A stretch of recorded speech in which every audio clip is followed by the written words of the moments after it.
Osmanthus wine tastes the same as I remember.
Try your luck betting on Jade?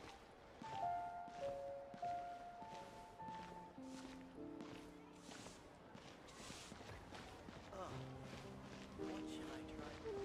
I just like to make people smile.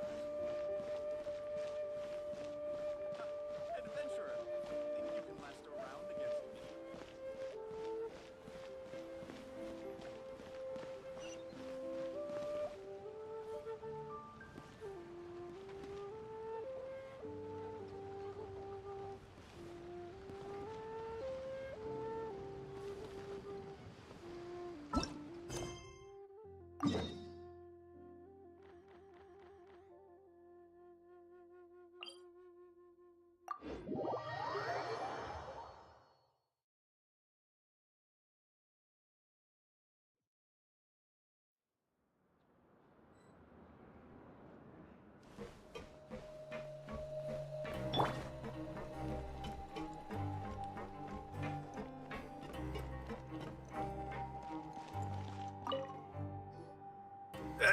You guys are back? Crystal! Lavaroon! You guys didn't get caught and thrown back down here, right? Huh? No, not at all. Ah, and here I thought you'd managed to escape from jail during all the commotion. I'd held you up as legendary jailbreakers, but now you're telling me you just never left? We're sorry, but we just had some business to take care of. All right. There's no need to get caught up in the details. We're just relieved to see you. He was super worried about you, you know. Hey, it wasn't just me. Weren't you super worried as well? Something like that, yeah. I was also transferred to work in the kitchen a few days ago. I can still hear Quisto mumbling to the carrots. Are those two all right? Do you think they made it out alive? Whenever he'd say that, I'd tell him I'm sure they're fine. Wherever they are, they're kicking back with drinks in hand, enjoying the lovely scenery. Hey, there's nothing wrong with worrying about your prison pals. Is there? I mean, considering how they always love listening to all my gossip. These two. They sure are a lot warmer and friendlier than when Paimon first met them.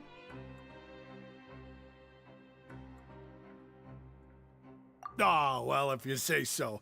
I'll be watching you to make sure you finish every last bite.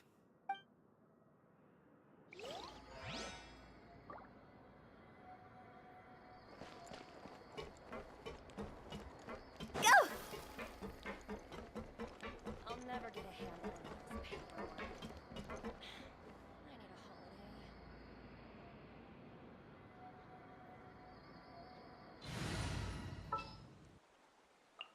An insurmountable problem, I presume.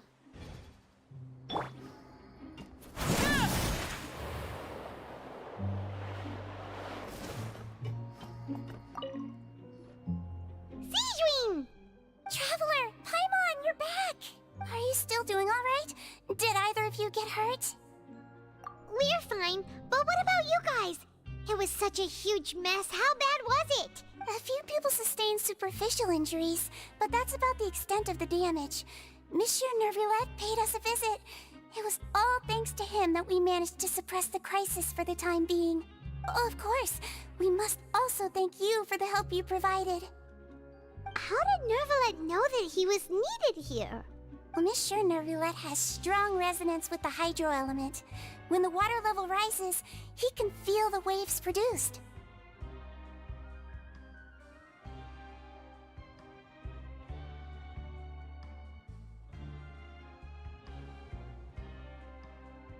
I ran into the bombshell bros while bandaging the injuries of the wounded. They were mumbling the whole time about how you just ran down without a word.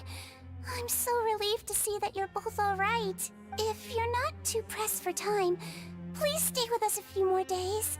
Just let me know if you get a craving for any particular dish, so I can have Mr. Walsey get your meals prepared.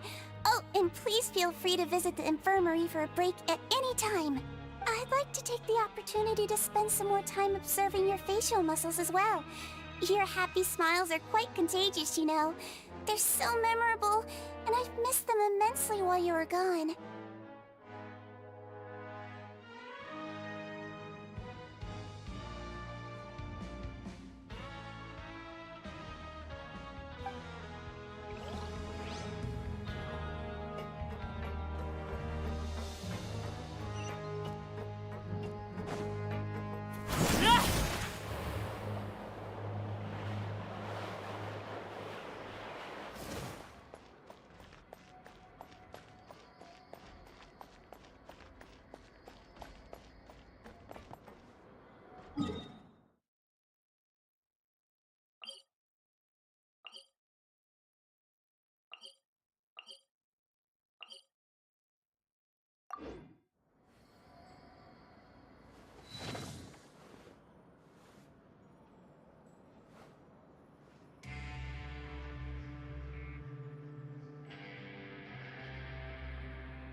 I want to go on a vacation with Cal.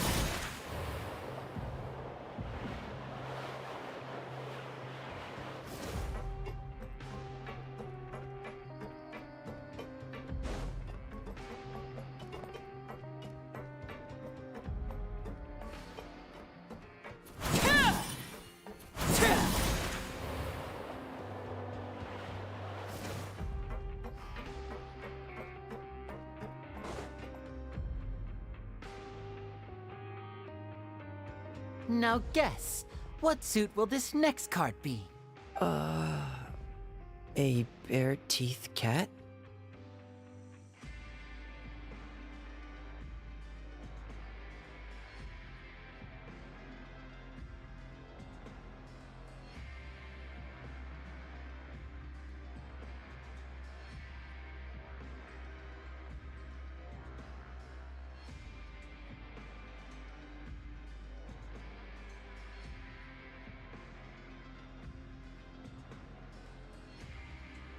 Well, well, look who it is. Traveler, Paimon. Hello, everyone. Looks like you're recovering nicely from it, eh? Thanks to everyone's support. Oh, right.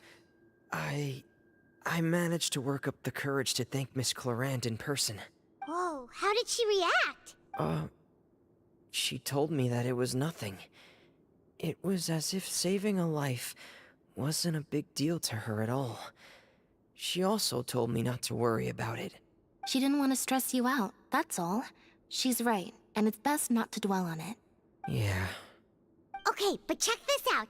We went back to the opera house and we met the knave. You met Father? Did she say anything to you? She said a few things that were, a bit hard to understand. And also that she's looking forward to working with us in the future. Her attitude towards you is even better than what we'd imagined. That's fantastic. You should believe her. She has her own way of doing things, and she'll do everything in her power to help those she considers close, which now might also include you.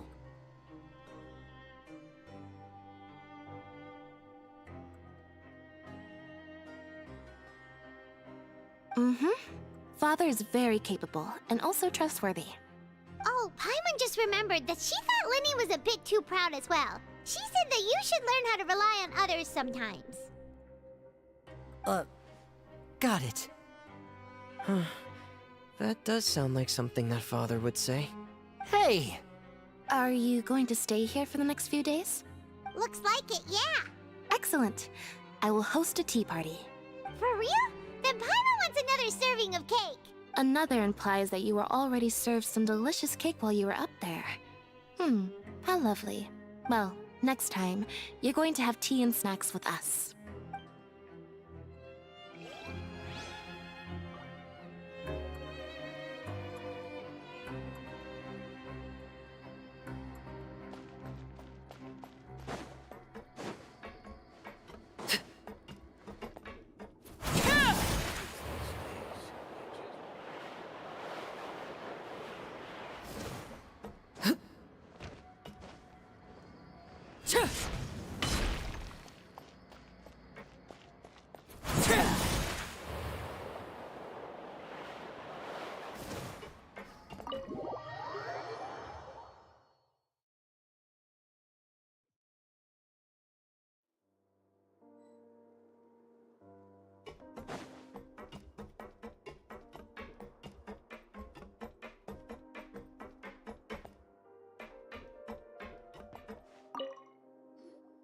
Courier, Miss Sijwin told me you still haven't eaten. Yeah, I was working on something, so I forgot. That's no excuse for... Huh? It's you two. Courier, Lurvine, we're back! Hello there. It's been quite the mess here recently. How have you been?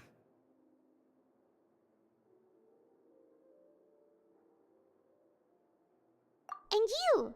Are you still taking the secret passageway from the infirmary to work on the ship?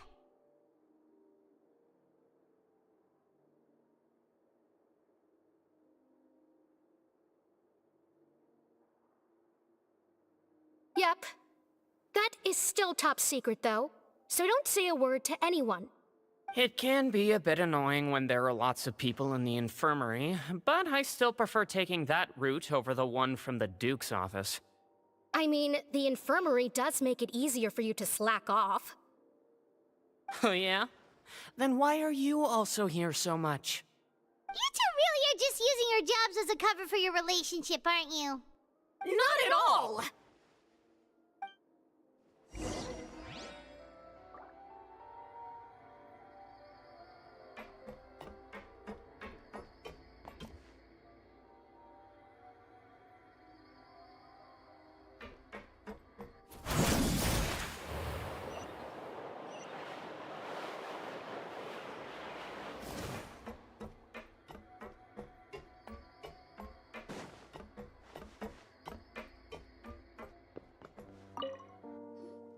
Do my eyes deceive me, or did I just see two inmates come back after making it to the surface? Some strange winds blowing of late. We wanted to see how the fortress is doing. Is everything still alright? We're fine, for the most part. Neuvillette came down and took care of the worst of it. If that's the case, why don't you just ask him to stay here? Oh, yeah, what a brilliant plan. Let's go convince the Eudex himself to exchange the Courts of Fontaine for a puddle of water in the middle of nowhere.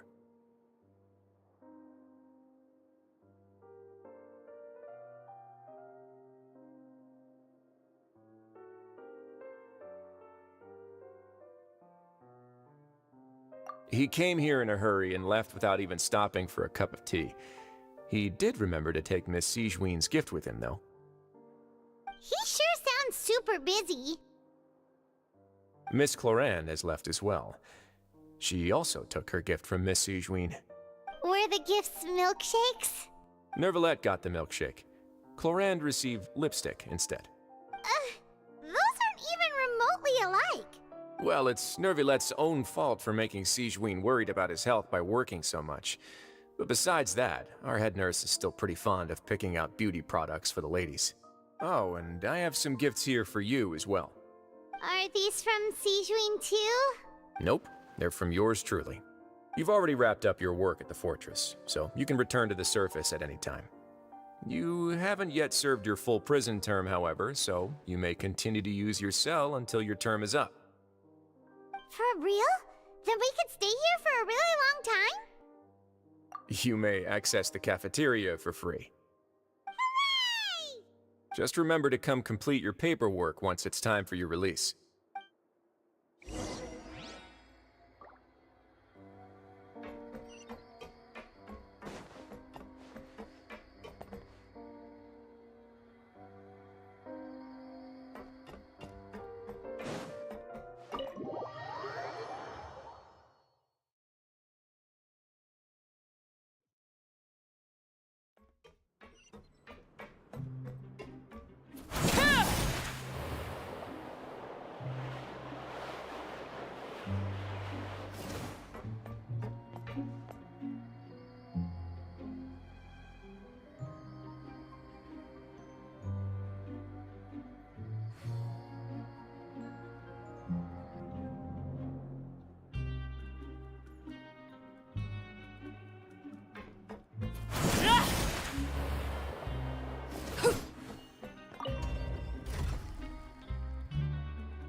We're back in our cell again.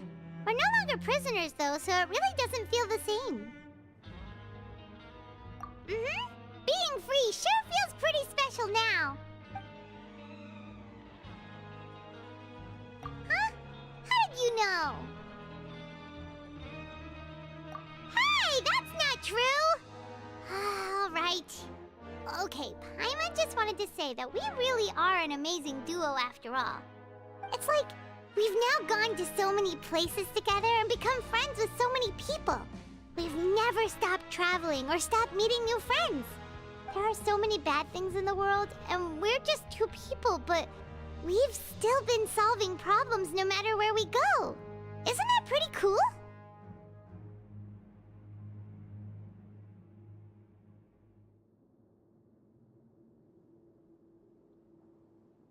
You're counting Paimon today? Aren't you the only adventurer here?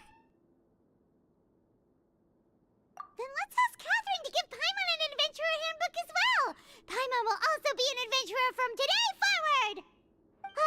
Just our thoughts making Paimon giddy. Paimon's gonna crash, so you sleep soon too. The last time we fell asleep here, we woke up to a whole mess outside our cell. The primordial seawater nearly rose up. That was so scary. We should be safe now, right? All right then. Good night to you, traveler.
amethyst.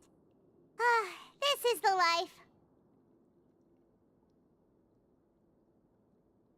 Wait a sec. Isn't something important supposed to happen today? Oh, today's our big day! We're supposed to leave the Fortress of Mirapede! Come on, we've got to go complete the release procedures now!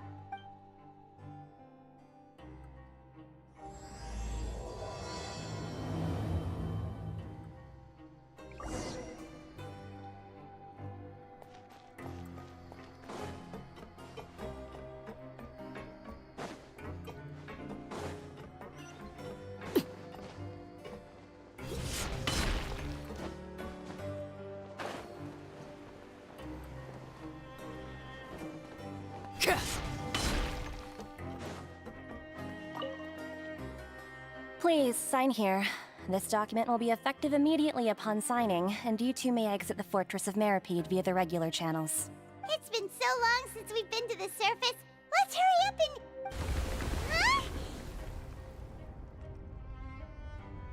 Huh? What's happening?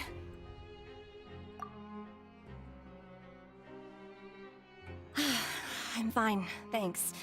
But I wonder what that tremor was just now. Let's go ask the Duke.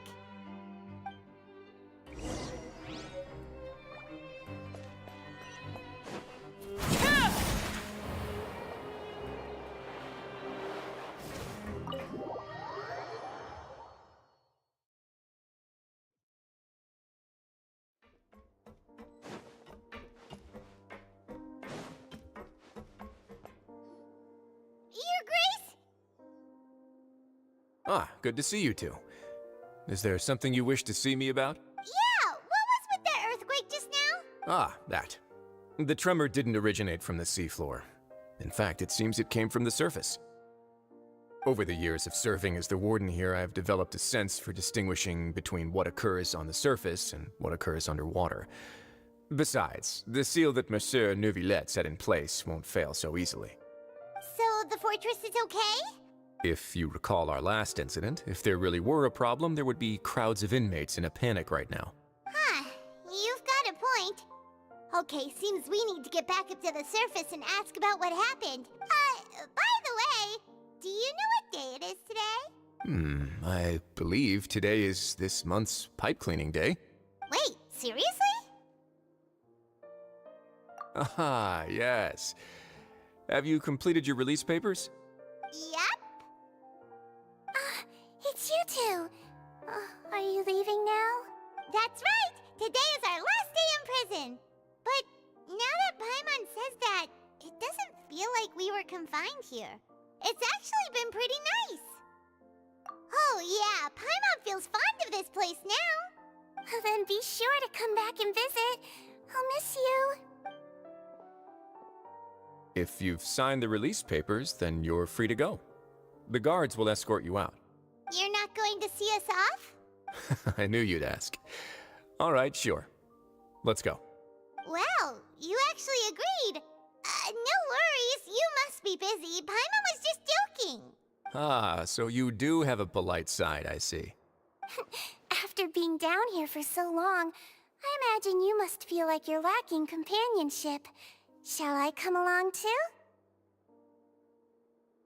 Yeah, don't worry, we'll come back to see you. Paimon really likes the cafeteria here. The chefs sure do know how to make good grub. I hope you won't be here as convicts the next time I see you. We'll do our best to stay out of trouble. Well, it seems our work in the Fortress of Mirapede is finished. That's the end of another chapter in our journey.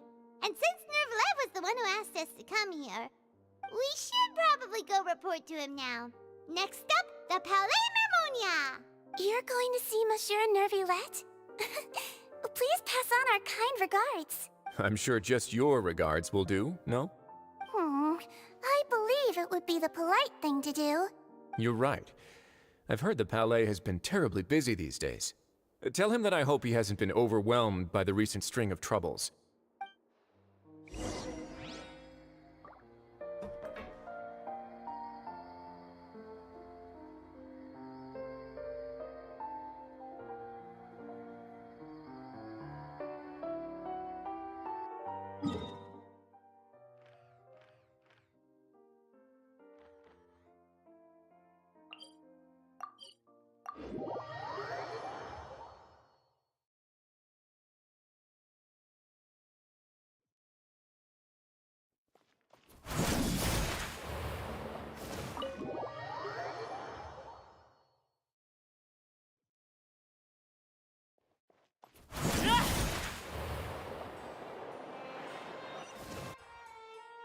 The Palais Mermonia sure is buzzing with activity today. Halt! Huh? Oh, it's you two. Apologies. Monsieur Neuvillette did say you'd be welcome at any time. Excuse me. Would you mind helping me take a look at this report? I'll be right there. Sorry, I've got my hands full here. You can see yourselves in. Everyone's so busy. Seems a lot has been happening.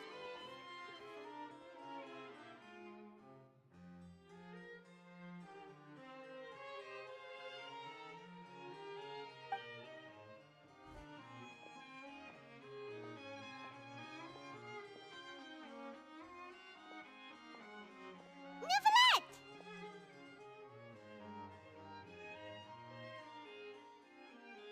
Hello. You've come at the right time, but you'll have to wait for just a moment, as there are some urgent matters I must tend to first. In the meantime, please, have a seat. If you'd like to have something to drink, let the Melusine outside know. That's all right. We just ate. Very well, then. Let's take a break over there while we wait for him to finish his work.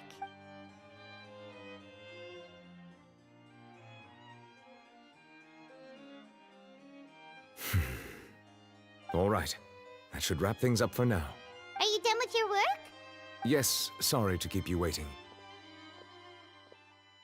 Today should be the day you were released from the Fortress of Meripede, and it appears that you have managed to complete all the release paperwork. That's right, and we came here to see you right away.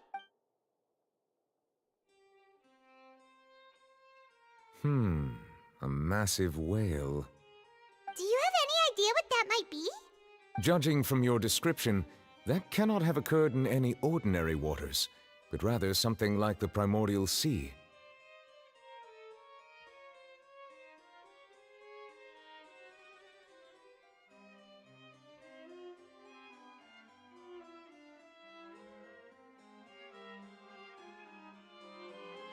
A whale of that size and shape cannot usually be found in the waters of Teyvat.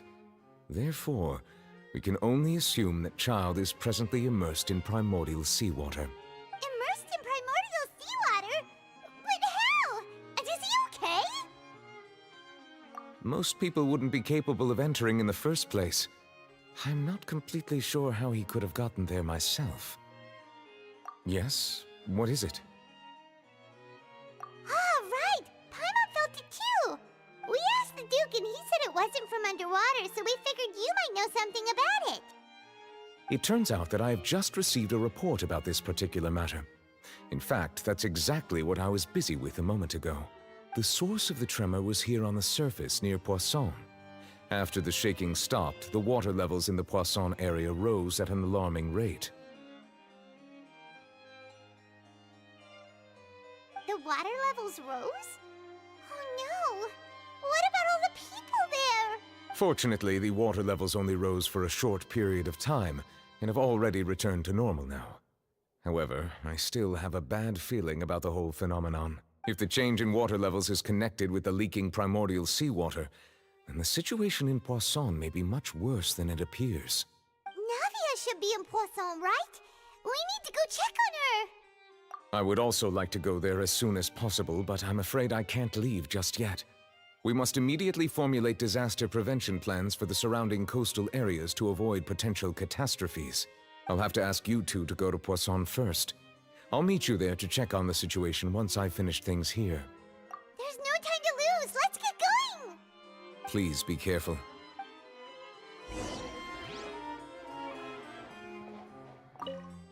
The two of you have my thanks. If you need any help, just let me know.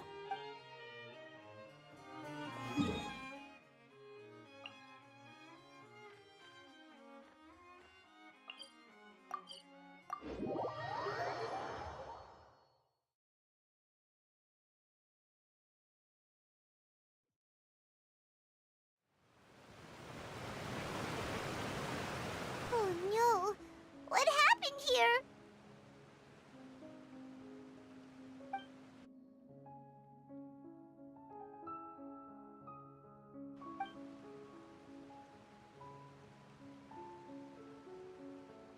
Navia should be around here, right? We need to make sure she's still... Paimon means we need to check on her.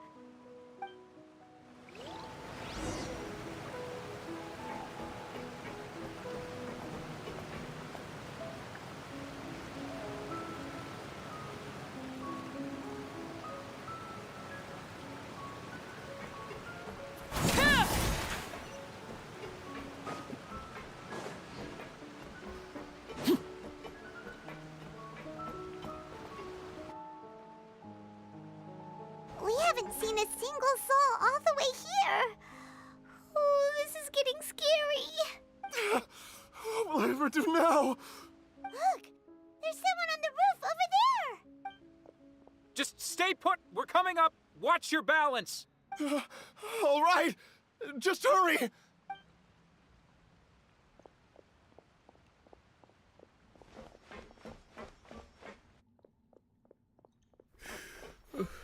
I'm not young anymore. How will I survive on my own?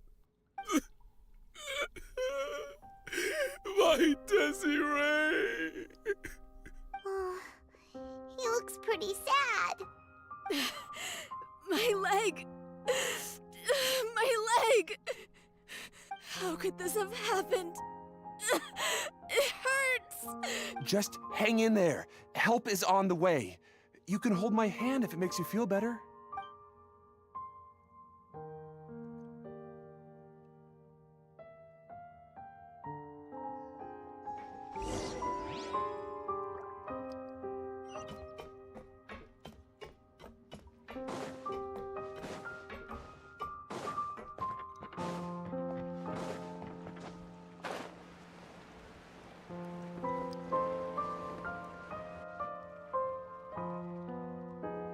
Oh, it's Navia. She's over there. Hey, Navia, are you okay?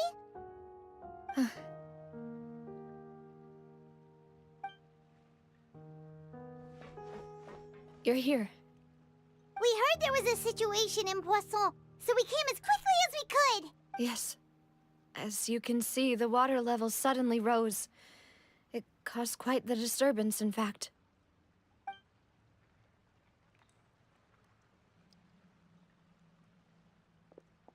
Demoiselle! There was a wounded resident next to a building southeast of here. We've already transported him to safety, but we've run out of medical supplies. He's wounded? How badly? He fell, so it's probably a broken leg. He's pretty shaken up. When the water level rose, he desperately climbed up to the roof. Once the water receded and he saw the ground, he became terrified and eventually... He jumped down then. Find the leader of Squad 1 and tell him to take the wounded resident to see a doctor. He should know where to go. Understood. I'll take over his search and rescue mission in the meantime. All right. You'll be in charge. I'm sorry. Where were we? The situation in Poisson? Ah, right. Allow me to explain. A little earlier, we suddenly heard a loud noise. At first, everyone thought that something might have exploded on an aquabus. But before we knew it, water started pouring out from everywhere. The rushing water seemed a little odd, almost like the unique color of primordial seawater. Some people didn't realize the danger and thought it was just ordinary water, leaking from somewhere.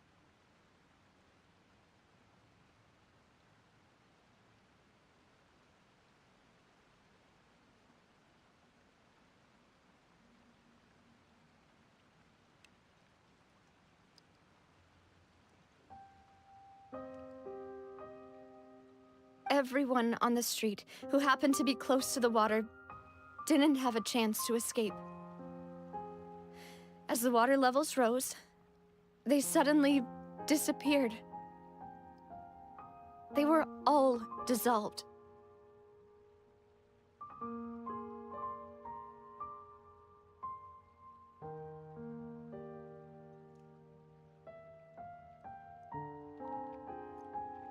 Those who realized what was happening started to flee in a panic, desperately trying to get to higher ground. Many were injured in the stampede, and some people fell from significant heights.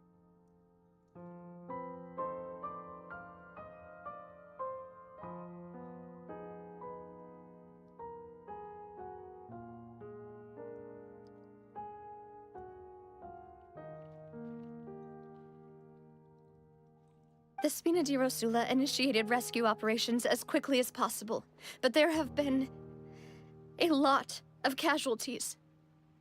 Fortunately, the water began to recede after some time, and the chaos came to an end. The water that flooded the area contained primordial seawater, so the lower levels of Poisson are still hazardous. To ensure everyone's safety, I've asked the people there to leave as soon as possible. No one knows if this could happen again. All we can do for now is try our best to help evacuate the residents. We still haven't completed the head count, but we'll have some numbers soon. How awful. And all of this just came out of nowhere. It was quite frightening indeed. I only wish that everything that just happened was a bad dream. Is there any way we can help, Navia? Thank you for being so willing to help in a moment of crisis like this. You don't know how much it means to me. I really can't express how grateful I am.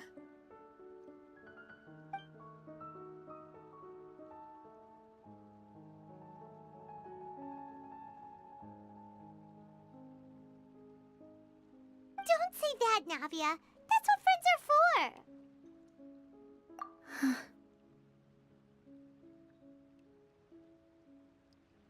Demoiselle! We've got a situation here! I'll be right there.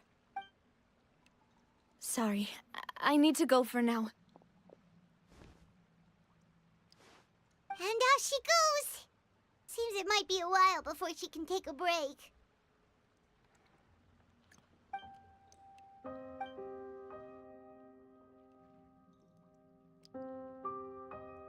Okay, the wounded are being tended to, and we finished a preliminary head count. More support has just arrived, so I suppose I finally have a moment to focus on my own matters. Of course, we should remain ready for anything, and continue doing our best to rescue others. I'll be sure to have everyone at the Spina di Rosula ready to render assistance. Traveler, Paimon, would you two accompany me to my father's grave for a moment? Huh? Right now? Thank you.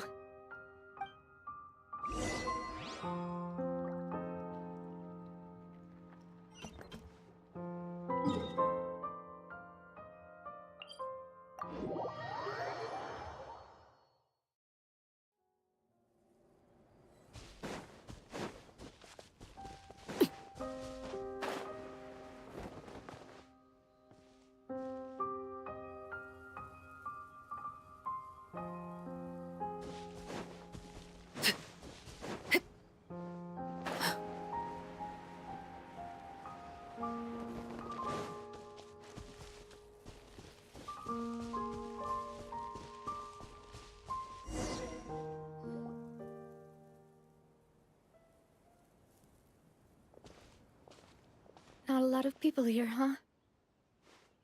Well, given the time of day and the whole situation in Poisson, Paimon doesn't think there'd be a ton of people here visiting graves.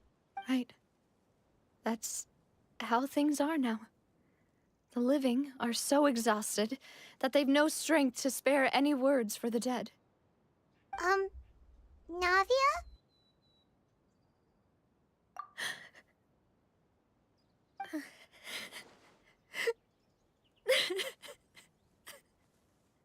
Navia, what's wrong? Sorry. I just... Malus and Silver... They won't ever come back here again.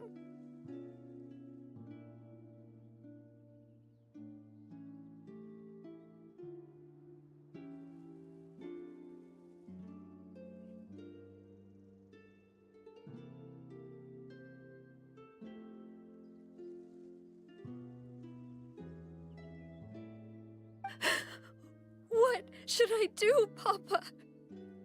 Huh? What happened to them? Everyone agreed on the rescue plan, but still, I was the one who initiated it.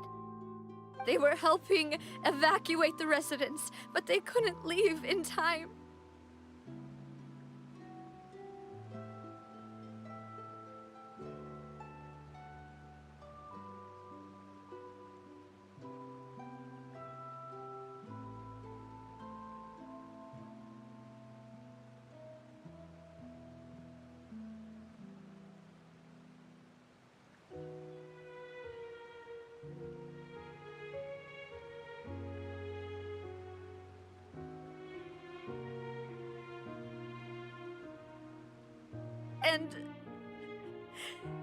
And they were caught in the seawater.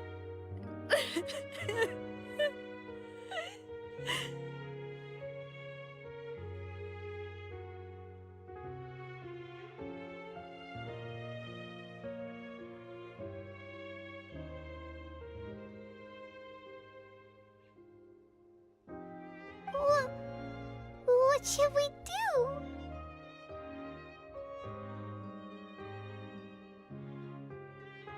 I've known them for so long.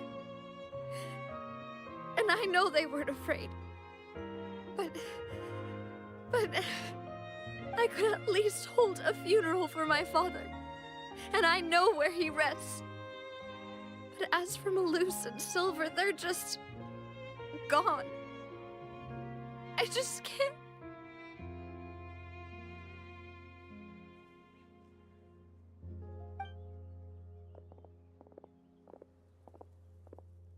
Everything looks so clean after it rains.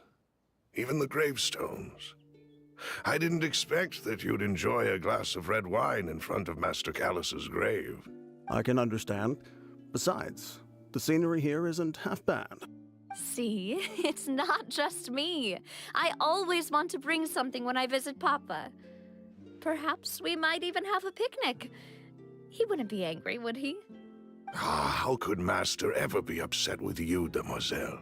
Yet the cemetery is the home of those who have passed, is it not? Everyone ends up here sooner or later, no matter who you are. Buying yourself a plot in advance, are you? No need yet. But when I do, I hope you'll let me be buried beside Master Callus, Demoiselle.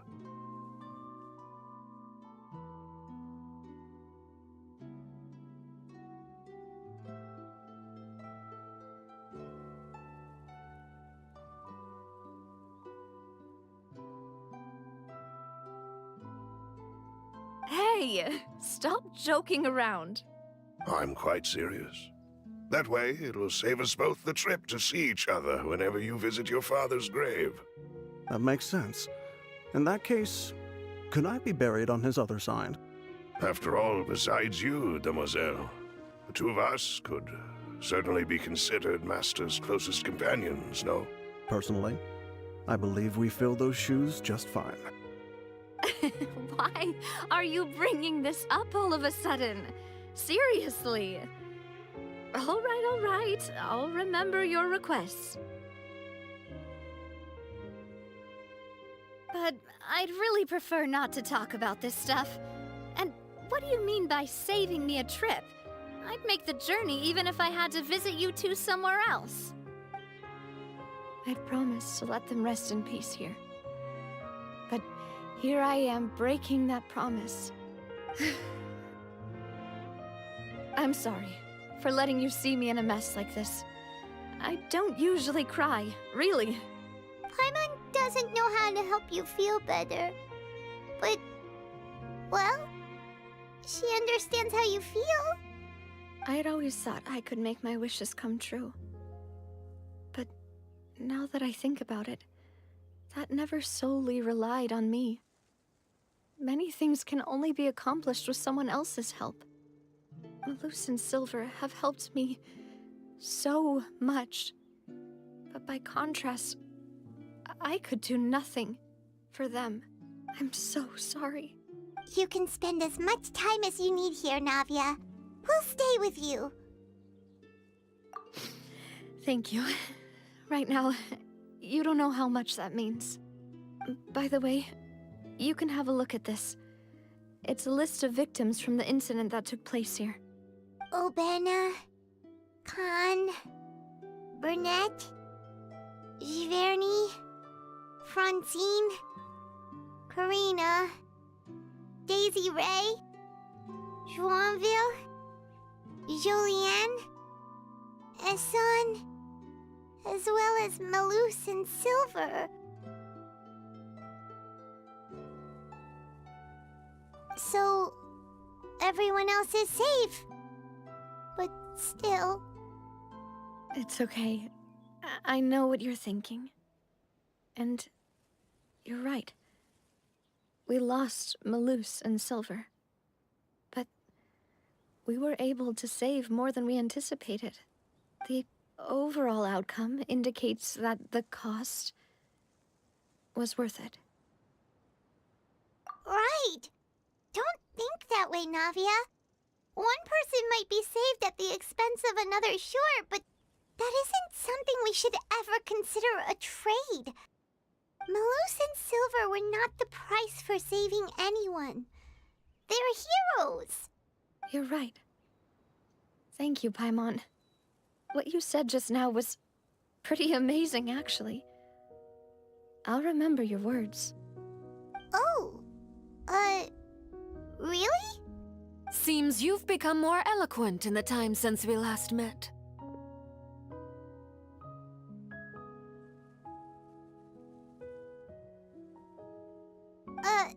The knave? What are you doing here? Ah, is everything going well on your side? Yes, my people are carrying out the mission according to your request. All the residents of Poisson have been evacuated, and we're preparing to relocate them to higher ground. As for these supplies, we have everything taken care of. There is no need to worry. Thank you very much. Wait, do you two know each other? We just met recently. Right, Miss Navia? Usually, I would call this a coincidental encounter, but that doesn't quite fit this time. Besides, it never even crossed my mind that a Fatui Harbinger would come looking for me. Thanks to the Knave, Spina di Rosula received generous support from the Fatui, which allowed us to complete the rescue and evacuation work so quickly. Mutual aid is essential to fostering positive developments. We were already in the area, in any case, so it was nothing. That said, I must say that you're a lot sharper than you let on. I'm sure you understand what I mean. I apologize for all the ways in which I tested you previously. We've never worked with a Fatui before, and it's extremely important for us to know who we're working with. My subordinates have reported that Fatui soldiers have been observing water levels and taking head counts in various locations. I hear that they've also prepared a large amount of emergency supplies. I'm quite surprised. This is nothing to brag about, nor do I intend to. It is simply the way of powerful organizations to act forcefully, whether they are doing good or ill. You've witnessed that firsthand, in any case. As I've told this traveler before, I know of the prophecy, and I intend to prevent the impending disaster.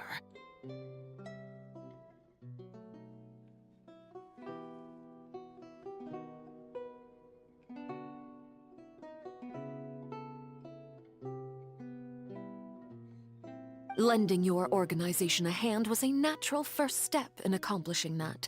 As such, do not be troubled by this token of our sincerity. Perhaps one day, you'll also be able to help me in the same way. Without your help, there would have been many more casualties. I won't forget your kindness. Furthermore, I sincerely regret what happened to Malus and Silver. I only wish that my people could have arrived a little earlier to prevent this from happening. Don't say that.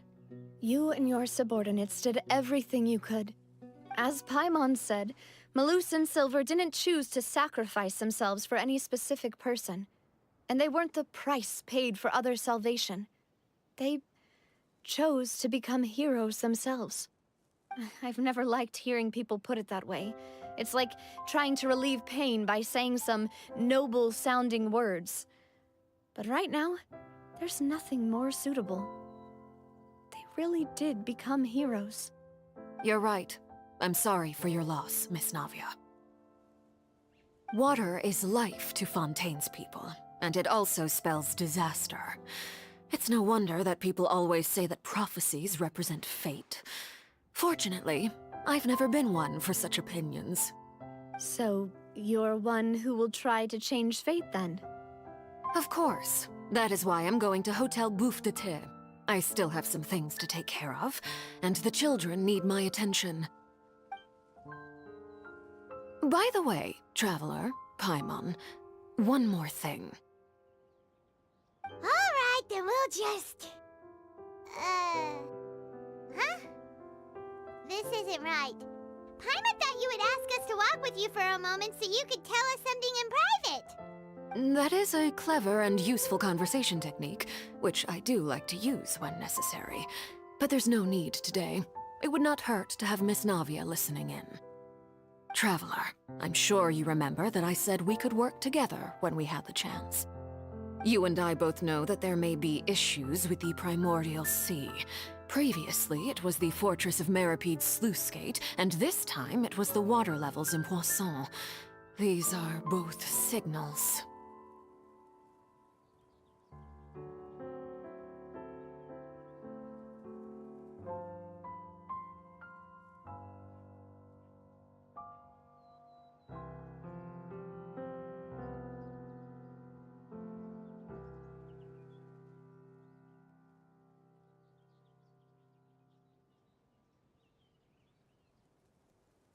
Indeed. Allow me to share the latest intel I've received from the House of the Hearth's intelligence network with you. During some recent investigations, a child claimed to have discovered some ruins near Poisson. The ruins date back to ancient times, and seem to be worth investigating in many ways. Judging by the dating of the ruins, they may be related to the prophecy and the coming crisis.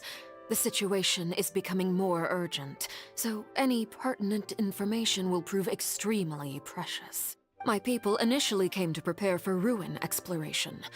Unexpectedly, this disaster struck, and at present, we're all busy prioritizing the rescue effort.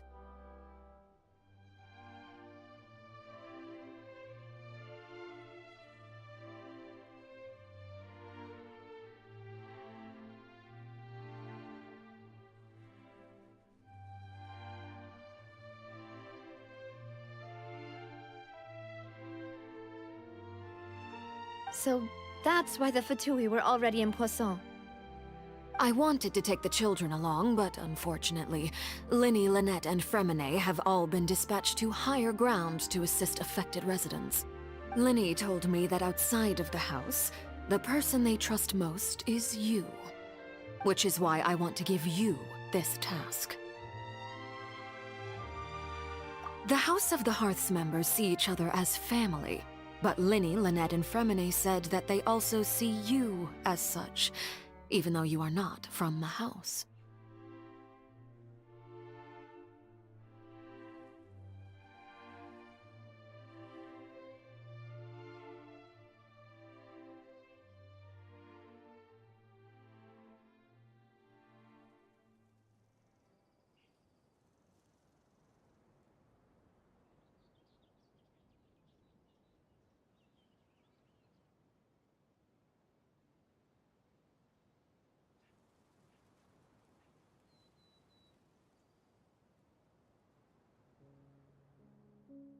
I'm sure you already understand how earnest they consider their friendship with you to be.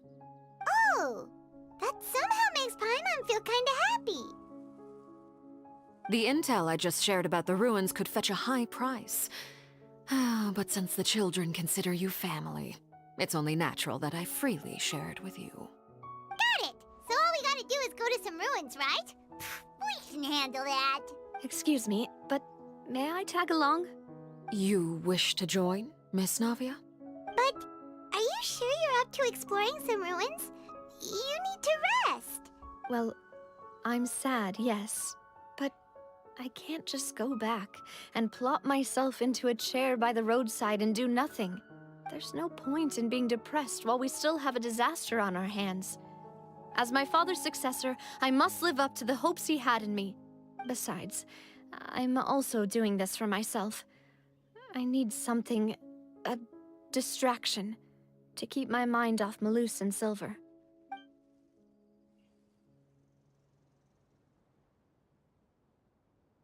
Since you put it that way, I have no objections. What do you say, traveler? All right. The ruins are to the south of Poisson. Here's the map. Okay, the three of us will handle it. Come on, let's pack up and get going.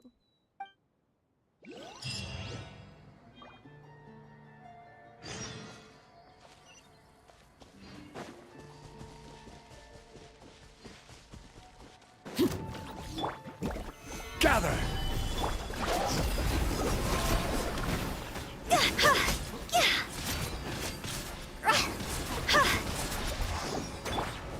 Overruled! An impressive bounty.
So, are these the ruins the knave was talking about?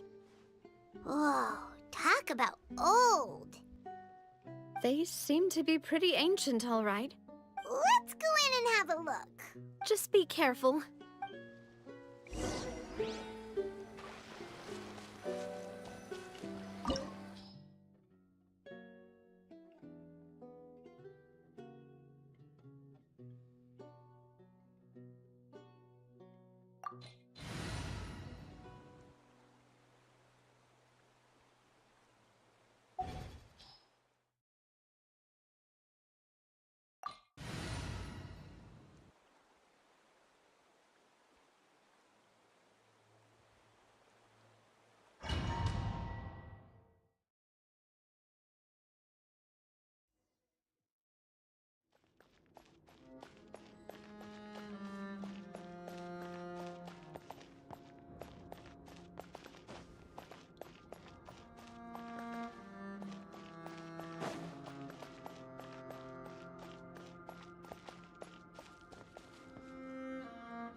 This is order. Rain cutter. Laid bare.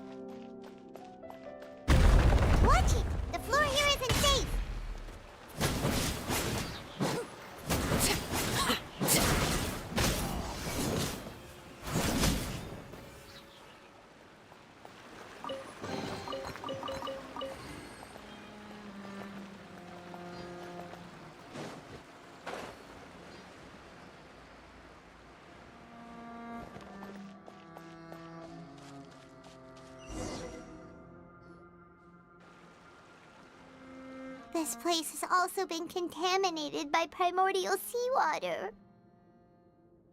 Yeah. And a lot of it, too.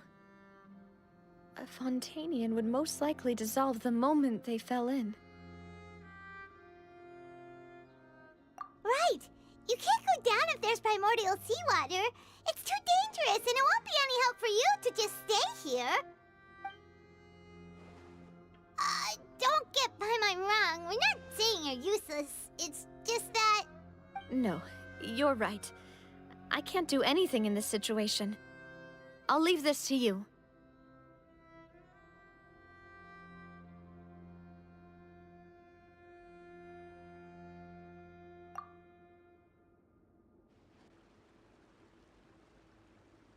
That complicates things.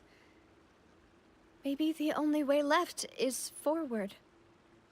In that case, do you want to wait for us here? The water levels here are unstable, and there's a chance the water will rise. So, staying here wouldn't be safe either. I'll go together with you. Perhaps we'll find the exit just up ahead. All right. Come with us for now then, but please be careful.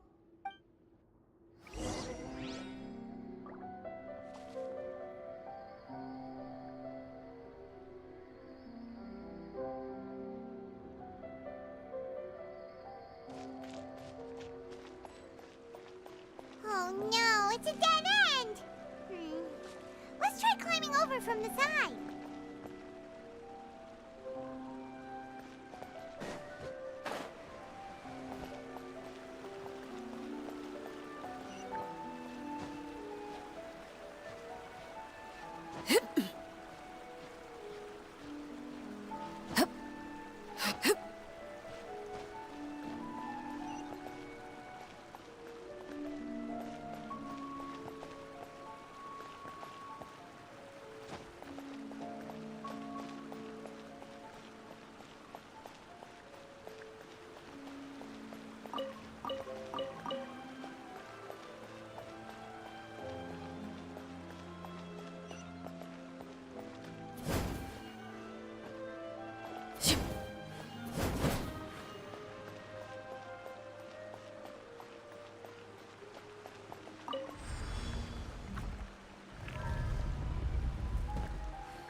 something wrong with this bridge? Run for it!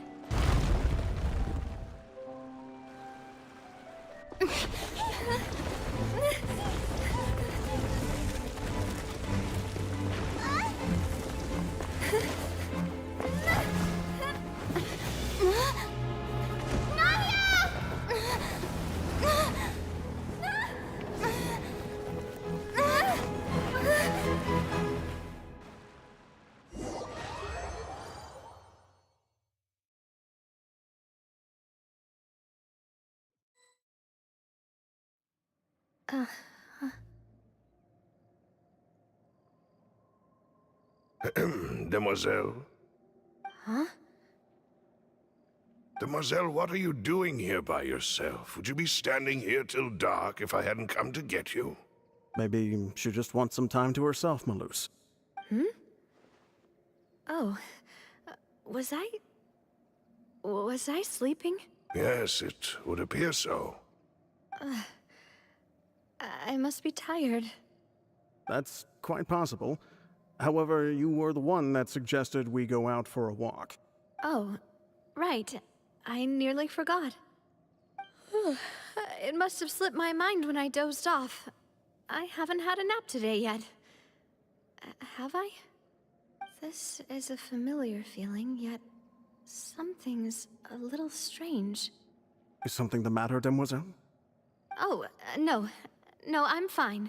I was just trying to recall why we came out for a walk. Do you remember Mr. Giverny? He'd requested our help before with foreign merchants who had a debt dispute with him, and we'd resolved the matter not long ago. We were headed to see how things were going with him at the moment. Ah, right. Yes. I remember now. Oh, Miss Navia. Ah, Mr. Malus. And Mr. Silver, too. It's good to see all of you. How have you been? I've been great. Thanks to your help, those bothersome merchants finally realized that I wasn't the one they were looking for. Why, I wasn't even the guarantor for that person. They were knocking at my door day and night. Even my neighbor, Obina, was getting fed up with them. Sometimes force is required to calm someone down and get them to listen to what you have to say. That's right. Oh, by the way, Burnett, what was it that you wanted to give to Miss Navia again? Oh, yes. One moment, I have it right here. Miss Navia, these are some flower seeds that I prepared. Please take them. They're a very good variety, and they'll become very big and beautiful once they bloom. I don't know what we would have done without your help, so this is a little token of our appreciation. I hope you won't refuse. Ah, did you cultivate them yourself? Thank you so much. I'll certainly take them. Malus, we do still have some empty flower pots at home, right? Why, we can have as many pots as you'd like, Demoiselle. Perfect. In that case, we'll swap out some of the decorative plants for some of Mrs. Burnett's flowers. Very well. Wait. Something seems to be off here. Excuse me, madam. If I'm not mistaken, your name is Burnett, correct? That's right. Is something wrong? No, it's nothing. This is the first time we've ever met, but your name seemed familiar to me. I must have heard it when I was discussing things with your husband previously. I've heard this name before. Sometime recently, I'm sure of it. And why are there so few people around here? Where did everyone go? We must mind the time, Demoiselle. We still have important things to attend to today. Huh? We do? Like what? Well, now, did you forget? Miss Navia, here you are. I've been looking for you. Please, come to the Opera House. Your trial is about to begin. My trial? Wait, why would I need to go to the Opera House? Yes, she's right, Demoiselle. It's just about time now, so we should get going. Oh? All right then.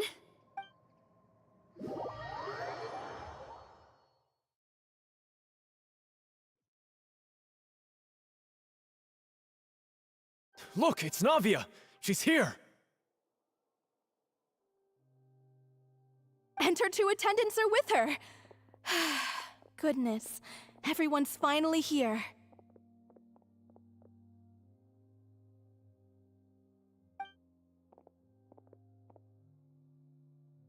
There sure are a lot of people here to see the trial. And they all seem to be oddly excited about something. I even know some of these people.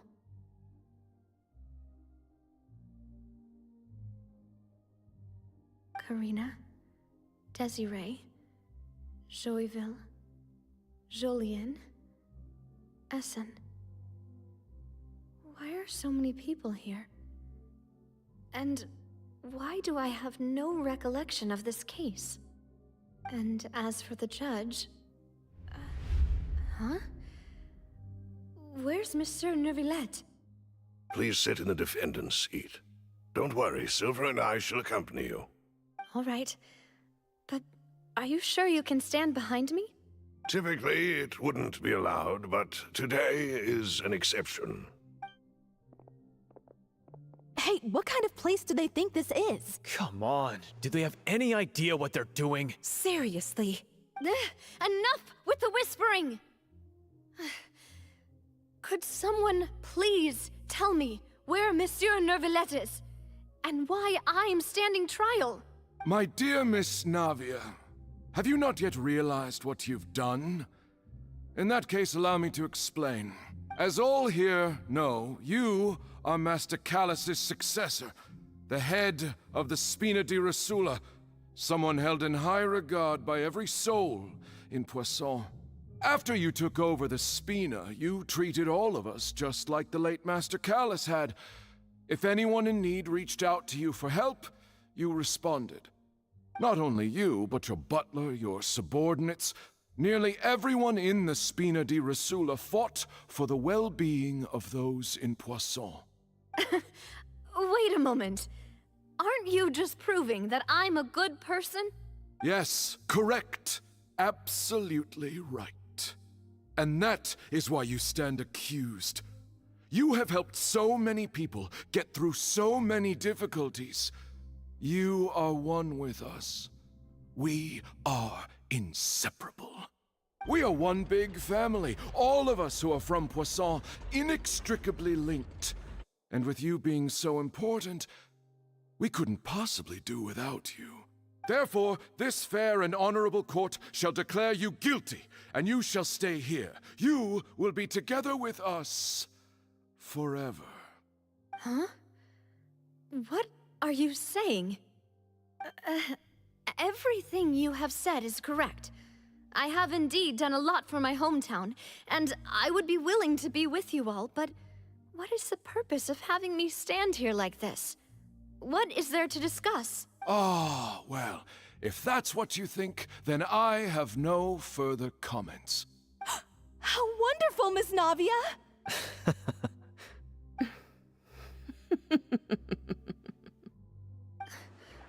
I know all these people.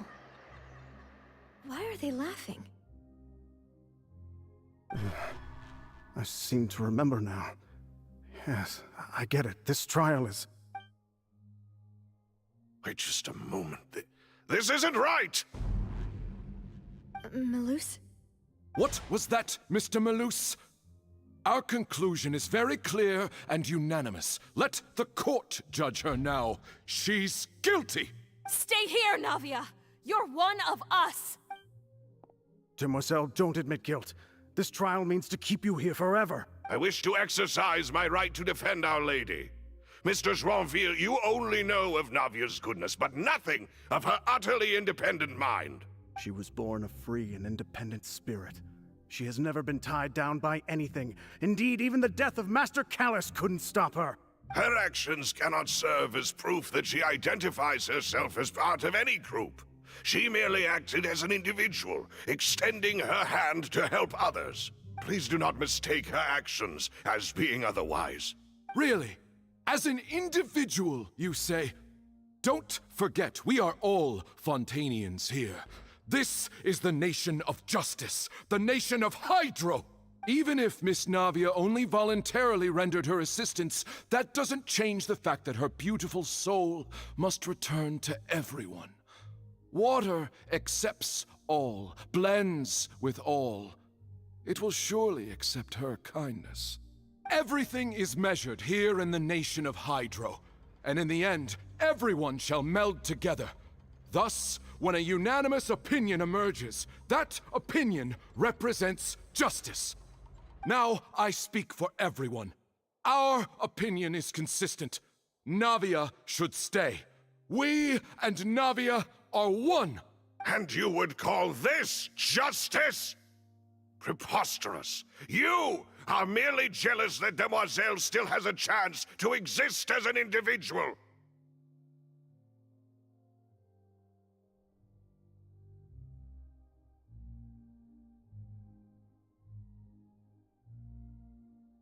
Have you forgotten how much you all once longed to become individuals, to become independent? Do you mean to defy our justice? If your justice is flawed, then why should we acknowledge it? As you said, we can also have our own justice. Silver and I shall defend Demoiselle. And that is how we will enforce justice. Ugh, my head... It hurts.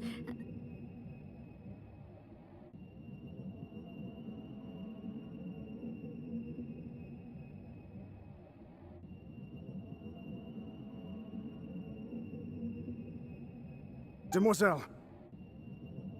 Silver, it hurts. My head is spinning. All I can see is stars swirling in front of me.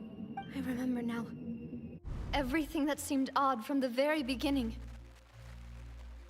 Karina, Desiree, Joyville, Jolien, Essen, and Mr. Giverny and Mrs. Burnett, who we met earlier. Even Malus and Silver. I don't want to admit it, but they're all dead. Don't be afraid, and don't admit guilt. We will protect you to the very end. Absurd! Who are you to say that she cannot be judged? We are the majority, and in the nation of trials, the majority is absolute justice. We are the will of all.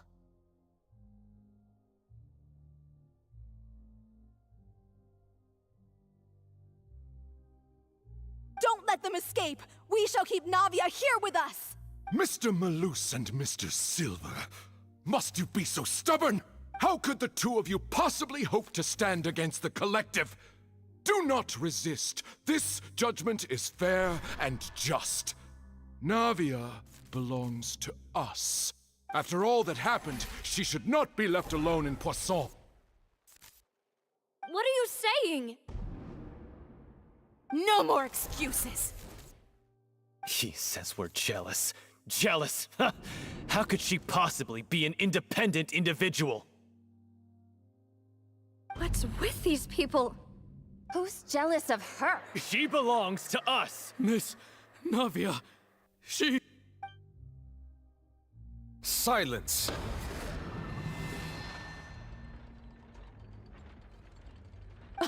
That's... Monsieur Neuvillette! Such commotion is prohibited in the court. The accusations you just presented are nonsense and cannot constitute a proper trial. The court will adjourn for the rest of the day. In this, I shall hear no objections from any unauthorized party. Our thanks, Monsieur Neuvillette. Please leave with me, Miss Navia, while there is still time. But... Go on now, Demoiselle. This is your only chance to leave this place. What, can't bear to leave us behind or something? Malus. My apologies. I couldn't resist making one little joke once I realized that this shall be our last goodbye. Malus... Silver... Quickly, you must come now! Goodbye, Demoiselle. Farewell.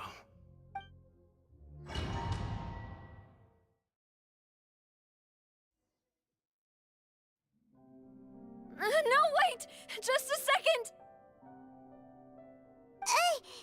Navia? you're awake. Good. I must have been dreaming. Malus and Silver were still alive, and they were defending me at some insane trial. It looks like you're all right. Did all the sad feelings cause you to have a nightmare? Paimon could give you a hug. The ruins you were exploring suffered a cave-in. When I arrived, I found you falling toward the water. You were just about to be dissolved within, but I... What is it? I think I saw 2 Oceanids protecting you. It was only for a moment, perhaps even a fraction of a second, but they gave me the chance to retrieve you. Were it not for their intervention, I would not have been able to rescue you before your consciousness dissipated.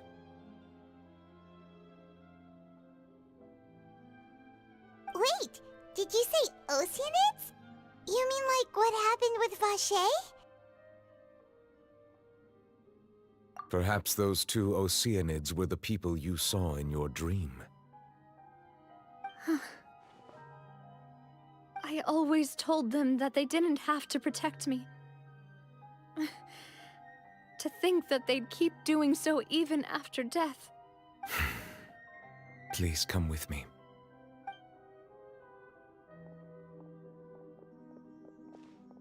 Neuvillette, are you okay? Oh, I am quite all right. Perhaps there's something we could chat about? Why do you look so stiff all of a sudden? Oh, Paimon knows. You're the type who feels awkward when there's nothing to talk about, right? I merely thought that we should give Navia some time to herself.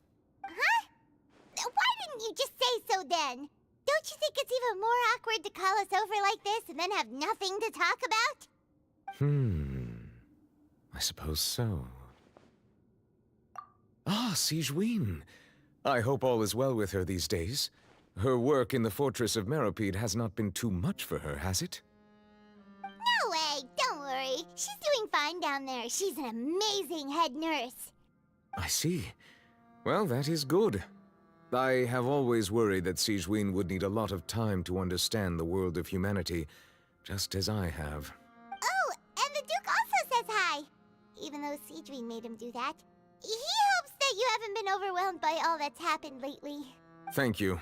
I have indeed been busy lately, and I also hope that everything is going well in the Fortress of Meropide. He still doesn't know what to talk about. Let's chat about something else then. So, Neuvillette, you're probably quite the swimmer, huh? Yes, of course. This isn't going anywhere. Let's try something else. How did you find these ruins? Did the knave tell you? Yes, in fact. I had arranged to meet you in Poisson, but when I arrived, I discovered that the Fatui were helping the residents evacuate. They had even transported a large quantity of supplies to the area. Amid my astonishment, I ran into the knave, and we had a chat. She informed me that she had asked you to investigate the ancient ruins here. Yeah, we originally planned to meet up with you, but we thought you might still be busy with all those official documents. We didn't think exploring the ruins would take very long, and who would have thought you'd wrap things up so quickly?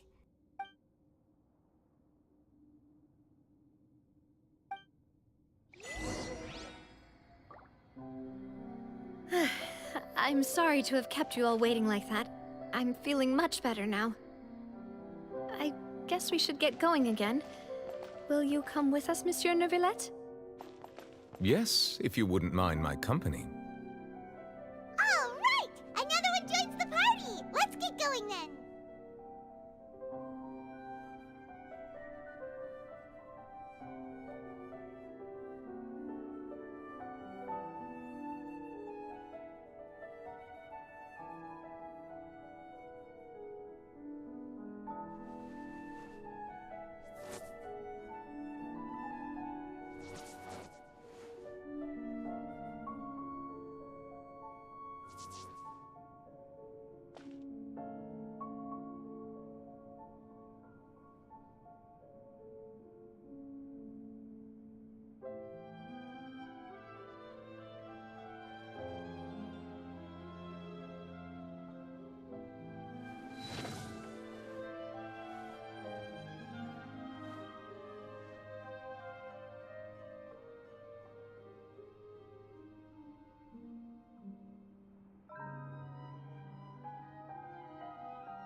give you a verse.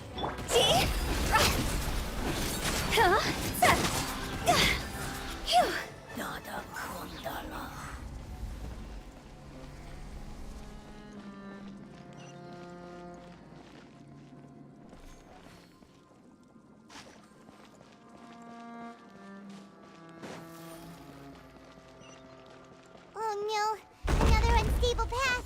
Watch your step.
Seems we're almost at the top.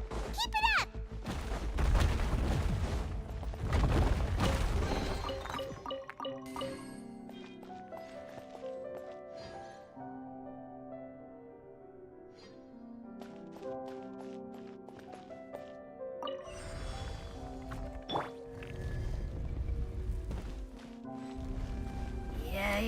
Stabilize! I will have order!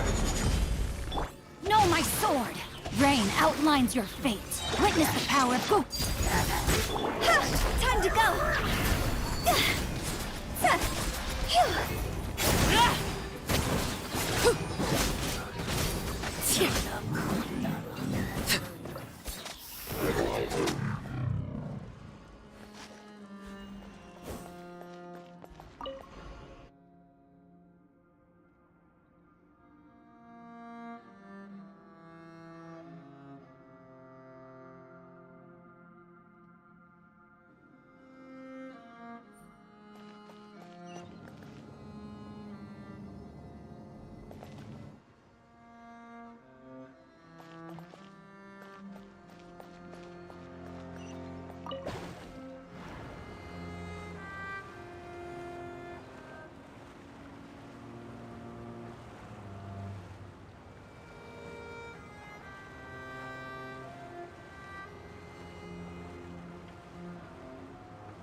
Looks like we've reached the end.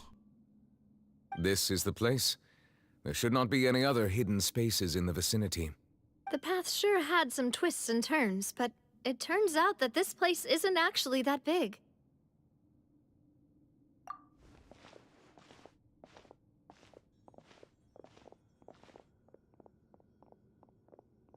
Stone slates.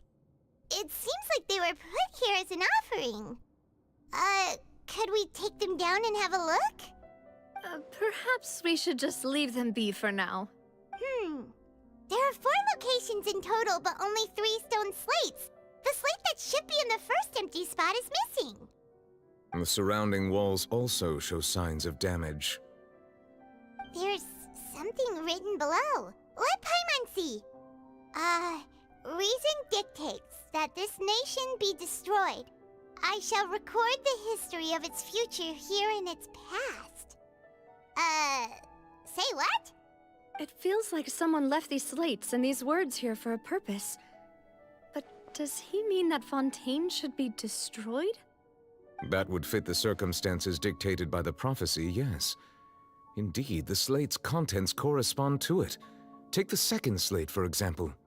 There's a person kneeling here. She seems so dedicated. And there's a whole bunch of other people behind her doing the same. She's facing this... what is this? Some kind of island in the sky?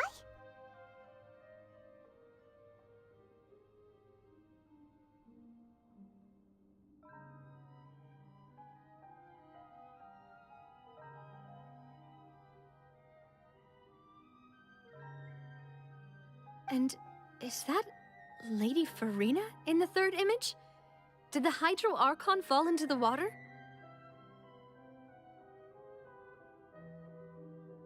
And is that a ring of people around her? Paimon doesn't quite get it. Are they all in the water? The fourth image. I know this one. This exactly matches the content of the prophecy. The people will all be dissolved into the waters, and only the Hydro Archon will remain, weeping on her throne.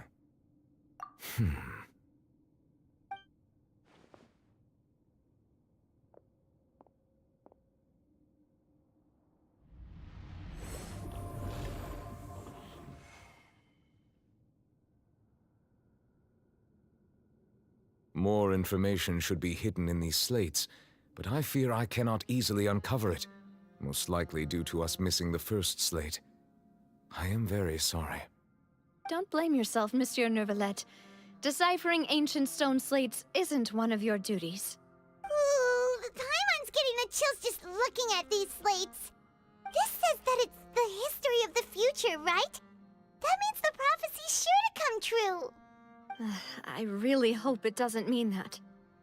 Still, Paimon feels like these images are kind of weird when you look at them together.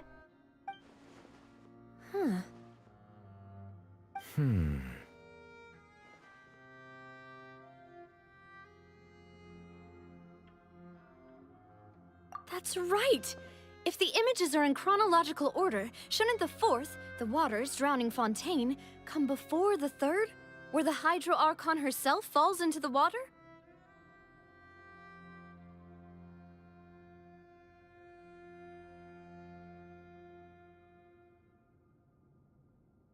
And yet the order is reversed here.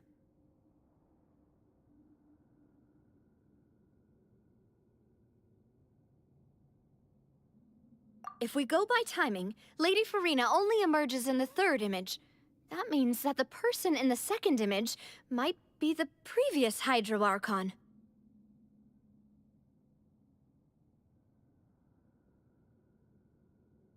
Egeria, then. I had never met her, but her appearance here does match the records. The previous Archon kneeling before the floating island in the skies, as if confessing a sin. Did she herself commit that sin? And if not, why would she be in such a posture? Also, I'm still wondering why these ancient stone slates are here at all. Judging from their contents, could this place be the origin of the prophecy? Does that mean that someone, or some people, once saw these slates? But who would have created these slates and left these words here? It seems that any further clues will have to come from Farina. In that case, there's no time to lose. There's nothing else to be gained here, so let's head back first. Yeah, we better get somewhere safe for now.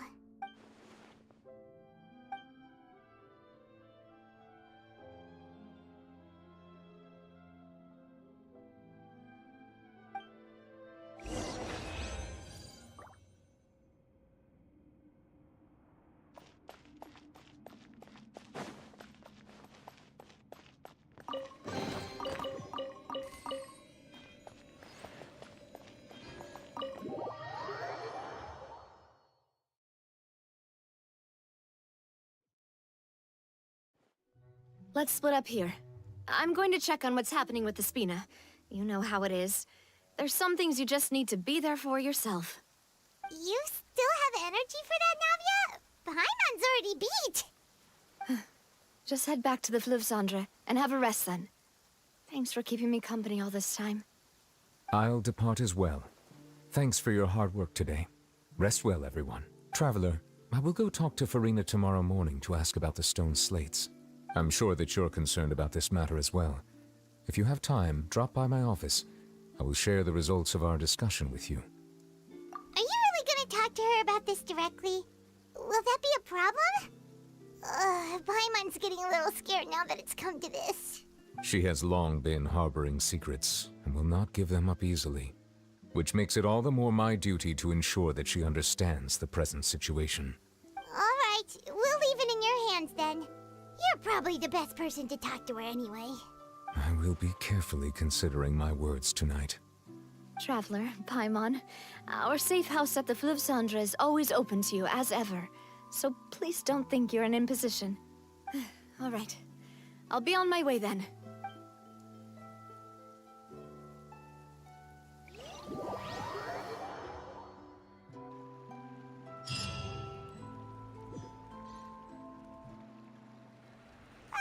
We're finally back!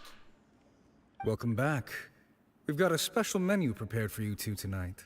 Yay! And there's good food too! No, the boss is the best. Ooh, desserts! Nice! These are all Paimon's! Paimon's already starting to forget what happened today.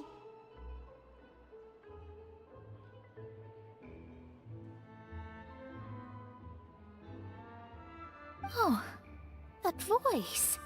Is that who I think it is? Huh? It's you two. What are you doing in Fontaine?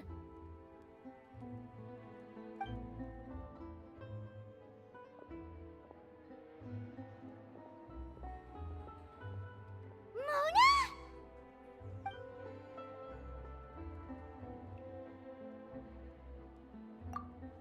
Seriously, nobody just uses a scry glass whenever they've got time to just see who they'll meet on the road. Still, we didn't expect to see you here. Wait, you're not a Fontanian, are you, Mona? Well, I have some business to attend to here, so I booked a hotel in the city. I was just out for a stroll when I bumped into you. Quite unexpectedly, if I might add.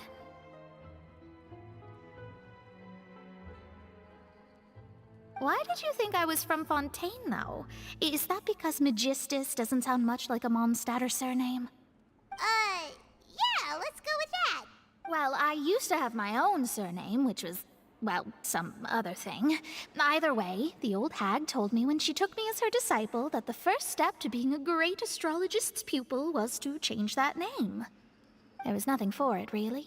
She really is amazing at astrology, so I changed my name to what it is now according to her wishes. To my surprise, however, Megistus is not the name of some ancient house or clan. It isn't? Nope. Although it is used by us in place of surnames, it generally just means great. Wow! Imagine including a boast in your name. Wait, are you gonna have to put that into your genealogy as well? I reckon so.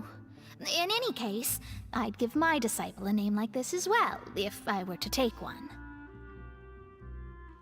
Astromancer Barbeloth Trismegistus.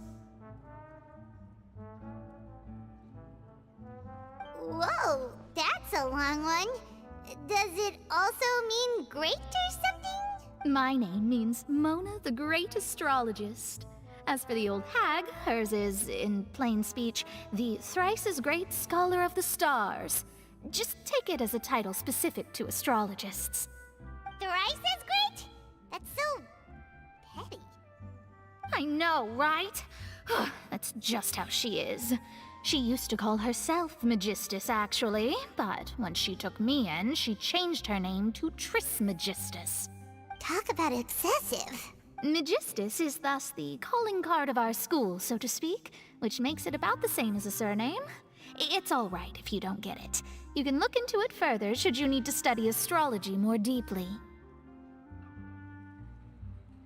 That sounds terrible! But anyway, you're not Fontanian, are you, Mona? You're from Mondstadt, right? Well, I was born in Mondstadt, yes. My parents migrated to Dornman Port, and I traveled with the old hag for a while, after which I settled down in Mondstadt City. Oh, that's a good thing then. At least we know you won't be dissolved by Fontaine's waters.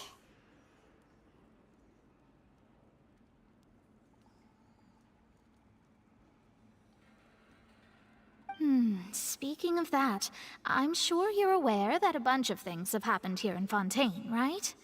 I know you're not a local, but I'd avoid getting too close to any water that looks strange all the same. There's something ominous about it. Well, the water, I mean. That was the main reason, yes. Just a while back, the Steambird invited me to take part in a panel and speak about the circulation of the prophecy as an astrologist. The invitation was sent quite early on. I don't think anyone expected Fontaine to be in this much trouble. What do you make of that prophecy, Mona? Just tell us what you think as an astrologist. Your word would go a long way to make things more certain and less scary.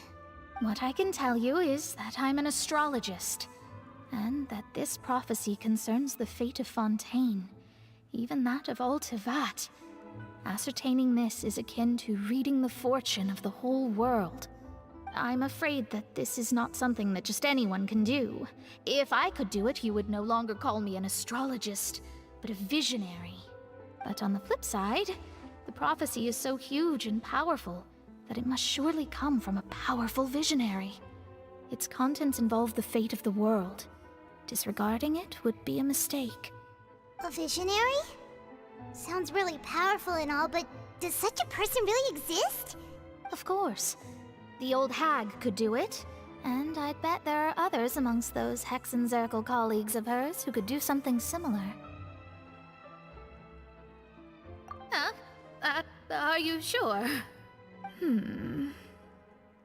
All right, I'll help you. It isn't often that I see you with such a serious look on your face. I'll tell you once I hear back from her. Thanks, Mona! You're amazing as always! Oh, well, this is something only I can do after all. So yes, your praises are quite welcome.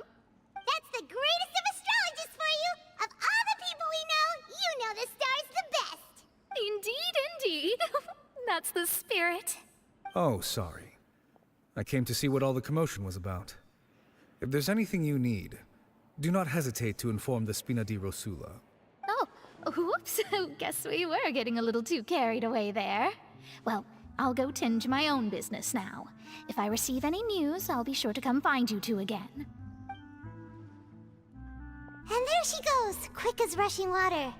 And here we are with the Spina guy giving us suspicious looks.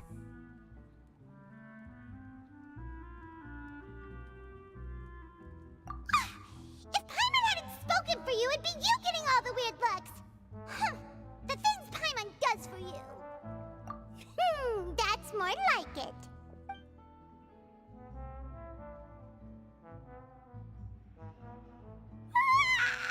Good morning. To be honest, Paimon's still feeling kind of sleepy. But it's time to get up, Traveler. We agreed to go see Neuvillette, so let's pack it up and get going.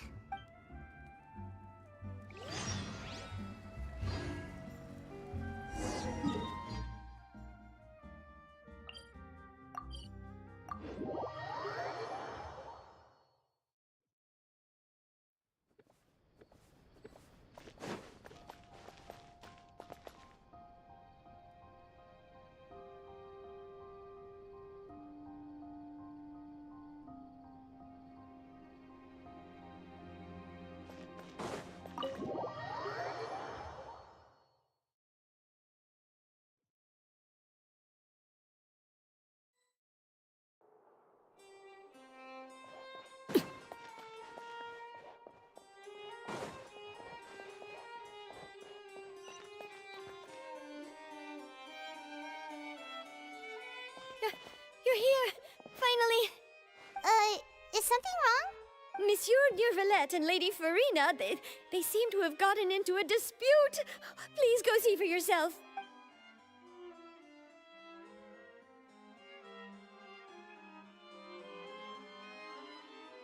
Like I said, I've already explained everything. And yet the problem has not been properly solved. There is little space for excuses between us. It is not my intention to offend you, but please, tell me where you stand. You are the Hydro Archon Focalor, are you not?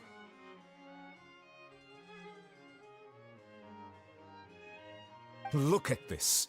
This is a list of the victims from the recent Poisson incident.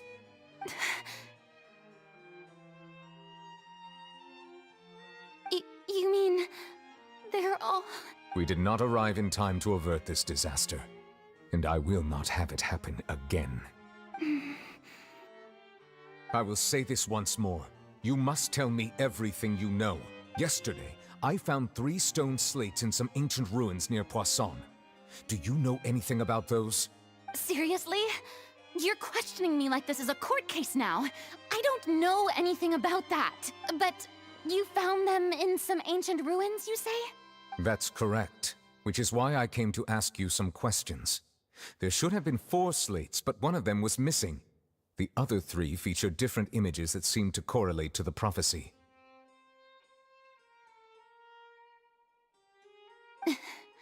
The prophecy? The second of these slates depicts the previous Hydro Archon Egeria kneeling before a floating island in the sky, as if confessing something.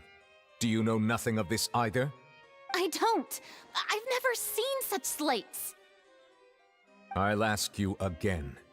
Do you really have no information regarding the previous Archon? My deciphering of the slates indicates that the Hydro Archon Egeria once had to confess to, or apologize for, a certain sin. If anyone would know about it, it should be you. All gods don't have the same secrets, you know. She was herself and I'm me. Is it really so strange that I know nothing? I understand your concerns, but I'm sorry. I just don't have anything to tell you. Forgive me for saying this now, Lady Furina, but I have long known of your various secret investigations into certain matters. There are several indications that you have been investigating the prophecy on the sly. This is not strange in itself, considering that you are the Hydro Archon. But it is strange that you should also claim to not know any of Egeria's secrets, as well as do nothing following your inquiries. You have never been as superficial as you have presented yourself to be, nor are you a fool. And yet, your behavior is very inconsistent.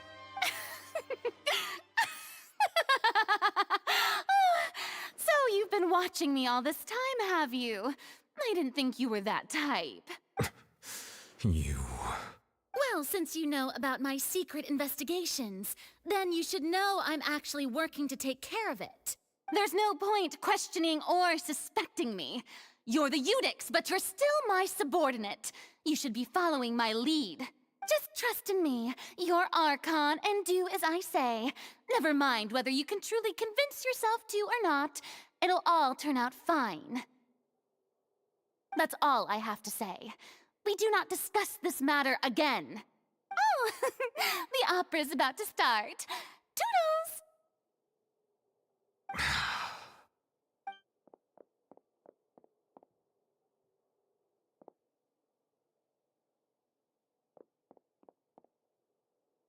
Did Furina not notice us standing by the door? Wonder what's up with her. She was smiling. Huh. She didn't seem in the mood to care if we were listening in or not.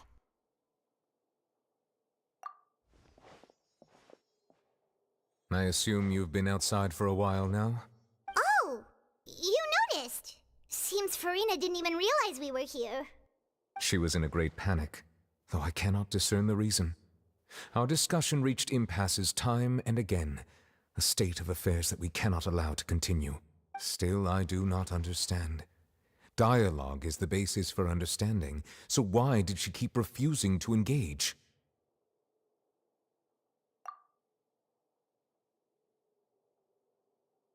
Everyone in her inner circle has noticed that she is hiding some secret. The issue is her attitude. I fear that she will not reveal anything unless absolutely forced to. We may have to create a situation in which she will have no choice but to speak. Oh? Like what? Normally, people will only reveal the truth when standing trial. Perhaps we must have the Hydro Archon experience just such a scenario. But Farina's seen so many trials, and she's really good at dodging questions. How do we make sure that she won't just slip away at the first chance she gets? We will need to consider this thoroughly, join forces with various parties, and then do what we can. If at all possible, I would prefer to recuse myself from this affair, but we must prevent the prophecy from coming to pass. This may be cruel to her, but all Fontaine is in crisis. The information a god possesses is too precious, and so we must take a chance on this. But who will lend us their aid to do such a thing?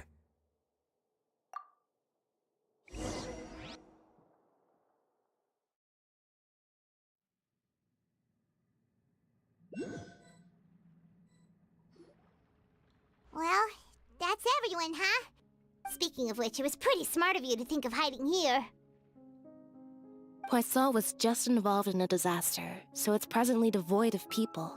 That naturally makes it the best choice. And here you are drinking tea like it's the most natural thing in the world, huh? That's what families should do. Sit and enjoy a leisurely time together. It's nice to enjoy tea here, you know? Care for a cup? Lend me your ears, everyone. Or perhaps one of you might like to start us off. How about you, friend? Me? No, I don't think I can. Then, how about you, good sir? I fear that I will cause the mood on this boat to become as somber as it is in court. Well then, I guess we're lucky we've got a local like me to organize things. Wonderful, the spotlight at last. I guess I'll be facilitating things from here. That was a little long-winded, don't you think? Oh, you might be right.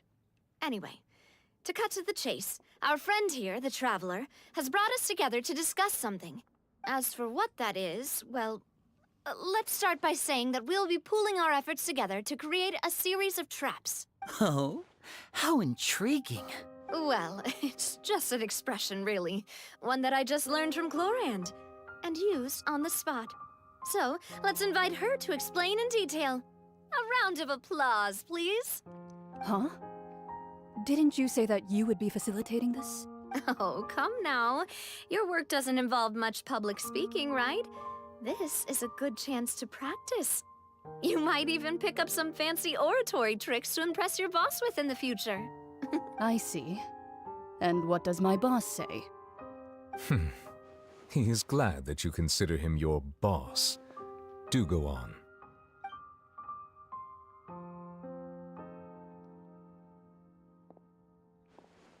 In that case, do any of you have experience hunting?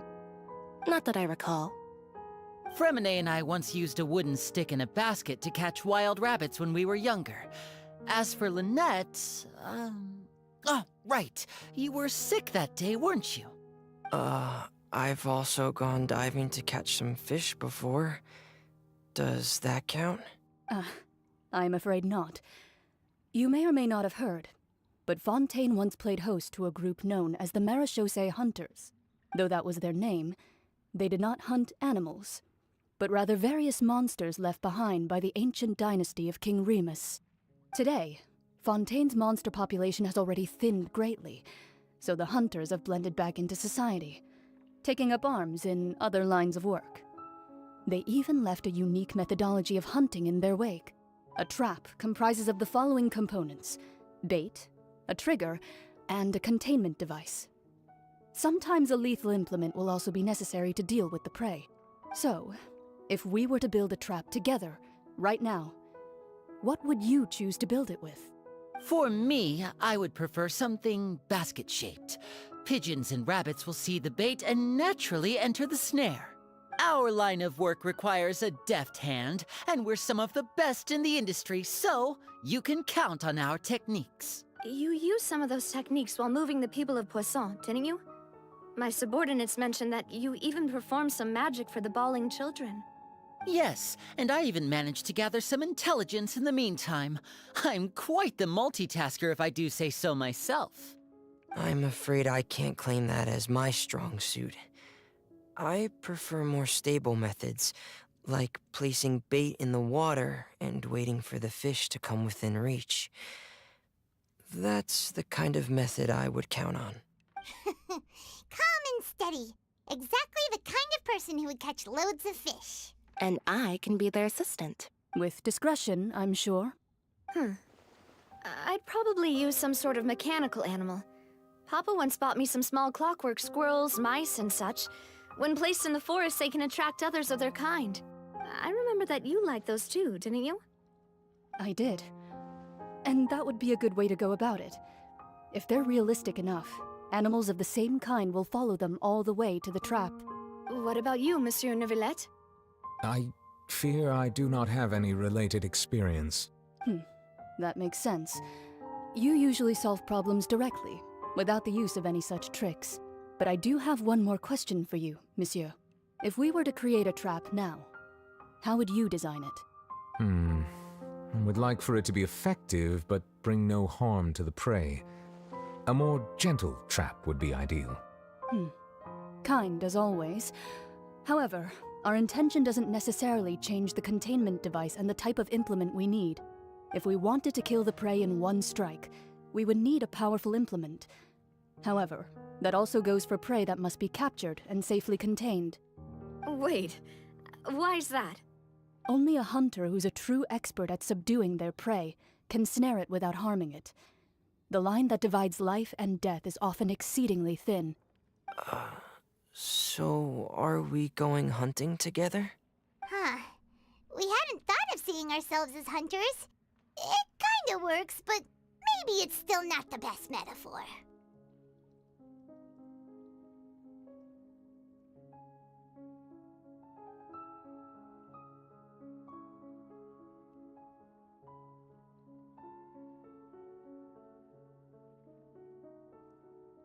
If our means of capturing and dealing with our prey is to put them on trial, then the hunting metaphor is actually quite accurate.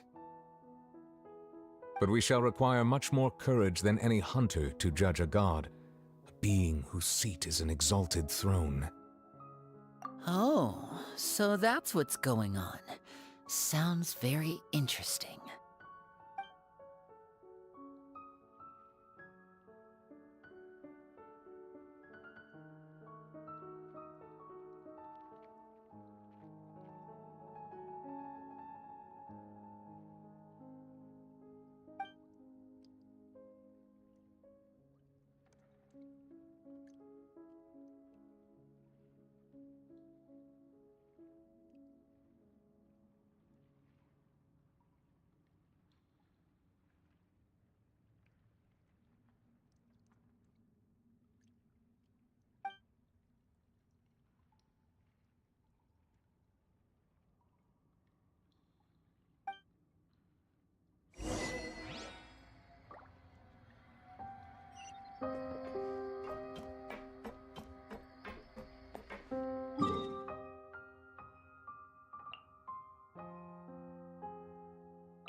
It's been a tough few days, hasn't it? So much has been happening. Paimon didn't think the meetings would go on for so long, but everyone seemed pretty fired up, huh? Paimon thought they'd be at least a little frightened. Well, Fremine was, now that Paimon thinks about it, but everyone else just looked a little surprised. Well, it's hard to say. Paimon doesn't have any experience with this sort of thing. But with you around, Paimon sure will do great. After all, you're the most reliable person in the world, aren't you? Huh?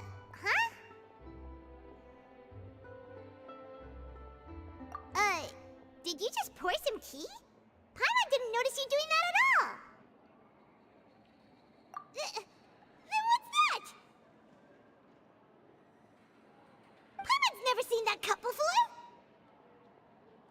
be frightened. I'm just joining you two for tea. I merely refrained from saying anything till now. Who's that voice? But there's no one here! Aw, have you forgotten me already? Wait, you are familiar. You're the voice we heard from the sky in Sumeru. The voice from the sky, I fear that description is wrong. Though, not completely wrong. You're feeling lost now, just as you were feeling previously. I sensed that confusion and thus came to you. Guiding people is an irresistible hobby of mine, after all.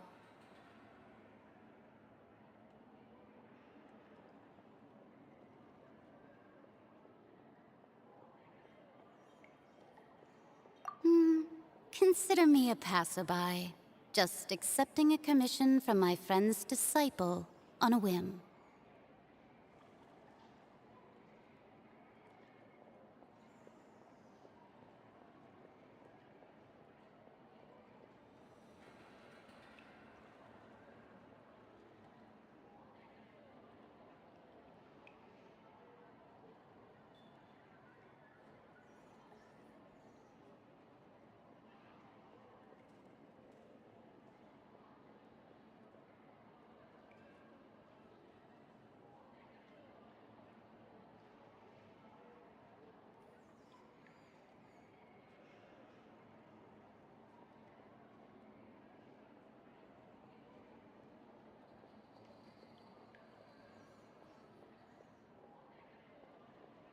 The prophecy. Yes, what has been prophesied will be fulfilled. You may view such things as the history of the future.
What?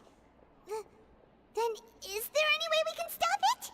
I believe you have witnessed a failed attempt with your own eyes. Can everything in Teyvat so easily be changed?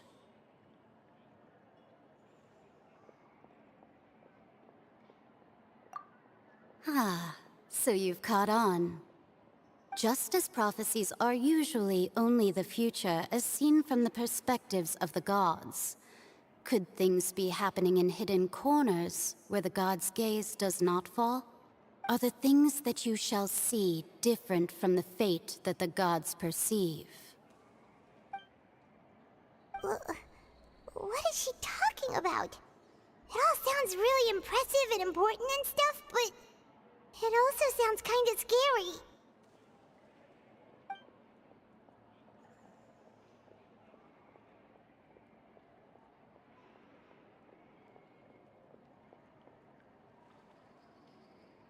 I believe that you understand, right? Some things are insignificant, but others you must reach out to change. Ultimately, fate shall serve as your only guide, no matter what will happen in Teyvat's future. All you need to do is to play your part. This was good tea, by the way. Thank you for your hospitality. Well, that'll be all for today. The voice. It's gone.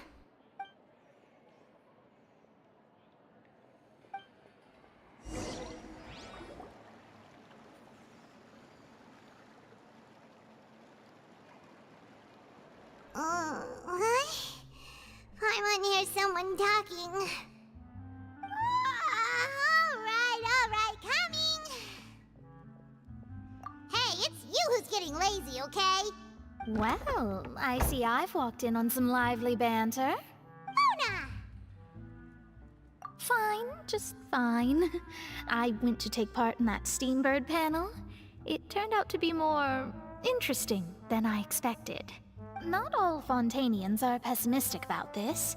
One journalist mentioned that sitting around and waiting for the end to come would be wrong, and that they should make their own rescue preparations. I agreed, so we had a brief chat with her. Did she have pink hair by any chance? Why, yes, it was Charlotte. I assume you've heard of her, no? That daredevil journalist? I'm in full support of her view. Prophecies are very important, but how can people allow their lives to be commandeered by just a few words? That's right! Paimon's glad to hear something sensible for once. Ah, yes. About what we had discussed before. I did try, but I'm afraid I couldn't reach the old hag. I'll try again tonight, but I wouldn't get your hopes up. Huh?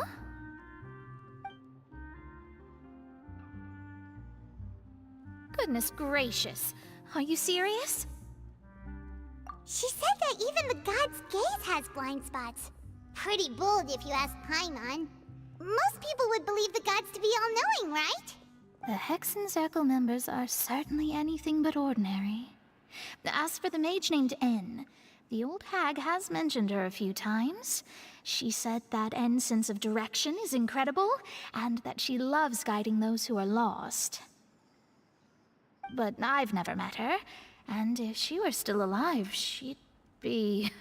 well, suffice it to say that the hag's at least a few hundred now, and N's been around for longer than that.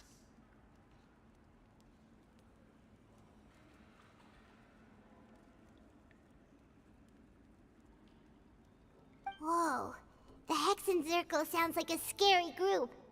But they must really stay in shape to live so long. Their abilities alone are pretty terrifying. If she came to see you personally, then the problem you're facing must truly be of great importance. Well, it's not like Paimon could understand anything she said. Yes, she was quite cryptic, but I suspect she means that there is still a way to turn things around. She didn't say when or what that would be, though, so perhaps it is something that you cannot know right now.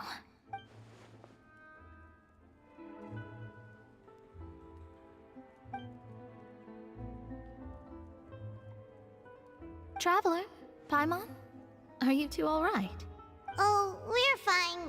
We're just a little down right now. It kind of feels like the end is coming, you know? I see. I feel that same sense of desperation, too.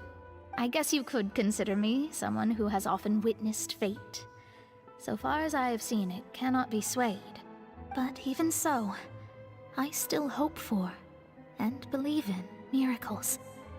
Astrology is eternal and rational, but fate may not be.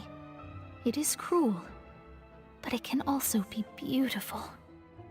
Perhaps that's what N was trying to tell you.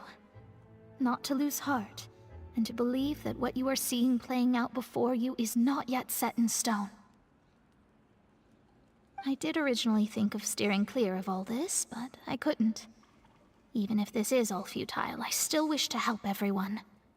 If we don't struggle to the last, then how can we face the end when it comes? Huh. You do have a point. There I go, talking about astrological principles again. Sorry about that. The moment I start talking about work-related stuff... I need to get going. It was worth trying to comfort you, even if only a little. I believe that you'll help those who are struggling in the same way I did. I suppose that might be why we always seem to meet by coincidence. Paimon feels kinda moved by what Mona said. But also kinda sad, too. Hey, Traveler.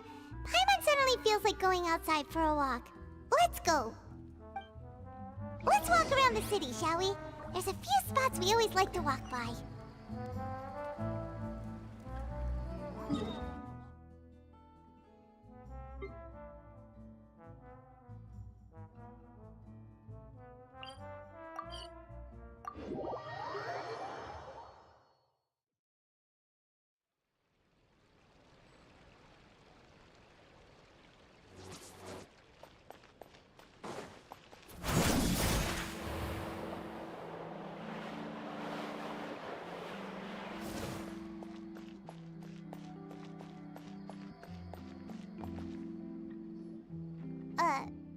Huh?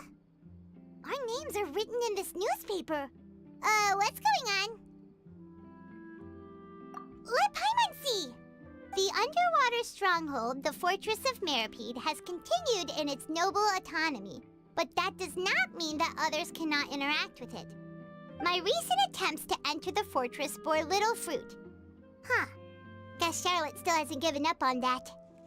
Thus, did an Outlander friend become the focus of this report, a blind adventurer with their white fairy legends trailing in their wake. It is said that this mysterious traveler once visited the underwater fortress. So while the fortress's interior remains a mystery behind closed doors, do not fear, for the tales of the traveler contain surprises in spades. Journalist Charlotte's biggest scoop yet, the Traveler's Trail, World Walker. Huh. Charlotte took so many awesome photos of us and we never even noticed her. She hasn't been able to get a hold of anything at the fortress, so since we're easier to find, she's using us as the subject matter instead? Ugh, seriously? Well, fine. Those headlines and photos do look cool, so Paimon will forgive her this time.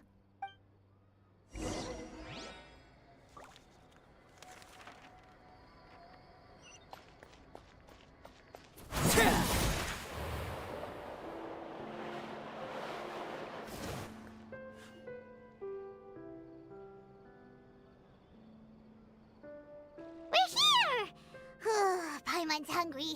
Should we go in and get something to eat?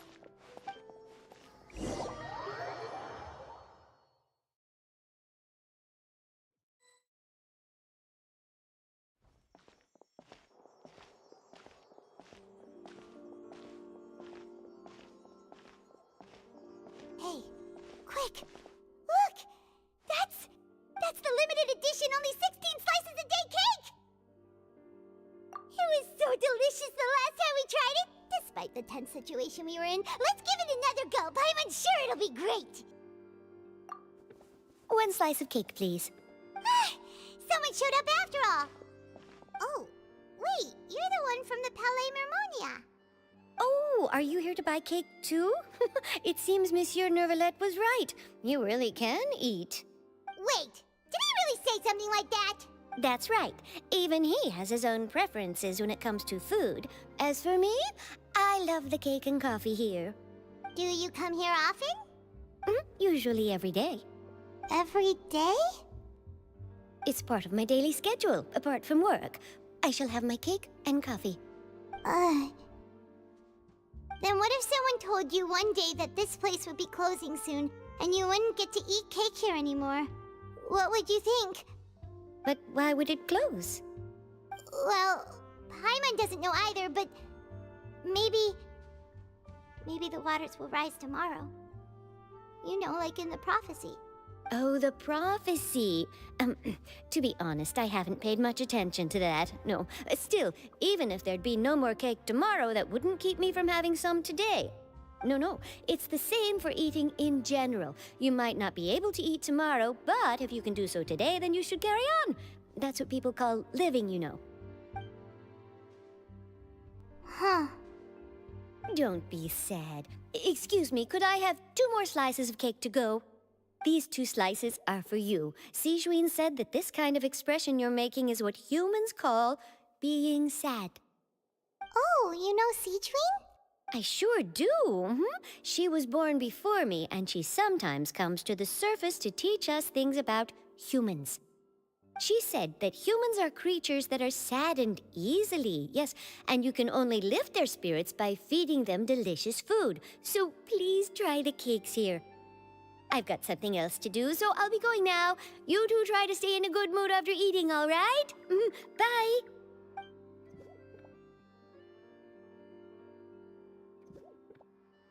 And there she goes.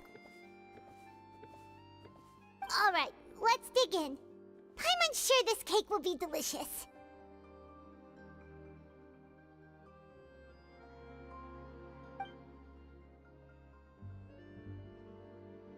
It's more delicious than last time! And the flavor gets even better with a sip of tea. It sure would be nice if we could come again tomorrow. Sure would be nice if we could always eat delicious food here.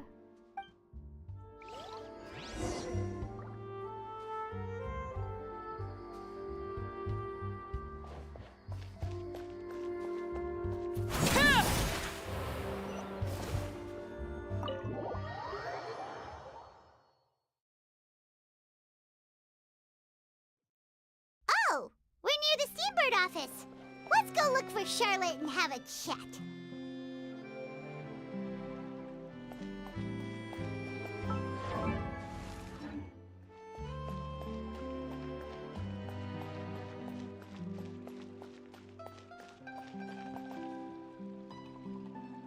We cannot just rely.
Wow! If it isn't the Traveler and Paimon! Oh, have you seen the article I wrote about you? Ha! You've got some nerve! You just used us to make some quick mora! Oh, you needn't worry about that. I heard that you were in Poisson some time back, so I sent you a letter to discuss just that. It appears you didn't receive it, though. It's all right, though. I've set aside the amount intended for you. I've even set the table with some food. Really? Oh, you're the best! You're almost a little too easy to win over, Paimon. If I were a journalist with ulterior motives, you'd be in trouble now, you know. Oh, Paimon knows you're not like that. Still, what brings you here all of a sudden? Were you looking for me? A friend of ours met you a while back, and when she mentioned it, we thought of coming to see you. Her name's Mona. Ah, so you know Miss Mona as well. She's a guest columnist for our paper. Really good one, too. She's so young and already such a brilliant astrologist. So she mentioned me? What did she say? She said that you're a real daredevil of a journalist. Nice. In which case, can this daredevil journalist dare to request an exclusive interview with the legendary traveler and Paimon? Huh? So your article in the paper today doesn't count? Oh, of course it doesn't. That was more like live photography. What I'd like to do is dive deeper and ask you to talk about the things you've seen and experienced. Yeah, are we even qualified enough? Why not? If I say you're worth an interview, then you're worth it. But not right now, of course. I'll need a few days to prepare. Oh, in that case, we'll just chat when you have the time then? Oh, so that's a yes? Ooh, splendid! I'll tell the editor-in-chief immediately. I'll have to apply for lighting, a venue, some props, and... Whew, so much to get done now. Talk to you later. Wait, Charlotte, Paimon's still got a question for you. And what's that? If, just for example, Fontaine were to be flooded tomorrow, what would you do today? Huh, that's the prophecy you're talking about, isn't it? I mean, I do hear about it often, but I've never once thought that the day could be tomorrow. If you're seriously asking, then I might try and think of a way to leave Fontaine. Oh, but I'm still a journalist first and foremost. That means I have a duty to be reporting from the scene. And secondly, I wouldn't forsake my homeland that easily. From what I've seen, most people don't know what they'd do should the worst come to pass. In truth, it might be better just to behave like normal rather than worry over such an end. So in all likelihood, I'd probably still be prepping at the office for that interview of ours. I know what you're thinking. That sounds a bit sad, but I've always believed that it's best to do what you enjoy. Just think about it. If this nation really were to be suddenly destroyed tomorrow, but I still successfully finish an exclusive interview with a truly unique person, then the story I would wind up writing would truly be timeless. And then do you know what I'd do? Well, I'd write that story, send it for printing, and use messenger pigeons to get copies out to the various nations as soon as possible. I'm not a dreamer, nor am I a workaholic, but I do love my job, and I'd be proud of leaving such an article behind. I guess you could say that I was born to be a journalist. But anyway, that's my answer. And on that note, I'll get back to my preparations. That's so nice. All of a sudden, Paimon actually kinda envies her. Anyway, let's go and take a look at the sea, shall we?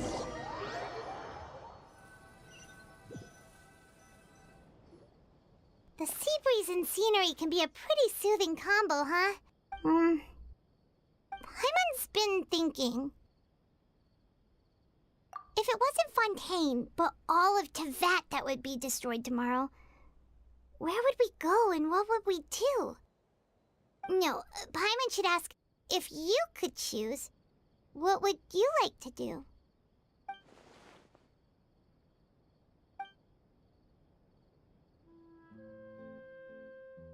We've always been moving to the next destination, so we haven't spent much time thinking about these kinds of things. We didn't have to either, with us always being on the road and whatnot. You mean, still traveling? Huh. Wait, isn't that what we've always been doing?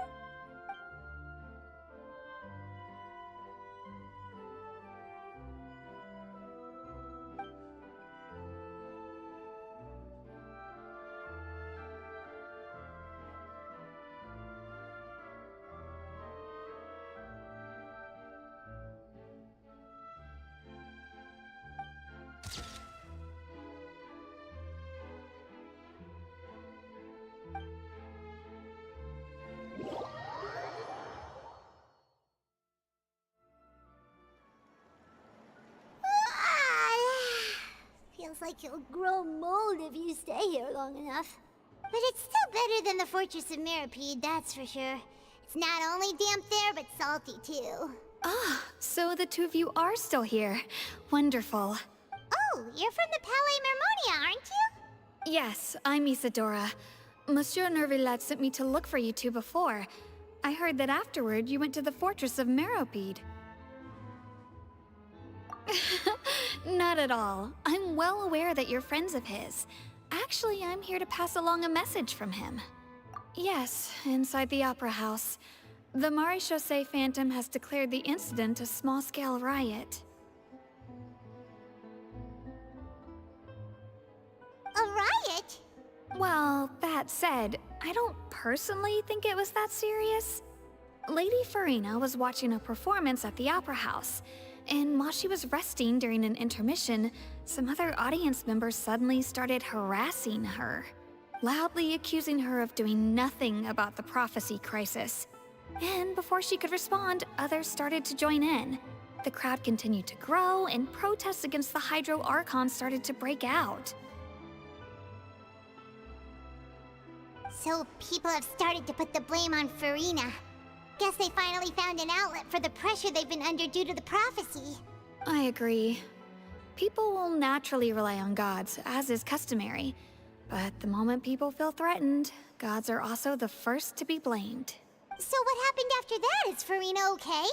Seeing that the situation was spiraling out of control and that further argument was pointless, she claimed that she'd gotten tired of this and left in a hurry. The Maréchaussée Phantom had their hands full maintaining order and did not catch where Lady Farina had gone. Only when things had stabilized did we realize that she had gone missing. So, you mean she's still missing? That's right. The Maréchaussée has dispatched many people to search for her, but we don't have any leads yet. That said, I don't think there's much to worry about. She is a god after all. Even if she were to fall into the hands of rioters, what could ordinary people do to her? Good. Monsieur Nervillet sent me to tell you about the situation, but he didn't say anything else. Don't worry, this is more than enough to go on. Thanks for keeping us informed. Ah, is that so? Well, all right then. In that case, you two take care. I'll be heading back to the Palais now. Well, sounds like we should hurry over to Poisson then. If we know Farina, she won't try to fix things in this situation. Instead, she'll look for a place to wait out the heat. And as we also know, she may be loud and dramatic, but she doesn't have a heart of stone. When Nervillet was talking to her in the Palais Mermonia, and she heard about Poisson, she couldn't hide her sadness and remorse. It would be hard for her to ignore being accused by the public today. Paimon thinks Farina's probably taken the opportunity to slip away to Poisson and try to relieve the sense of guilt that she's feeling. Huh. Well, what do you think? Paimon knows the answer, of course, but Paimon can do the analysis to back it up, too. Cool, huh? In that case, there's not a moment to lose. Poisson, here we come!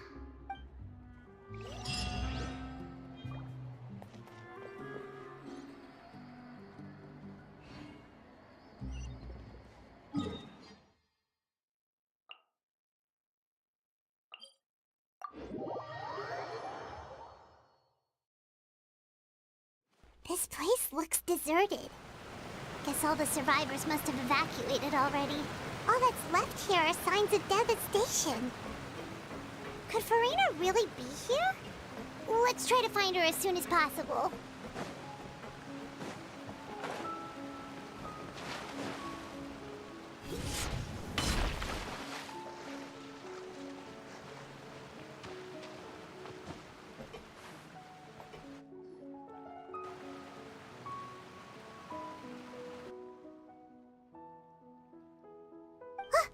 That's Farina, right over there!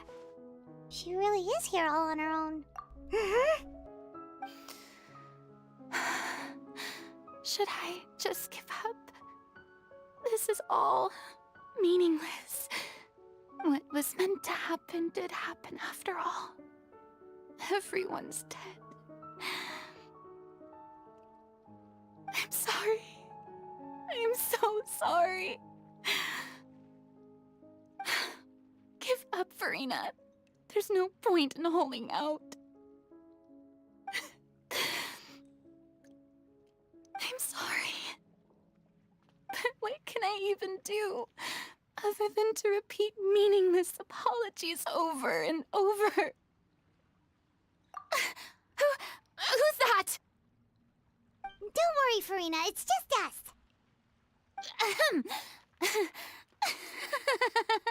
So it is you, blonde traveler from another land.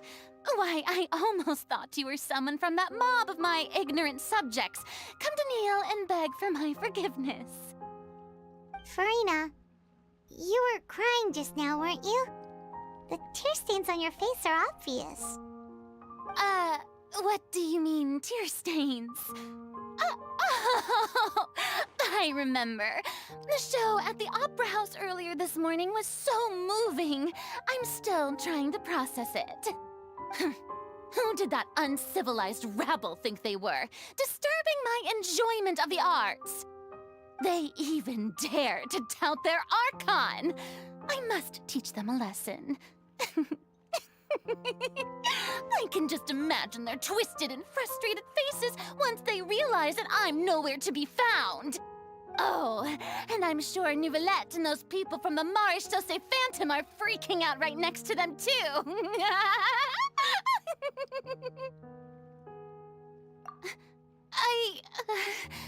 Of course not.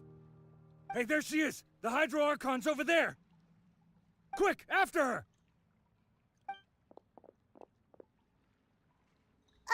Farina, those people seem to be after you. They are? They're just some rabid fans who want to cut the line because they haven't been able to meet me in person, aren't they? That's against the rules. I can't let them get their way. Farina just ran off! Quick, we have to catch up with her!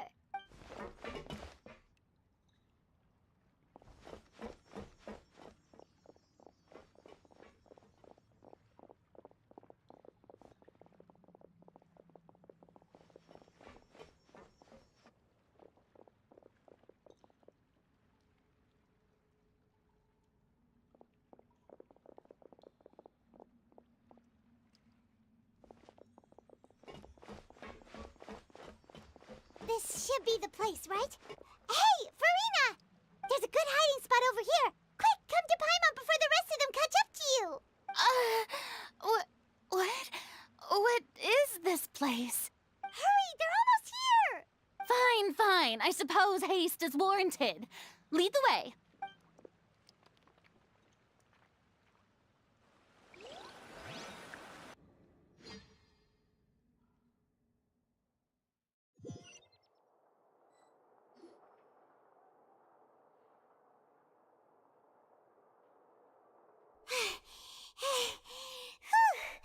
Paimon's exhausted.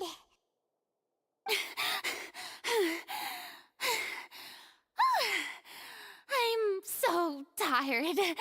I totally thought they had caught me. No, I mean, I merely gave in to the sheer enthusiasm they displayed.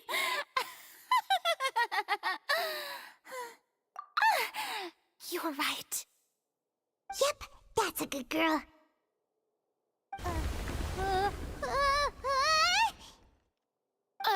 What's happening? The ground's shaking. Is it an earthquake? Yeah, a quake of this kind preceded the flooding in Poisson, didn't it? It can't be. It's happening again. Well, there's no need to worry too much about that. Nouvellette's made some emergency plans, so the evacuation should go a lot smoother this time. Yeah, I hope you're right. But the people of Poisson, they've already...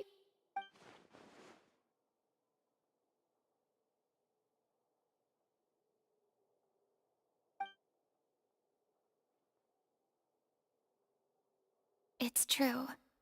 I've been investigating the prophecy for hundreds of years. I once had informants all over Teyvat, searching for clues and feeding information back to me. I've tried all kinds of ways, too, to hold back the sea. Anything to keep the coastline from advancing. But all my efforts proved to be futile in the end. Really, the truth has been clear to me for a very long time. We cannot make an enemy of the divine. No matter what we do, the will of the heavenly principles will have its way, and the prophecy shall be fulfilled.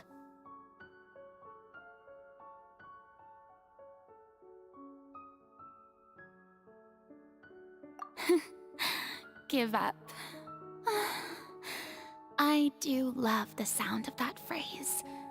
It would mean finally coming to terms with fate, but also for me to finally be free.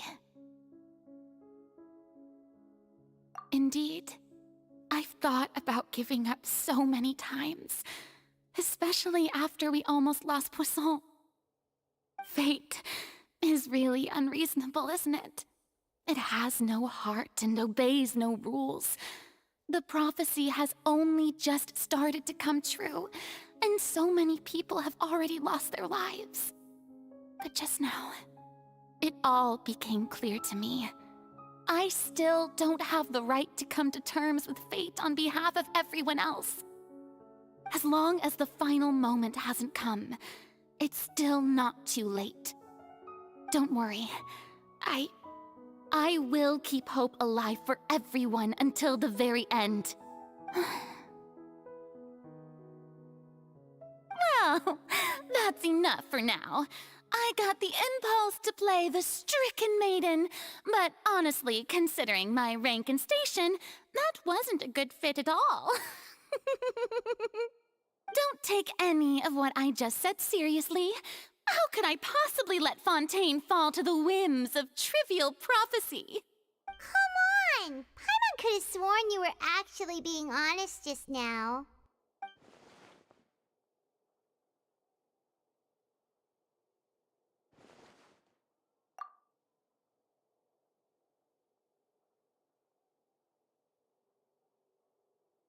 Share my burden. That's impossible. It was fated right from the start that this would be my duty alone.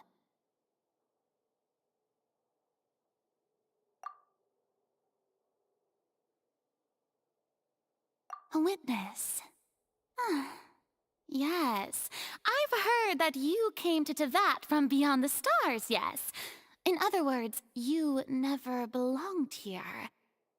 And if Teyvat is, in its entirety, a show on a stage, then you're just a spectator, aren't you? If that's the case...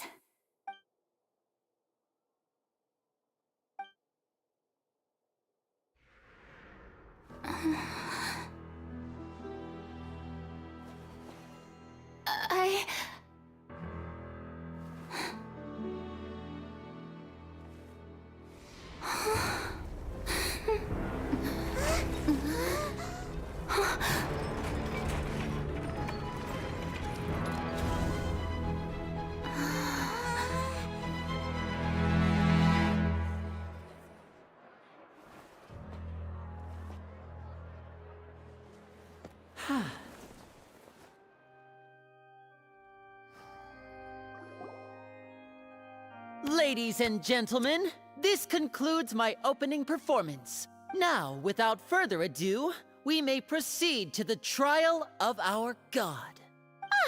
So this is what it is.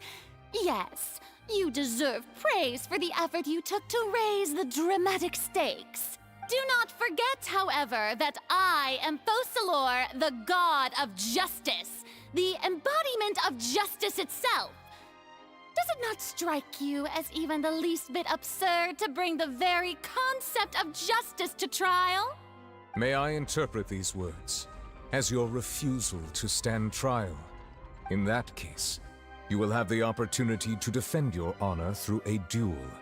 You would draw your blade against a god? I see. It seems like you have made up your mind.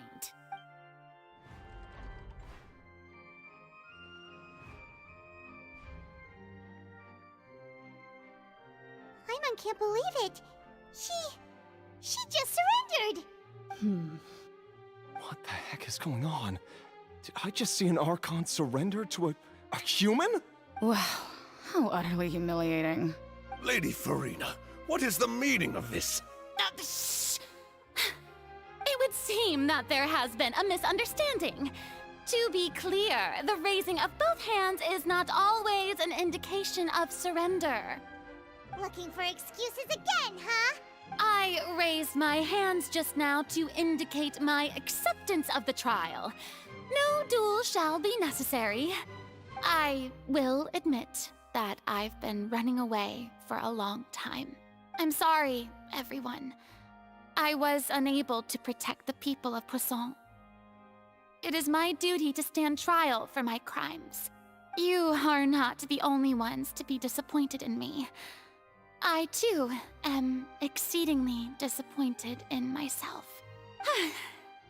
But now, it is time for the Hydro Archon to show you her courage and resolve. I, Furina, will use this trial to show the world the true meaning of justice! This time, I will protect you.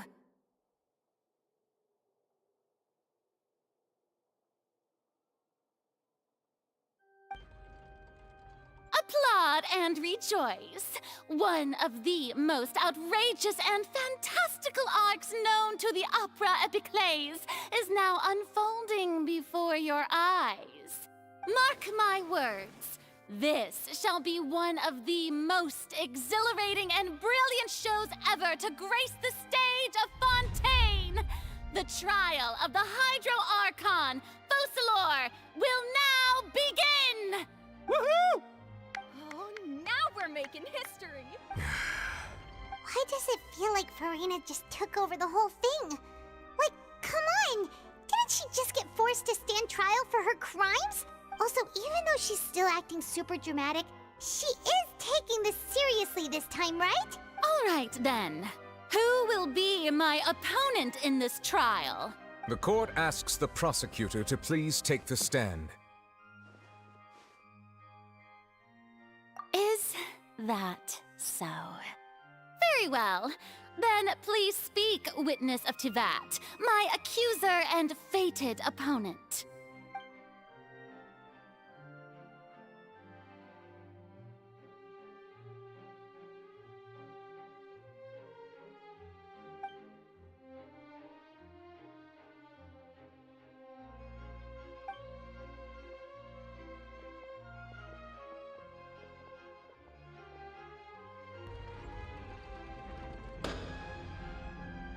Also, please allow me to ask, as a final question before the trial begins. Just how much work did you do to force me onto this stage? Well, we did do a lot of prep after the meeting that day. I can go over the tasks assigned to the Spina di Rosula, since they were rather straightforward and easy. Navia, the president of the Spina di Rosula. Most of the people who participated in the disturbance this morning were my subordinates. They changed into plain clothes and came to the Opera House as regular audience members, waiting for the perfect opportunity to incite insurrection against you. The people's resentment against their Archon has been building as more and more of the prophecy is fulfilled. A spark was all we needed to turn smoldering anger into a flame. Moreover, according to our understanding and analysis of you, when something like that occurred, you would likely flee the scene and head to Poisson by yourself. So, we arranged for a second group to lie in wait there. So, you mean, the ones who scoured the settlement for me were also from the Spina? And their goal was to force you to step into the giant magic box so you may personally participate in the greatest magic performance in all of Fontainian history. That's right. That house was a magic box, rather than someone's residence. As the super ultimate version of the setup that I used when I first performed at the Opera Epiclese. The volume of the box was increased by a whole order of magnitude, and the distance it traversed was the entire gap between Poisson and Arrhenius. Its cargo, of course, was an Archon instead of a human. My thanks, Farina. Without your help, we could never have pulled off such an extraordinary performance. You're welcome? Of course, this performance was only made possible with Father's support. The House of the Hearth spent a massive amount of labor in Mora to pull this off. We had to select a location, construct the giant magic box, dig a tunnel, and open up a path through the water. It was a lot of work for all of us. So, in other words, the earthquake that we felt within the giant magic box was just a normal tremor from the transportation of the whole house? That's right. It wasn't a sign of another disaster to come. Then, I can guess Nervilette and Cloran's parts. You gathered a crowd, prepared a stage, and made sure that the champion duelist would be immediately ready for a fight. Also that as soon as I appeared on the stage, the trial may commence without a hitch. Am I right? Yes, that is correct. Well, Clorand, I must commend you for your courage. Only the most outstanding champion duelist in all of Fontaine would accept a duel with an Archon without flinching. Thank you. As for you, Traveler, I suppose your role was to keep me distracted with conversation once you found me in Poisson. You'd make sure that I didn't notice anything amiss before revealing yourself as my prosecutor once we'd arrived onto the stage. Oh?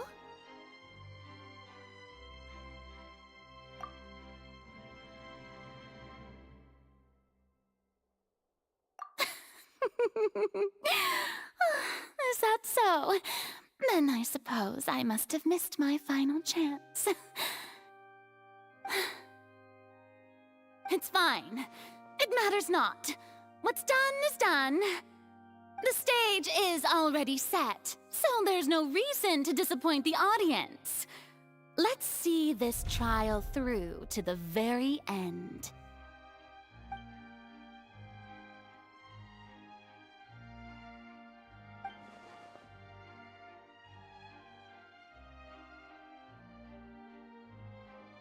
Madam Prosecutor, please allow me to pass this along. This is a document that Miss Charlotte applied for and received permission to share with you during the trial. According to her, it should speed up the proceedings. Huh? Charlotte wanted to give us something? Oh, so she's here too! Hey, Charlotte! Oh, let Paimon see. Isn't this the exclusive interview that she did with us before? So she's already finished it, huh? Wait, then that means this document is a perfect timeline of everything that's happened ever since we stepped foot in Fontaine!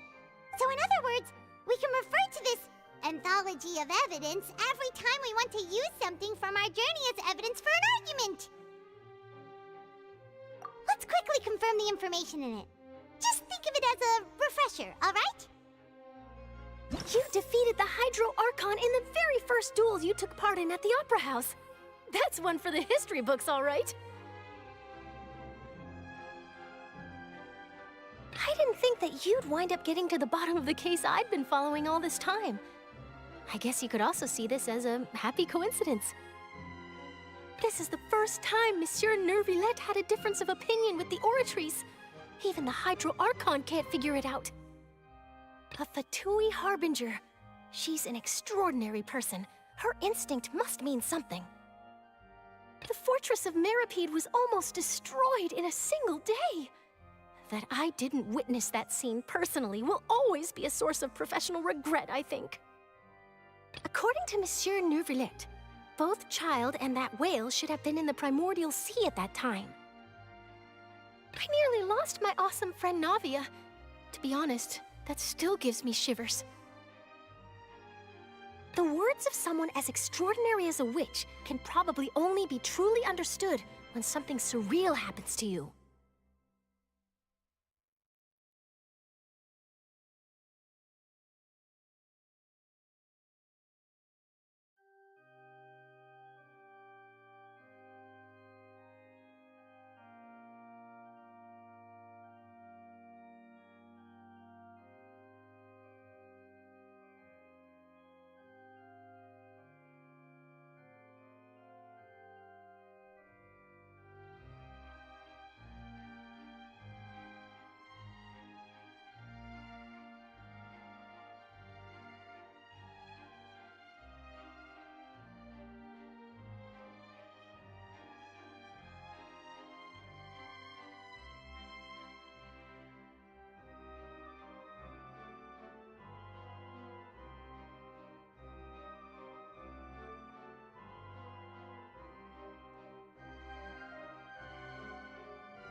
The prosecution and the defense are both in position. The trial shall now begin. Oh, come on, Nervylette. There's no need to repeat all the unimportant legalese. Just fast forward to the part where the prosecution lays out my offenses. As the defendant and the lead actress of this performance, I still haven't even been informed of my supposed guilt in all of this. Of course, it is only natural for humans to struggle to understand the actions of a god. However, you will need more than that to convict me of a crime. That's true, but my charge here is unrelated to your conduct as an Archon.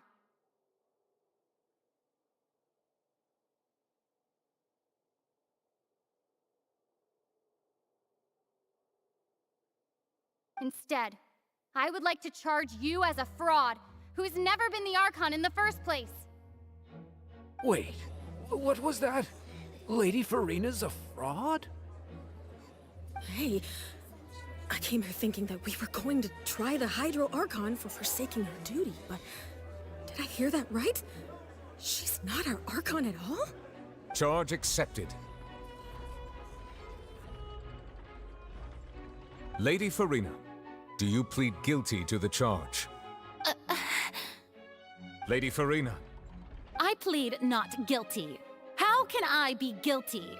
There is no way that I, Focalors, otherwise known as Farina de Fontaine, a member of the Seven and the Regina of all waters, kindreds, peoples, and laws of Fontaine, could be anything other than your true Archon. Yeah, even though Lady Farina can be rather eccentric, isn't it going too far to doubt her very identity?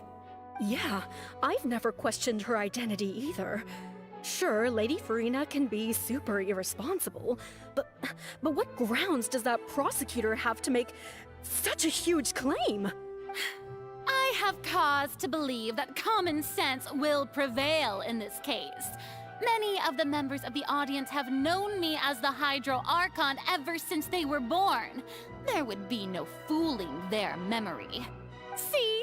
Even the Oratrice has decided to show me its favor.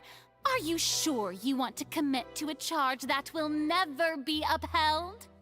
If you wish to drop the case, I can promise you as the God of Justice that you will not have to face trial for making a false accusation. We will treat everything that's happened as a dramatic spectacle and move on with our lives. What do you say to that? Huh. An argument with near impossible odds, huh? We have to not only refute Farina's claims, but also overturn the long-held beliefs of the people. Well, I tried to give you the chance to surrender. If you must persist, then let me ask. If you believe I'm not the Archon, then what manner of being do you think I am? And if I was not the Archon, then how did I manage to live for over 500 years?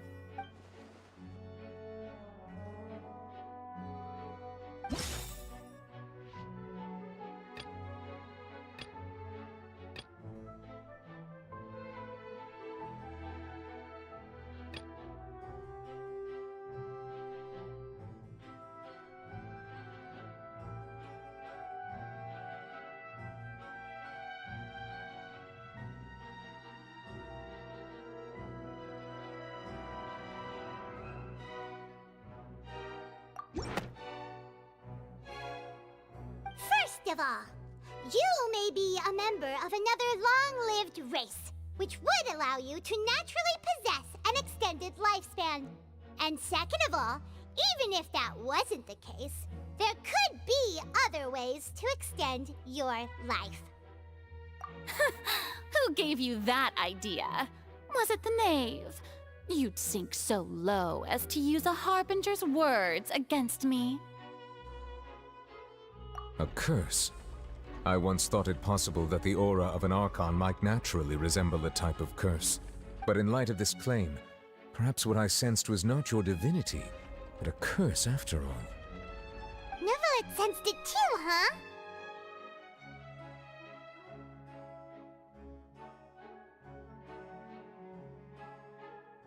Lady Farina is actually a human? Well, it is true that it's extremely difficult to tell humans and gods apart just by looking at them. It's not impossible.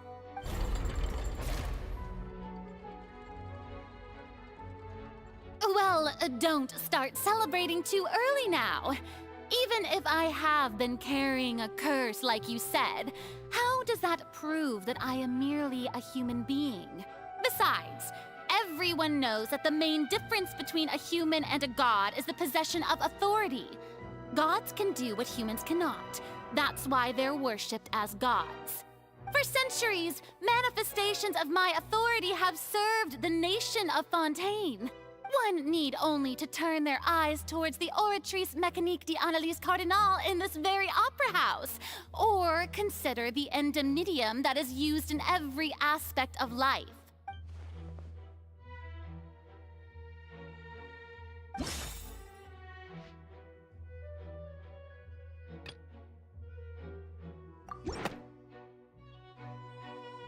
You tried to reference the Oratrice.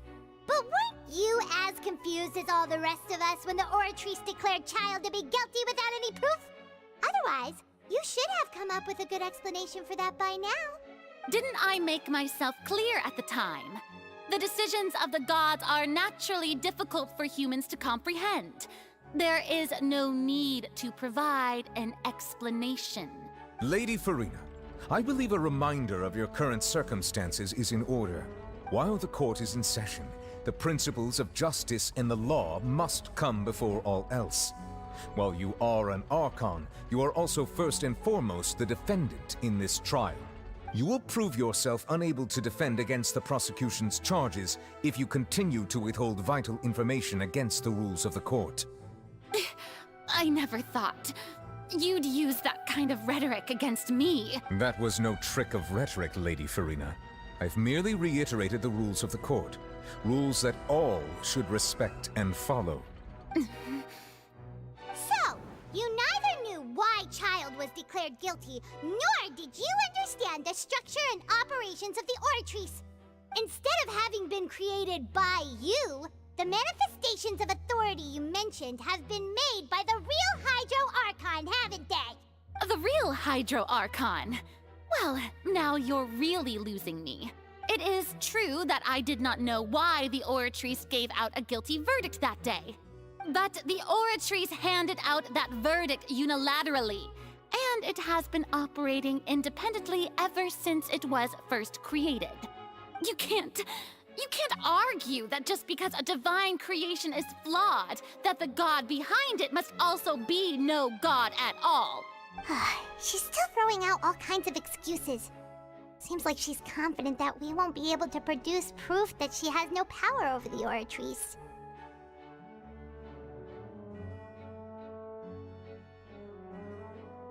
My power as an Archon.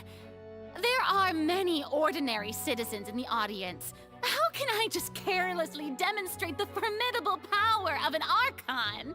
If that poses a concern, I'm prepared to extend my protection to the audience. You don't need to go that far.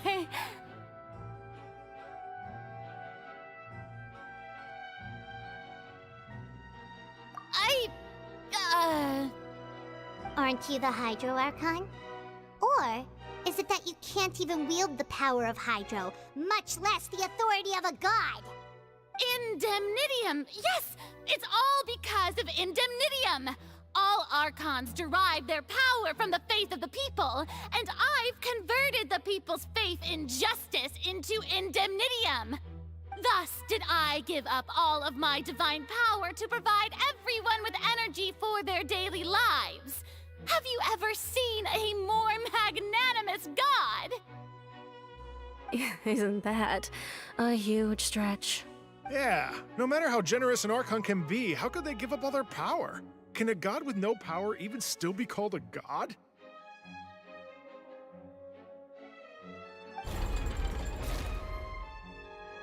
It seems like nobody's buying Farina's excuse.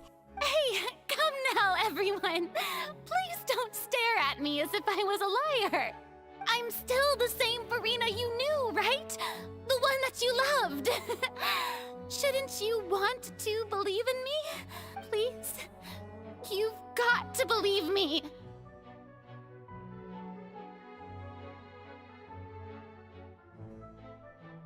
If what the prosecutor said is true, she really has committed a grave offense. Did she deceive all of us? And all of our parents and grandparents too? And then all of our ancestors? Ever since they were born? Enough! That's enough. Tell me then, if I'm not the real Hydro Archon, then who is? If you have no evidence of another Hydro Archon's existence, nor can you find anyone who can back up their claim to be such, then what grounds have you to say that I'm not actually the real deal? Wow, she came up with yet another argument. How can we refute her now? Seems like she really doesn't want to give up.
It has been established that all Fontanians can dissolve in water from the primordial sea.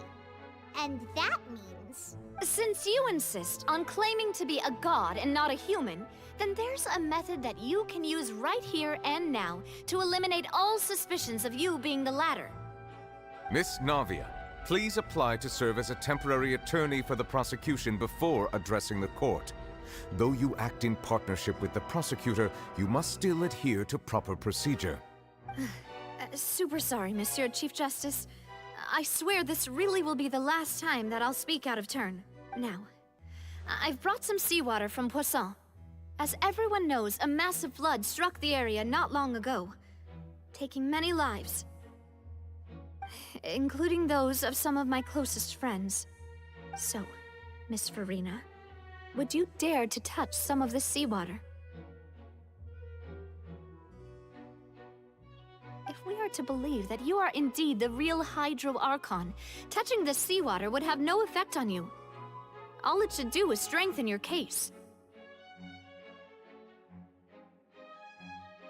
But if you don't dare to touch it, then we would have basically proved the reverse.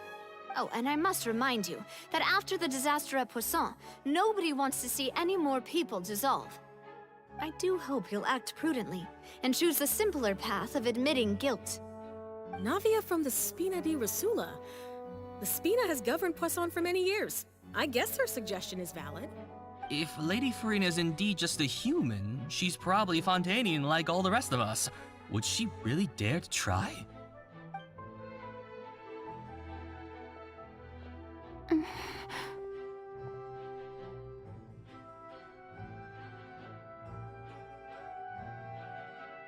Lady Farina, this test has been unilaterally proposed by the prosecution.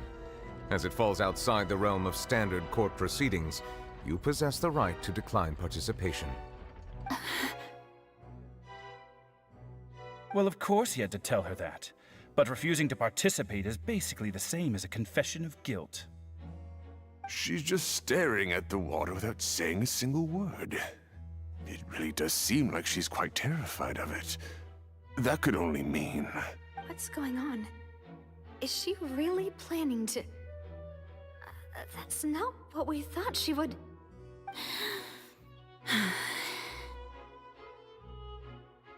Due to the inherent risk of the test, Lady Farina, you may...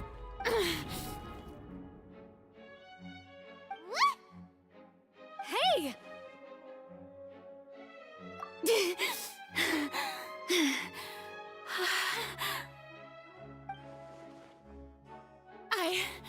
I'm fine!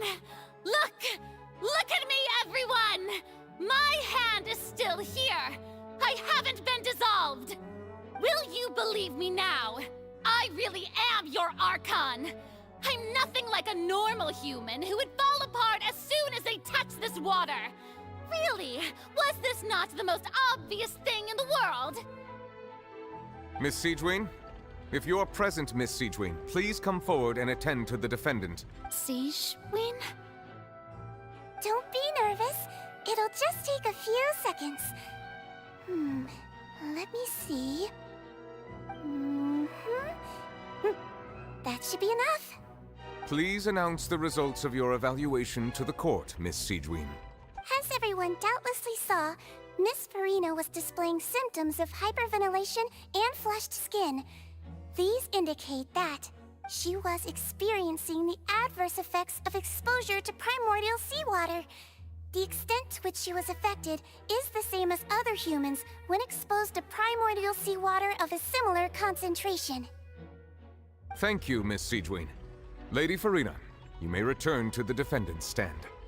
Oh wait, what did she just say? I didn't get dissolved! Shouldn't that be enough to prove my innocence? Well, considering your tendency to run from your problems, we did originally prepare a direct sample of the seawater around Poisson. However, after extensive discussion, we exchanged it for a sample that is not concentrated enough to dissolve an actual human. After all, on the off chance that something entirely unexpected might occur, we don't want anyone else to lose their life to the sea. Yeah, so out of regard for Farina's life, you secured a low-concentration sample and asked the head nurse to serve as an expert witness. It's a great thing that the direct sample wasn't actually used. Farina could have... I can't believe... You...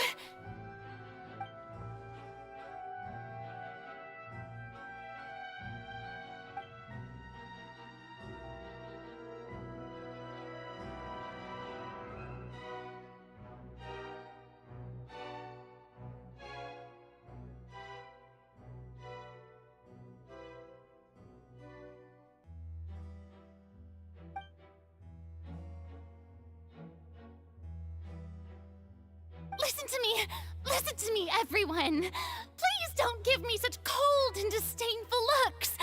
What happened just now didn't prove a single thing! Think about it! How can you conclusively prove that an Archon can't also be affected by the primordial seawater? Also, if I was really just a human, why would I dare to just put my hand in that kind of water?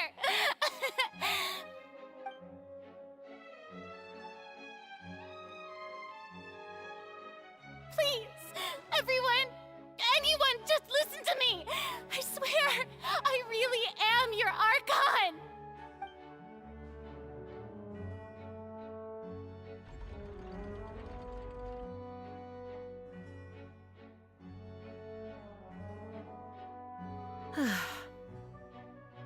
I don't think anything she says at this point will sway anyone. The odds are just too stacked against her now. With all the things that have been said, Paimon doesn't think there's any way left for Furina to win. I believe the time for arguments and presentation of evidence has come to an end. If there are no objections, we will move on to the final judgment.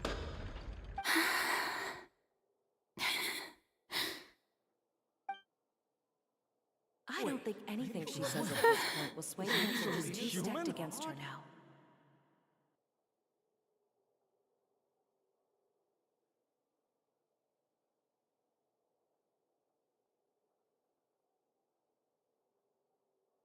In my capacity as Chief Justice, I shall now render judgment on Furina's misrepresentation of herself as the Archon of Fontaine. As a human who knowingly deceived her fellow citizens, Furina is guilty.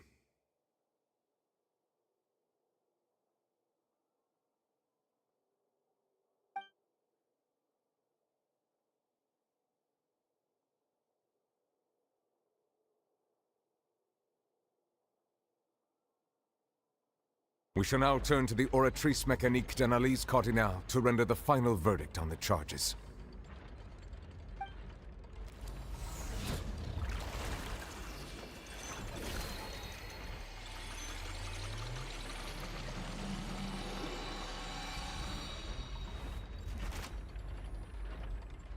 According to the judgment of the Oratrice Mécanique d'Analyse Cardinale, Furina is... Well, what's wrong? What's the Oratrice's verdict? No, the Oratrice also displays a guilty verdict. Isn't that correct then? However, the exact wording of the verdict is thus: the Hydro Archon, guilty, to be punished via the death sentence.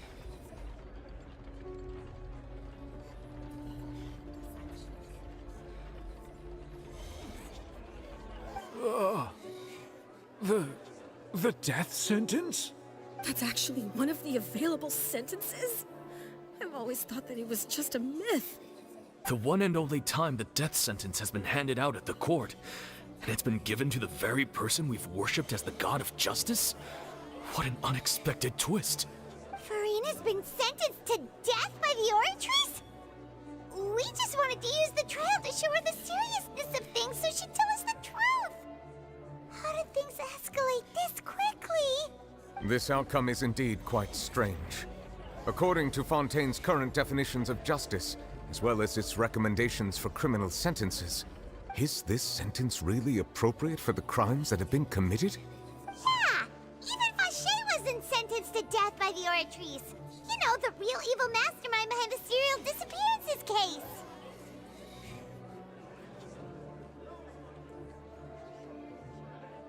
Indeed. Not only is Furina's sentence overly excessive, the very point of our trial today was also to prove that Furina has never been the Hydro Archon in the first place. But now, the Oratrice seems to have deliberately invoked the title of the Hydro Archon. What does this mean?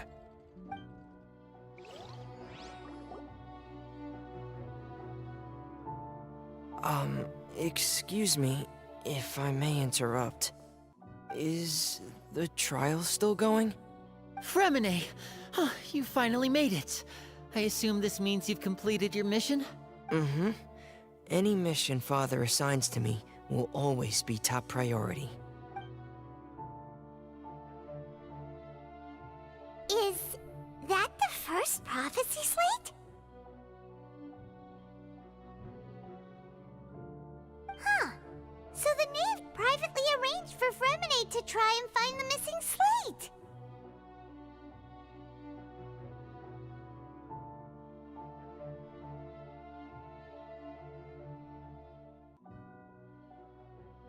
I looked everywhere and finally found it at the bottom of the sea. It took me a long time to get around some dangerous stretches of water. But has the trial already concluded? Then, doesn't that mean I've come too late? Oh no. Father will be disappointed in me.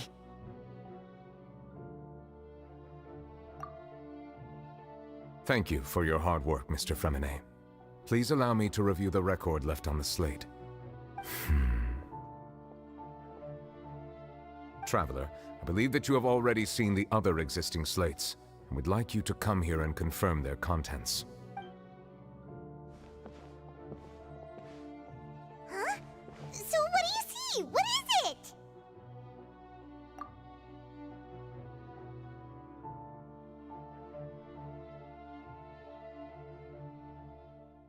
I believe I've now made sense of the Hydro Archon's crime. It has to do with Fontaine's lost history.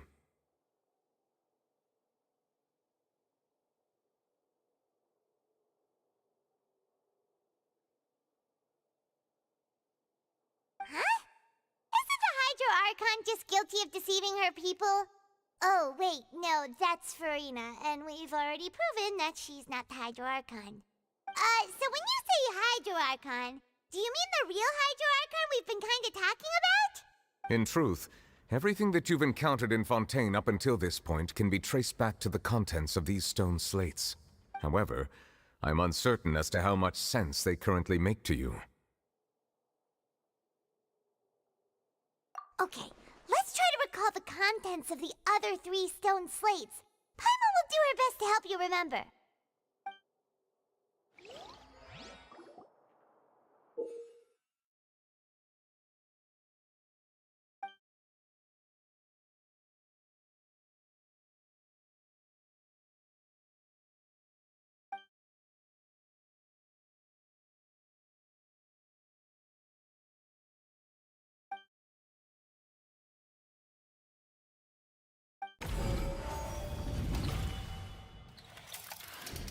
The first stone slate describes what you just said. It seems to show the previous Hydro Archon using her divine power, and then the Oceanids turn into humans. Does that mean that Fontanians are transformed Oceanids? Oh, Paimon wasn't expecting that. But if Oceanids can turn into humans, then perhaps this process can be reversed as well. The second stone slate shows Celestia floating in the sky, and the Hydro Archon and her people worshipping it together. But the heavens still brought judgment down upon them. This must be the point when the Hydro Archon and the Fontanians were branded with their original sin. Does this mean that the original sin and the Hydro Archon sin are the same thing? The third slate shows the Hydro Archon sinking into the sea surrounded by many people. That reminds Paimon, didn't we also watch that happen to someone else? Well, the fourth slate is the prophecy the Fontanians have been talking about. People dissolving into the sea, the Hydro Archon crying on her throne, and so on.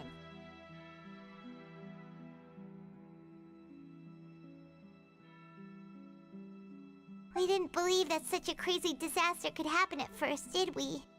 But after that incident, it was just a question of when and not if.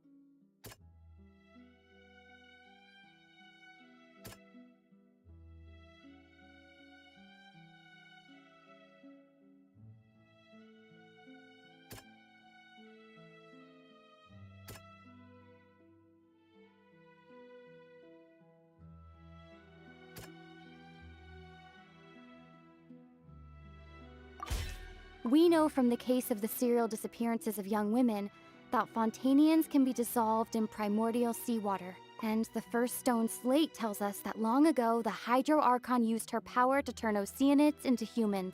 This might be the reason that Fontanians can dissolve.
Perhaps what is about to take place has all happened before. The true sin of the Hydro Archon that Neuvillette mentioned, and the original sin cast down on the people of Fontaine by Celestia as recorded on the stone slates.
It's not as simple as falling into the sea. When Navia fell into the sea, her consciousness was subjected to judgment. The stone slates show the people gathered around the Hydro Archon in the sea. Could that be alluding to the same thing?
That doesn't...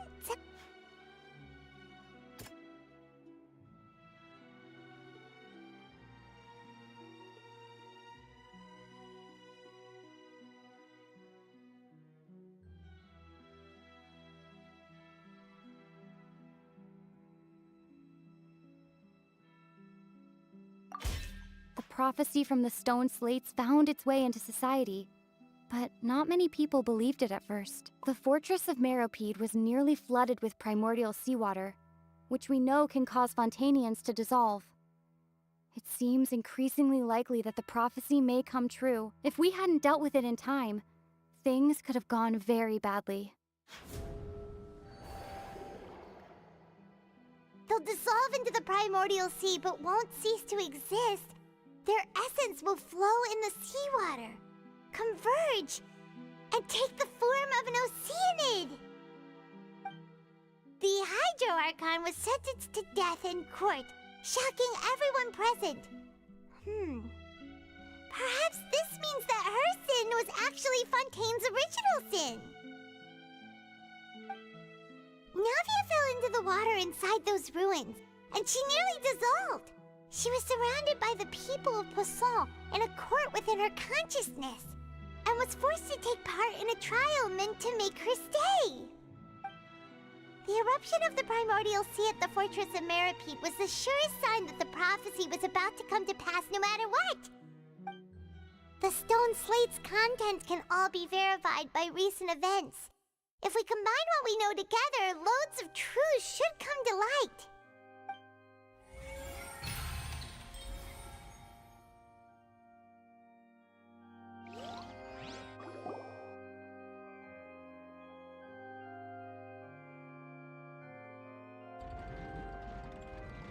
Huh? Oh, Paimon gets it now! So that's how you can make sense of it. But then it feels like we're going to have to share some truly shocking revelations. Let's hear them.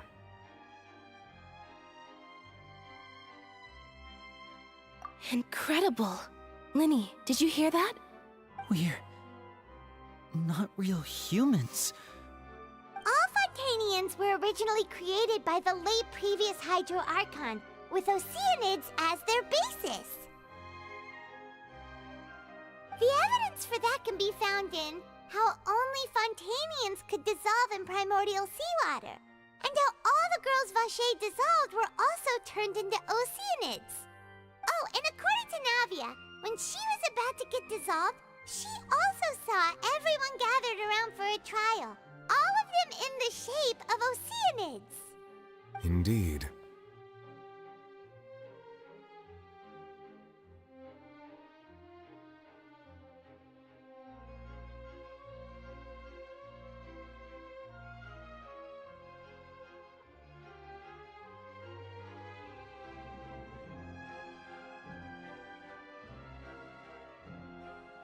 Yeah, and it follows from the content of the first slate that she probably angered Celestia by creating humans without prior permission. That could also explain why the Oratrice judged the Hydro Archon to be guilty. It's to account for that ancient sin.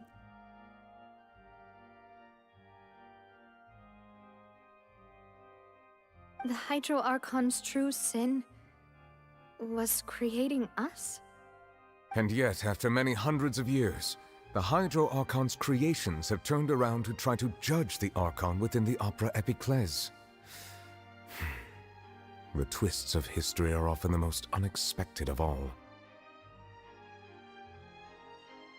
Yeah, isn't the image here just like when Navia fell into the sea? So wouldn't it be trying to show the image of the Hydro Archon also falling into the sea once the prophecy has been fulfilled in the fourth slate?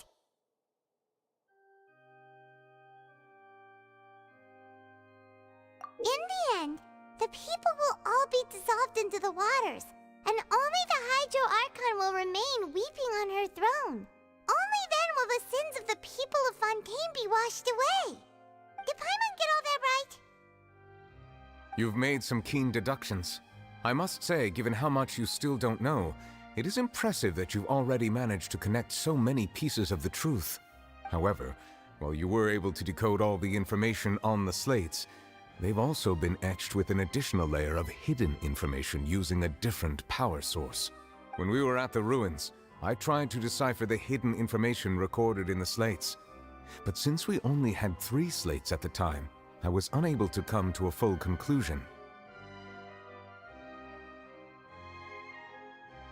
Now that the slate collection is complete, I shall make another attempt to decipher the narrative recorded within. If everything goes well, we should finally be informed of the unadulterated truth.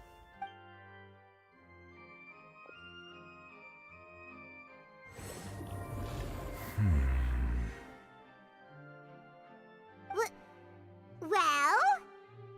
Did you get it? I believe I should share this truth not only with you, but with all the people of Fontaine as well. I will try to briefly summarize it for you. Your hypotheses regarding the origin of Fontainians and the sin of the Hydro Archon were both correct. In the Fontaine of old, the previous Hydro Archon sensed the yearning of her Oceanid familiars for life on land.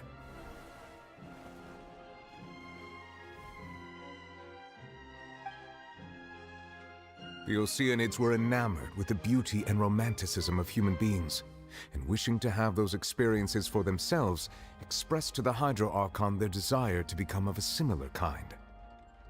However, even though water as an element is intricately linked with the power of life, the Hydro Archon, as one of the seven, did not possess the authority to create a new form of human life.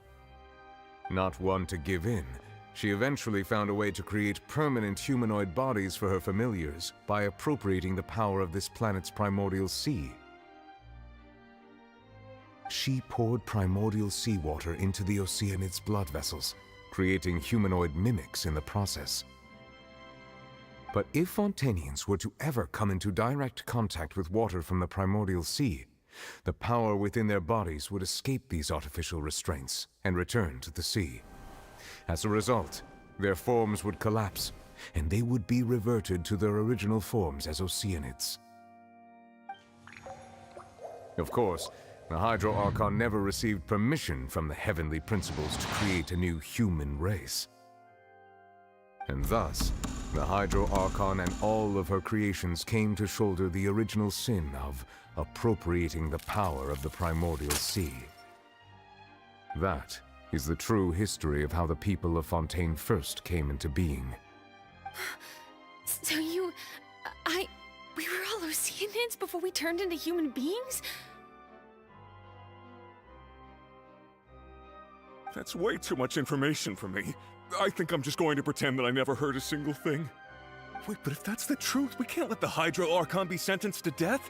After all, her only sin was creating us. This really might be too much information for your regular Fontainian, but it does answer a lot of our questions.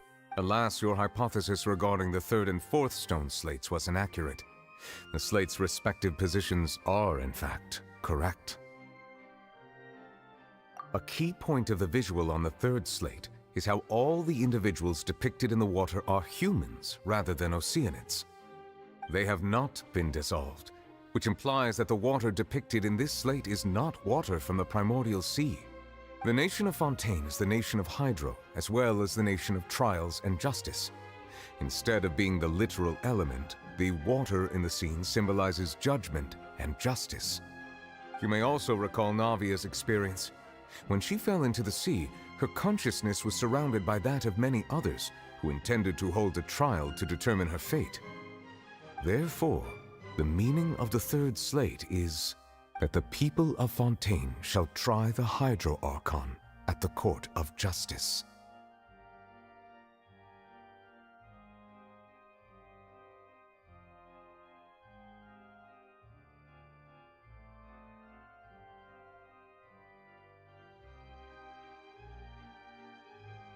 Yes, it refers to our present situation. I think I'm following now. So, what you're saying is, even though we decided to put on this trial to avoid fulfilling the prophecy, in truth, everything we've done has happened exactly as the prophecy foretold. So now, it seems, we're the ones making sure it comes true. What should we do? Huh. No matter what, the prophecy will be fulfilled. Is this what it feels like to be a prisoner of fate? If that's the case, does that mean the scene in the fourth slate will also be fulfilled soon? Traveler, I would like to point out another small fallacy in your deductions. About the fourth slate, you probably thought that the eruption of primordial seawater beneath the fortress of Meripede served as the surest sign that the prophecy was about to come to pass, yes?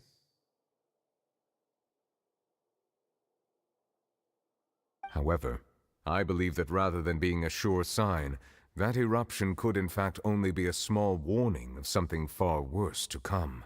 As for the root cause of the catastrophe, I believe you've already encountered it once before.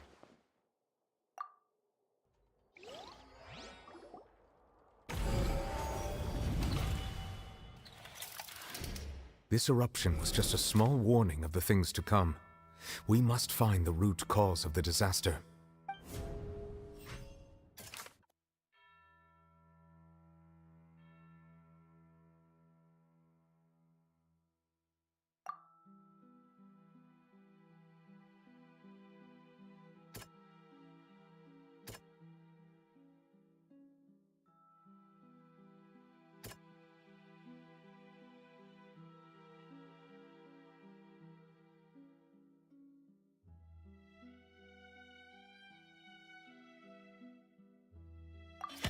It was both dream and reality. If we're talking about a true culprit, that could only be that thing inside the Primordial Sea, right? The truth, the original sin, the trial, and the root cause of the disaster.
That was way too close!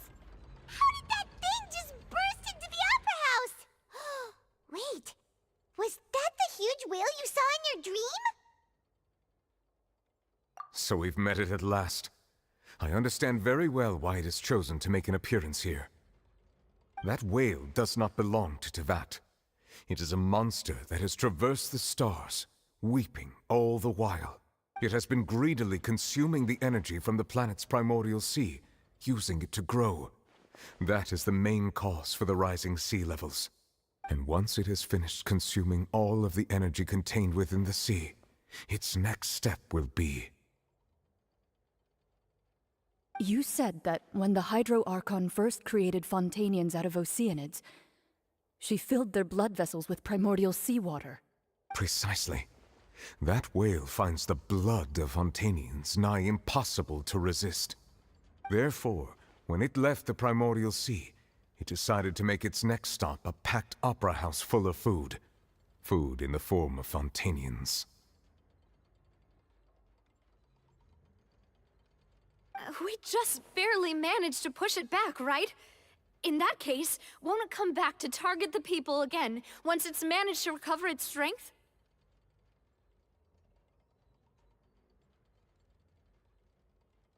That is correct. Indeed, it is more accurate to say that we should thank that Harbinger for buying us some time. Without him, the whale would have likely come onto land far sooner. From the way he looked, he must have been fighting the creature for quite a long time. That battle maniac.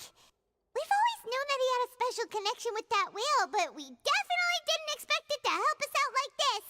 Anyway, Now that we know that this whale is the actual cause of the disaster recorded in the prophecy, all we need to do to stop the prophecy would be to find a way to beat it up, right? It is too late. It had already absorbed too much of the Primordial Sea's energy before we could notice it. At this point, it has become practically integrated with the sea itself. Even if the entirety of Teyvat were to be destroyed, it could still survive and swim off towards some other world. That's not something I will accept. We've already done everything we can, and we even found the true culprit. We've come so far. You can't just tell me that the last hurdle is some impossible foe. That's just not fair.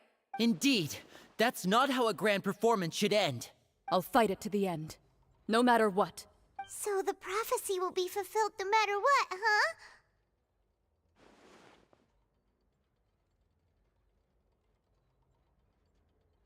The prophecy. Yes, what has been prophesied will be fulfilled. You may view such things as the history of the future.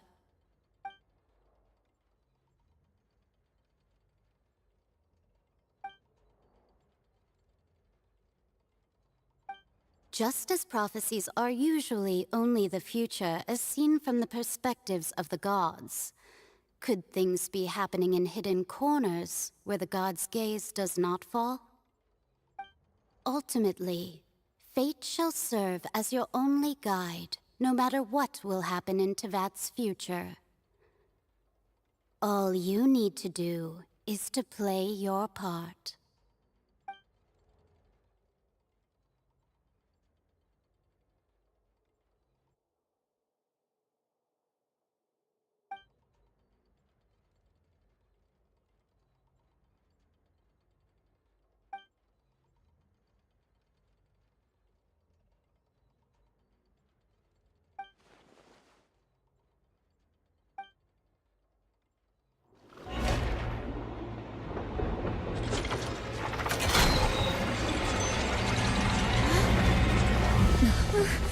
What's happening with the Oratrice?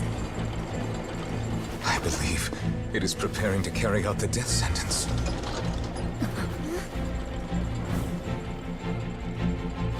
Furina!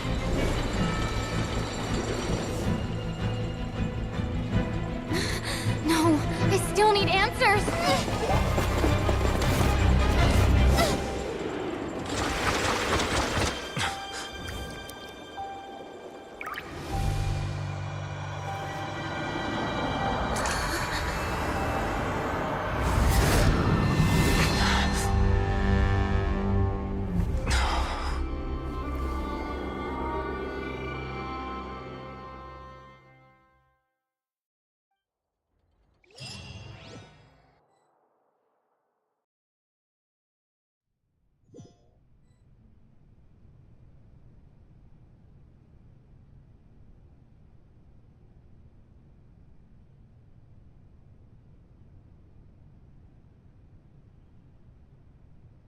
You...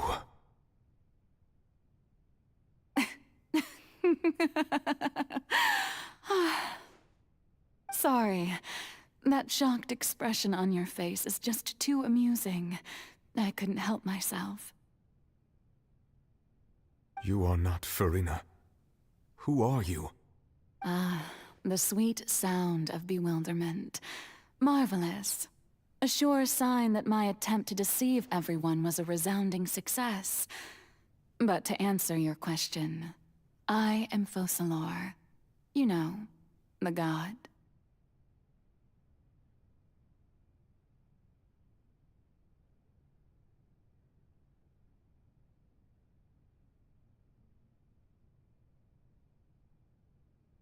Focalors, why did you deceive us? Oh, that wasn't my goal, of course.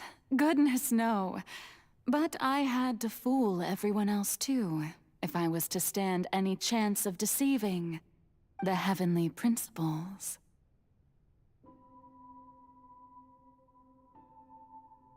Deceiving the heavenly principles?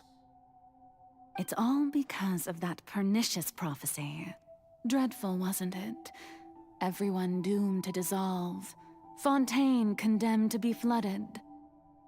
One was not amused. In fact, one was positively bemused when that problem was thrust upon me by my dearest predecessor. That's the former Hydro Archon Egeria for the uninitiated. It hardly gets more disastrous than a preordained national catastrophe, now does it?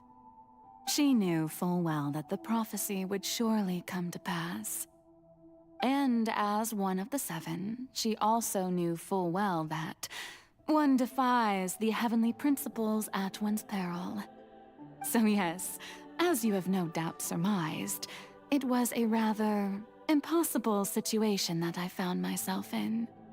I spent a terribly long time mulling it over, alone on the ocean floor. And I was almost growing barnacles by the time I finally realized there was only one possible solution to this confounding conundrum.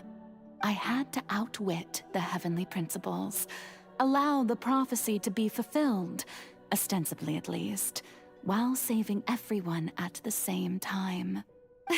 I'm a genius, I know. I can only assume that's why Egeria chose me as her successor. Although, looking back now, it was hardly the inheritance one dreams of. Between the task of saving the nation, the quotidian duties of the Hydro Archon, and not to mention the original sin of creating a new race of humans, I dare say she left me quite a colossal mess to clean up. But one can only play the hand one is dealt. I did not choose this, any more than I chose to be one of her Oceanid familiars. So you were also once one of the Oceanids, transformed into a human by Egeria's hand.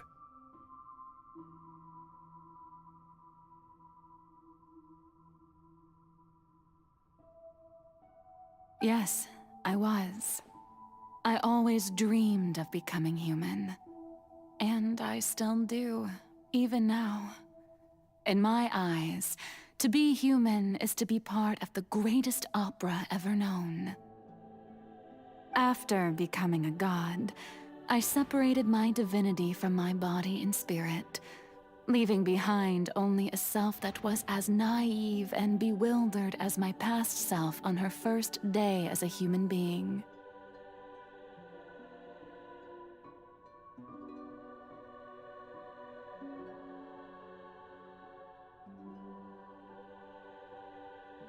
The me you see before you now is that divinity, and the human counterpart I left behind, I named Furina.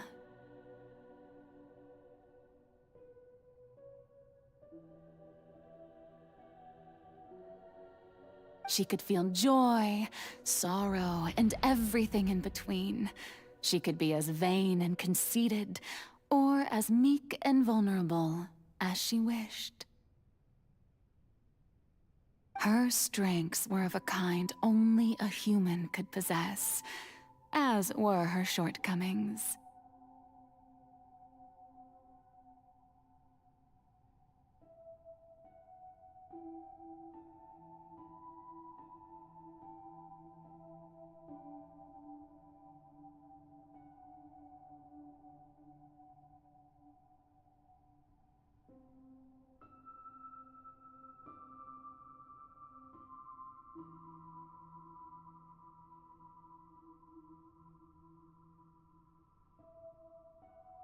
But in my eyes, Furina's humanity was what made her perfect. She was perfectly human in every way. The person I always wanted to be. Anyway, so then I cursed her. All part of the plan, of course. The plan to deceive the heavenly principles.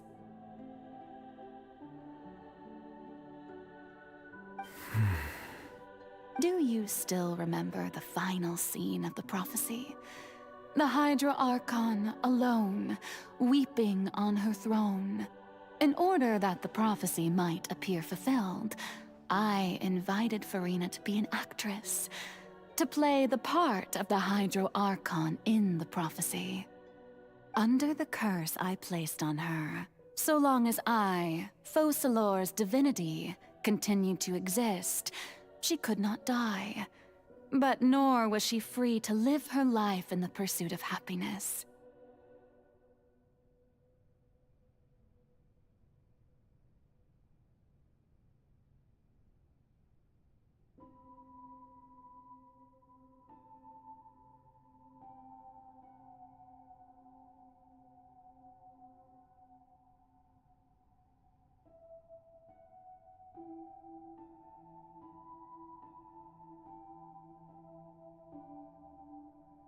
Instead, she was forced to take the stage in the opera house, to embrace the role of leading lady, to forever play the part of the god from the prophecy, all to create a deceitful appearance of that prophecy coming to pass.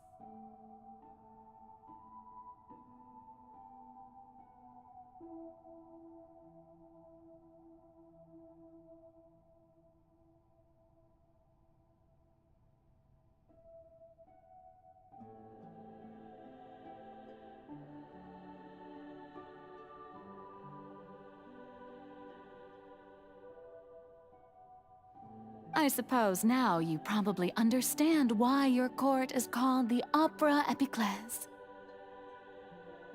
But Farina is only human, isn't she? Even though she has had a long life, her mind is no stronger than that of any other ordinary human being. I cannot begin to fathom what she has had to endure. It must have been torture for her.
It has indeed.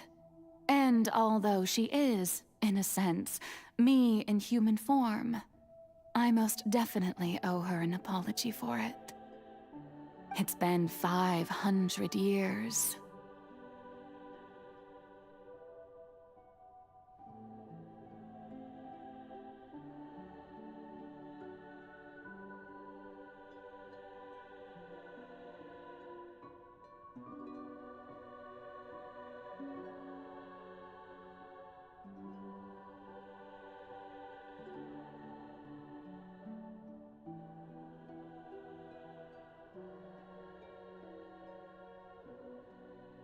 And all along, she's been playing her part in the most unimaginably long, unbearably lonely, and agonizingly painful opera of all time.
permitted you to come onto this stage. Now, I understand your admiration for my august self, but I must ask you to keep to the rules. All right. It is not my intent to reprimand you. There is no need to state your name. Just be off with you. Do not distract me from my performance. Oh, do not jest. Can you not feel it?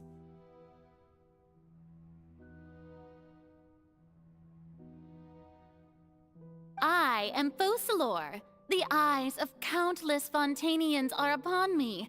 I must, at all times, display the utmost elegance and nobility.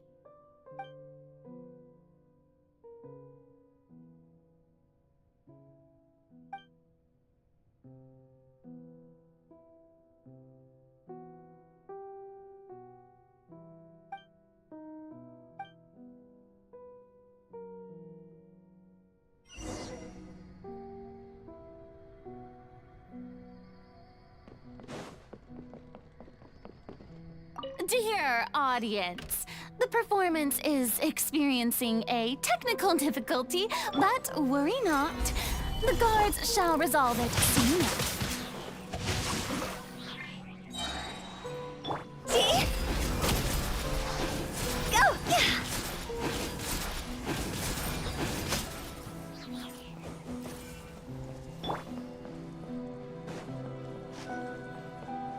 Hey, what gives? The audience is still watching me, you know. Guards?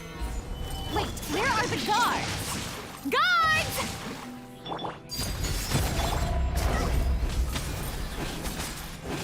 Phew!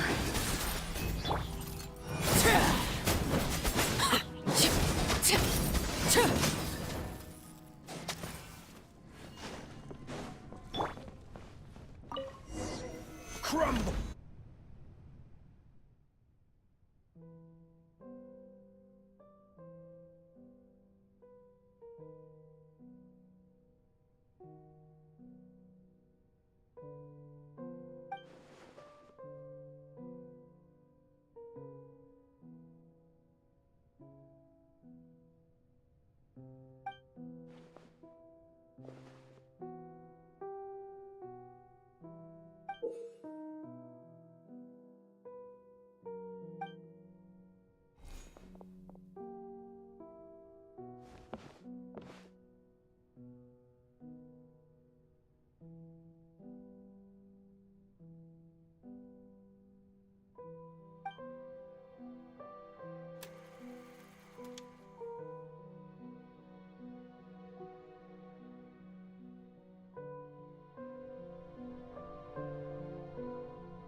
Furina. Huh? Who's that? Who's calling me? Where are you? Be not nervous. Be not afraid. I am before you. Wait a moment. You're Mirror Me? How can this be? Mirror you, huh? You know what? That's not bad. Let's go with that. Mirror Me. What do you wish to say? The prophecy. Have you heard of it? What prophecy? Wait. I know. I think. I don't know why, but it's in my head somehow. The people will all be dissolved into the waters, and only the Hydro Archon will remain, weeping on her throne. Only then will the sins of the people of Fontaine be washed away. Oh, very good. You know it well. What's going on? I can't seem to remember anything clearly. The only thing I know for sure is this prophecy. Will it really come to pass? Yes, it will. And that is why I've come to you. Disaster will come to Fontaine sooner or later. Things will develop just as the prophecy declared. There is no escaping it. But doesn't that mean everyone will die? I'm a Fontainian just like them. Will I dissolve too? Oh, don't worry. Magical meetings exist in this world precisely to give people a chance to turn things around. It is the reason why you met me today. I will tell you how to save everyone, but you may have to suffer somewhat. Oh, so there's still hope after all. Goodness, you frightened me. You spoke so much and with so much certainty.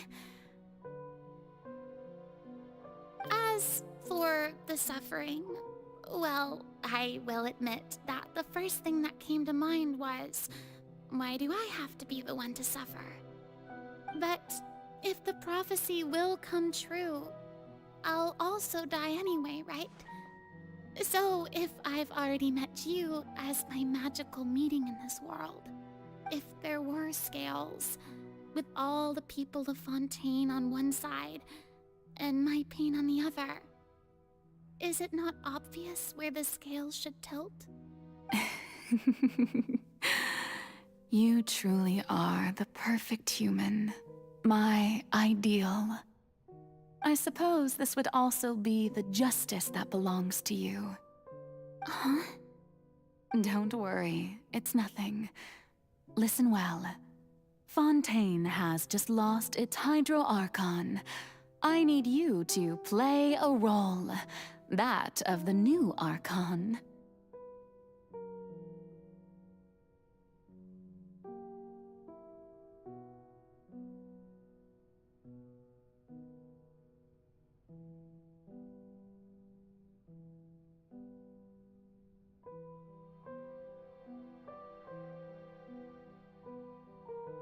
Play as a god?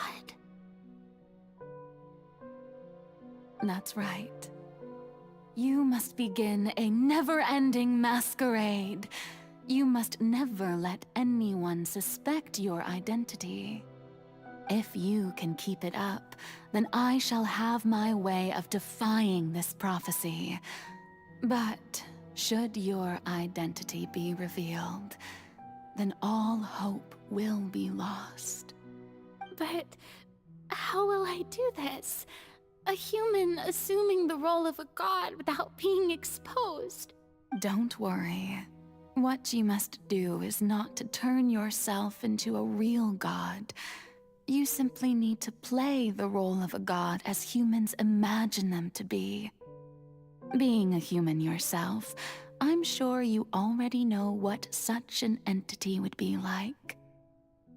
Remember, your true challenge will not be pursuing divinity, but contending against humanity. I'm still not sure I understand, but I'll try. I'll try to do this. So, how long am I going to have to play this role? To accomplish this mission, you will have to stay on the stage for many, many years. You will endure and not grow old until your task ends.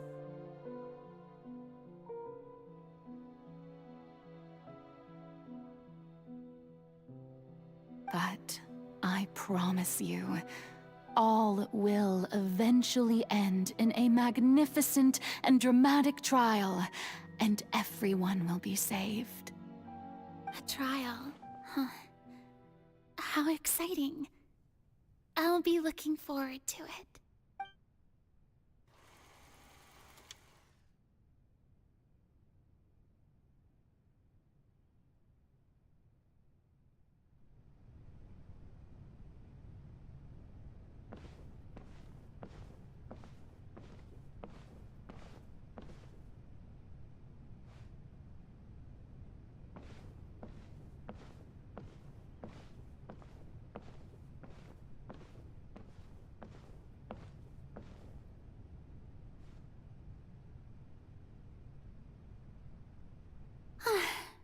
The Maison Cardinalise has announced my accession, but this is my first time facing the people.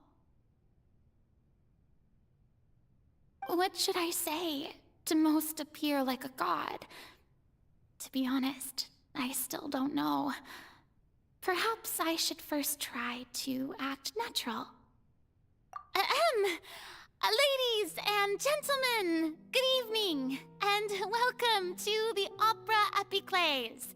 I'm sure you've all heard about how I have taken on the role of Hydro Archon.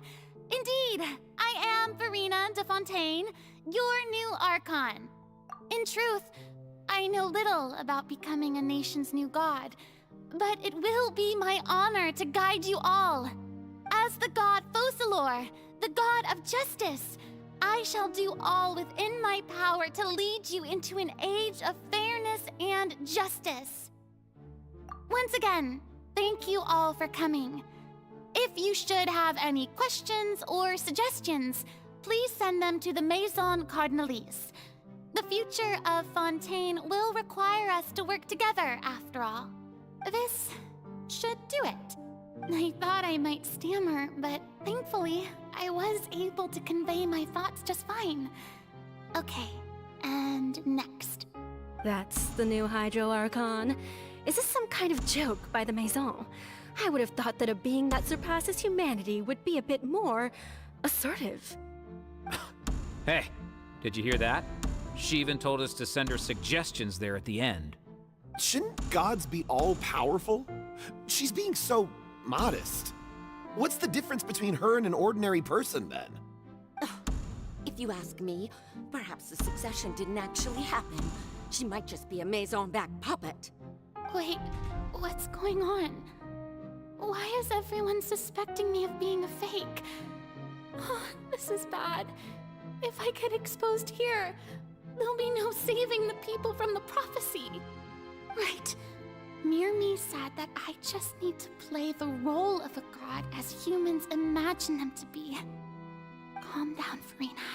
Think. What do the people want? How would they imagine a god to speak and act? Assertive, with a strong sense of presence. One who can dispel all doubt. That is the character I'm fated to play.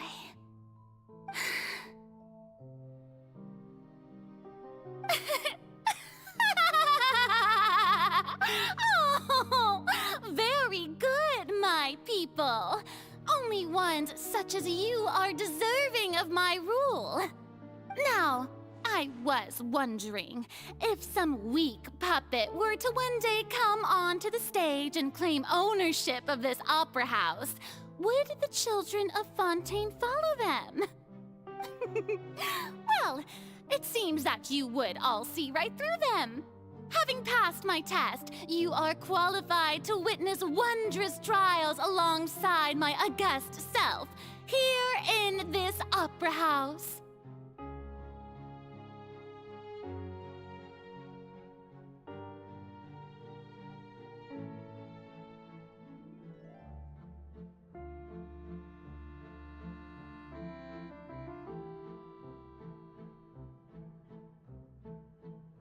You may consider my previous act a door gift of sorts. I thought it was a debut that suited the atmosphere. Now then, let us be reintroduced. Ah, so that was just a performance. How could I have forgotten that we were inside an opera house? Her personality. It's quite shocking, to be honest, but I suppose it's a better look than before.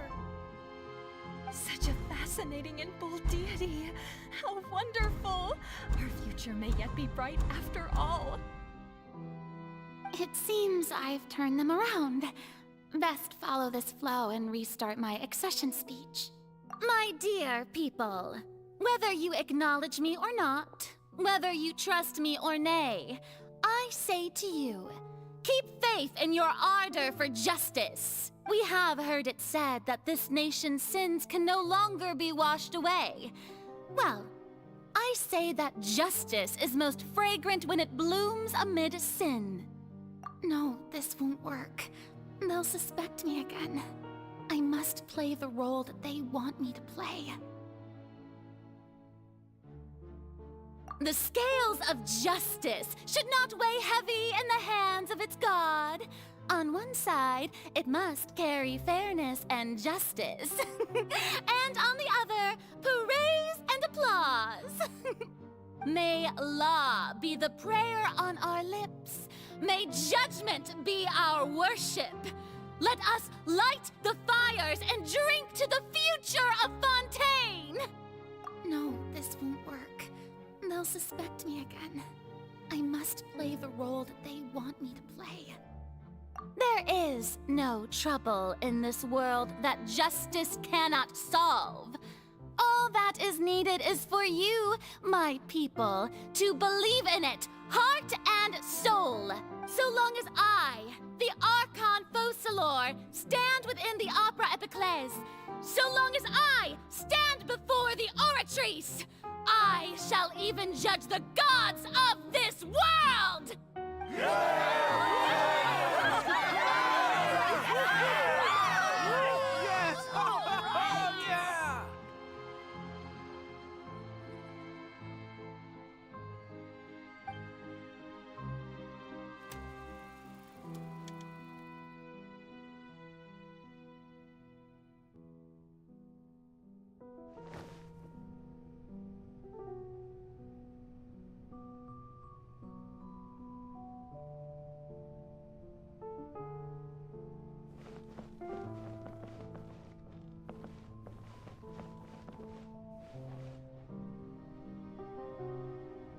Lady Furina, here are today's case reports, as well as a summary of the follow-up for your perusal.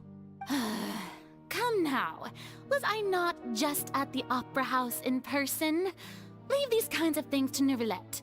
Besides, none of these trials were the one that I'm looking forward to the most.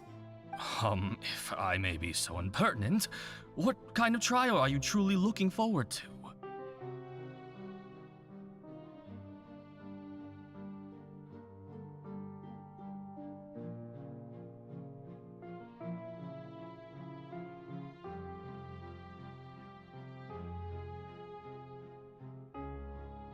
A magnificent, dramatic, and wondrous trial.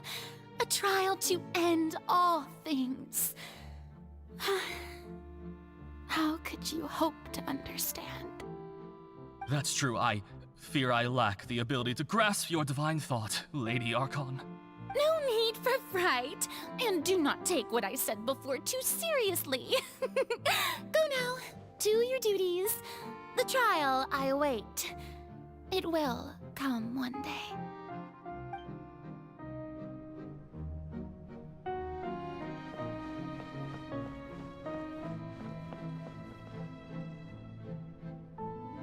Lady Furina, I don't know what to say.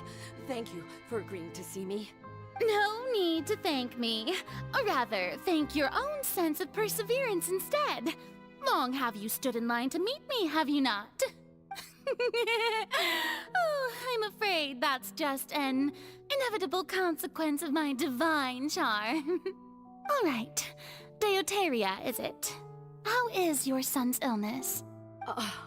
You remembered me, and you knew of my family, too. He is doing much better now. In fact, he is far more of an ardent believer than I. He was the one who forced me to seek an audience with you, and to bring your words back to him. Oh, good. Very good.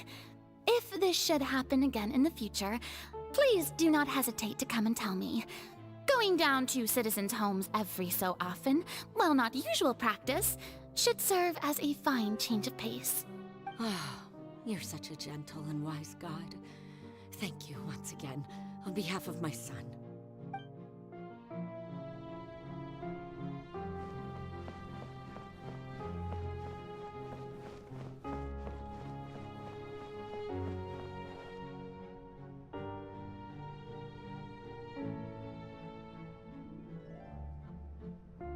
Lady Furina, here are the latest hydrological reports.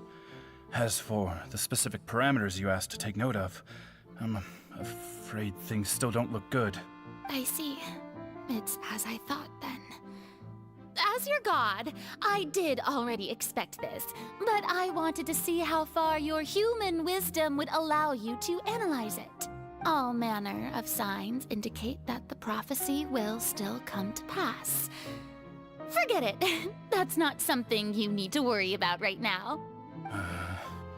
Well, as I understand it, the Fontaine Research Institute is also trying to find a way to counter the rising water levels. Really? Have they found anything? I'm afraid that they haven't found any effective solution thus far. Oh, is that so? Well, no wonder. This issue has reached the realm of the gods, after all. Still, their spirit is praiseworthy.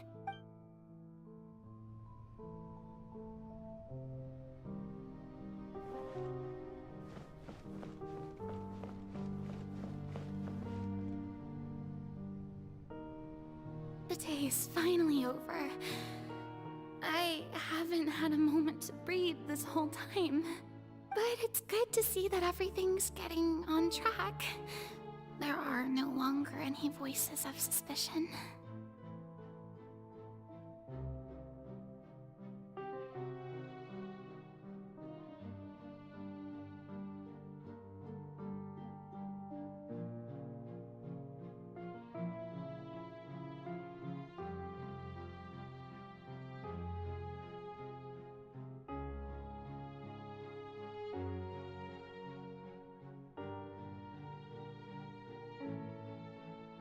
Maybe this is fine. I just need to keep going, and everyone will be saved. All right, Furina, don't think too hard about this. You need rest. Tomorrow's a new day.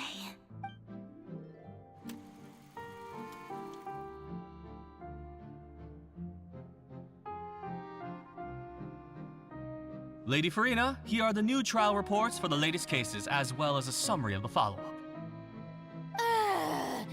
There'll be no need for that. I've seen them already. There's no need to go back over scenes I've witnessed in person before. Lady Farina, I've waited so long for this chance to see you in this manner. Indeed, my dear, loyal citizen. This joyous moment is an honor for us both. Lady Farina, we're detecting significant hydrological anomalies near Poisson. Understood. Keep monitoring. Keep me informed should anything come up at the Institute. I don't think I let anything slip today. I must show the people that there is nothing to worry about. I just don't know when these days will end. I feel utterly exhausted. Best to rest early today, too.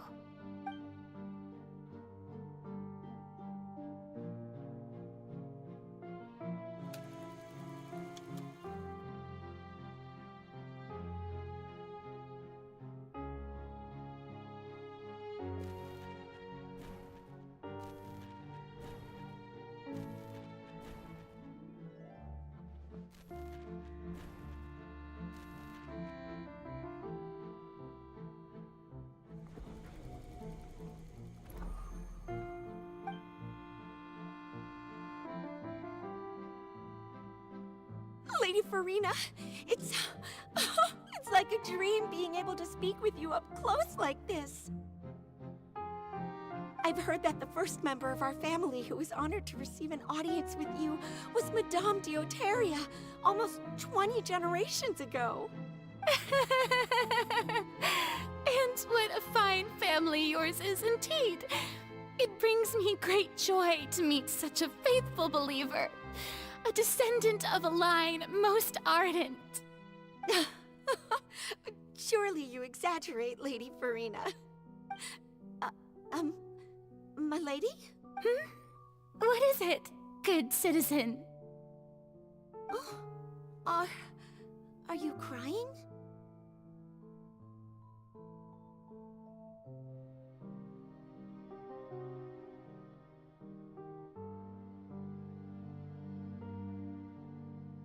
Oh, really now? I didn't even notice. This must be the overflow of hydro from my person. Well, can't quite help being the god whose dominion is the waters, can I? No wonder. No wonder. A manifestation of your power, then. Oh, Archon, I am honored to have witnessed it. Honored indeed.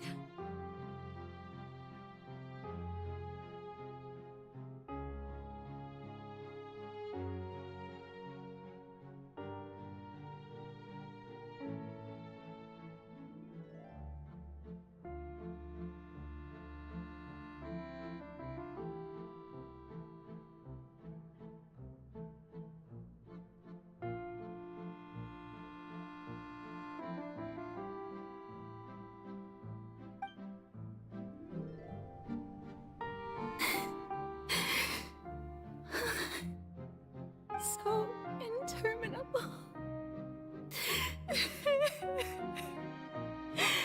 So lonely. Just how much longer?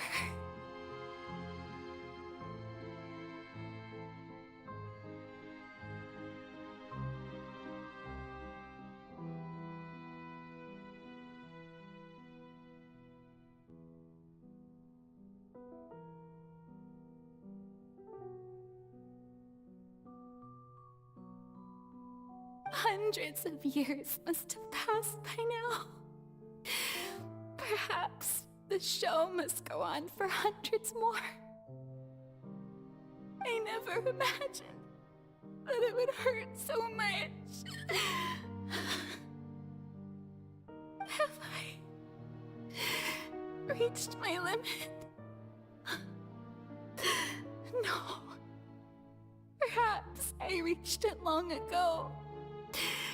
Today I didn't even notice my own tears. I want to tell someone, anyone, about this. But would that not destroy all I've done so far? I've conducted so many investigations across the centuries.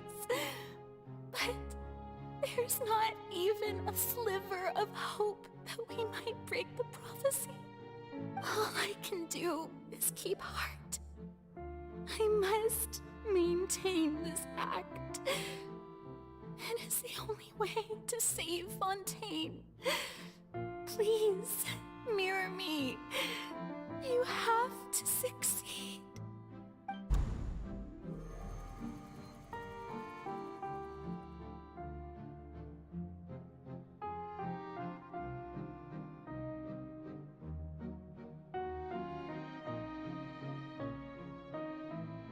Furina, you don't have to shoulder this burden alone. Although I don't know what you might be keeping from everyone, your people are more than willing to share your burden with you.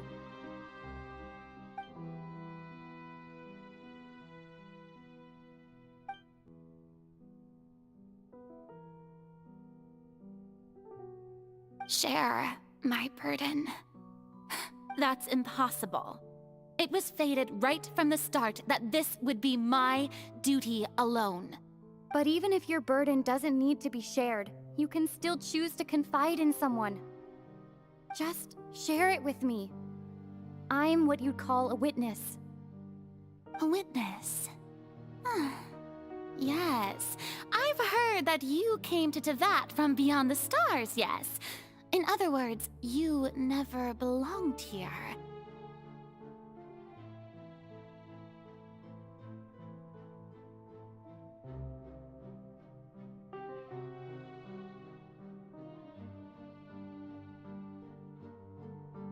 And if Teyvat is, in its entirety, a show on a stage, then you're just a spectator, aren't you? If that's the case... She's right. I could confide in her, couldn't I? But if things don't play out as expected, the people of Fontaine will be the ones to pay the price. No, Farina. You shouldn't be selfish. But what if it's really alright? Farina, you've worked so hard for so long. Surely it would be okay to put yourself first for once. Just this once. Is it such an outrageous thing to do anyway? To find someone in whom you can confide your frustrations and sorrows? Surely it could not hurt. If you let this opportunity slip through your fingers, it might never come by again. Think about it long and hard.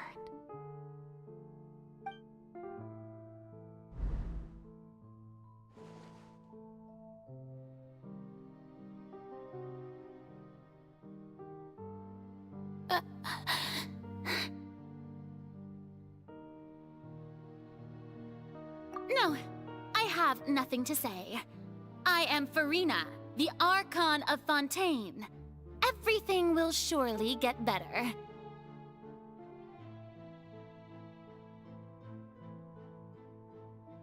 All you need to do, dear spectator, is to witness my performance until the curtains fall.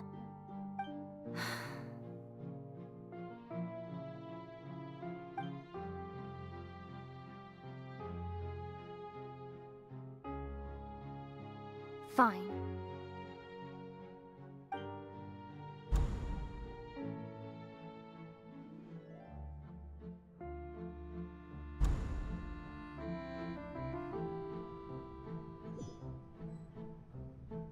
So even Farina doesn't know the truth?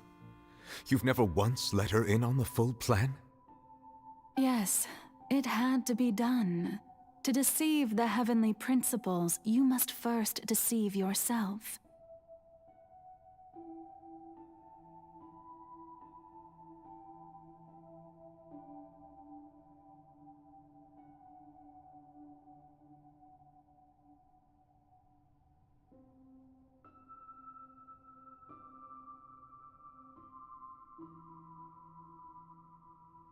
She did very well. If she had let her resolve falter even once in these 5 centuries, Fontaine would have been doomed to the most tragic fate. It seems that trusting humanity was the right decision after all. I believe that I understand how your deception works, but that is only half the truth, is it not? How would you build on this foundation to save the people of Fontaine? That is the most important thing. Ah, good. Of course, the Iudex of Fontaine has pinpointed the crux of the issue. I'm sure you've long sensed that the Oratrice is no simple machine, yes?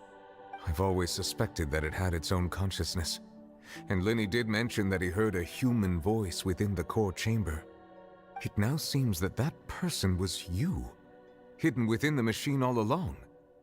Am I right? And then I became one with the Oratrice, taking Fontaine's gnosis with me. Yes, it would seem so, wouldn't it?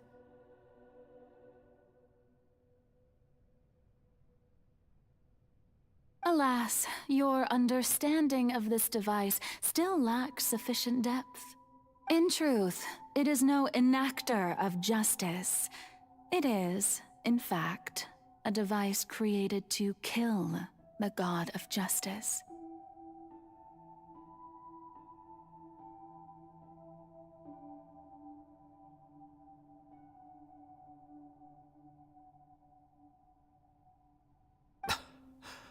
I beg your pardon? Oh, you have it. And to be more precise, not only will the Oratrice take down the god of justice, it will also take down the divine throne upon which she has been placed. I mean, did you think I would be the sort to enjoy peaceful repose while Farina suffered? My work over these last 500 years has been to constantly accumulate indemnitium within the Oratrice. But really, Some have already discovered that only a small fraction of the energy generated by the device was ever used to provide power to Fontaine. The vast majority had to be, accumulated to enact this death sentence. It was all a part of your plan, then? Both the trial and the sentence? Indeed.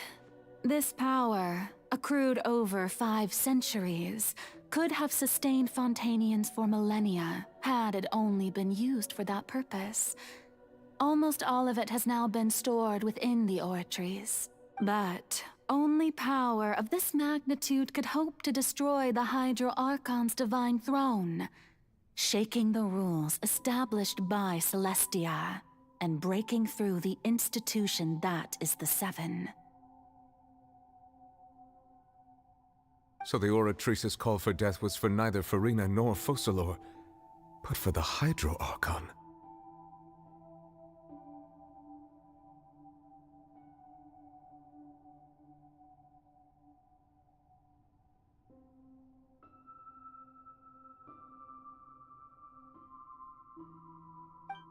The destruction of that divine throne. If I do not misunderstand your intent, you must be... Returning what's rightfully yours to you, of course.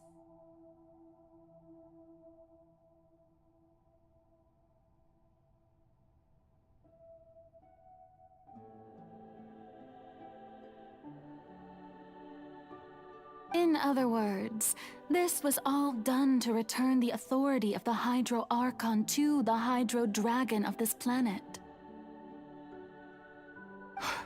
But...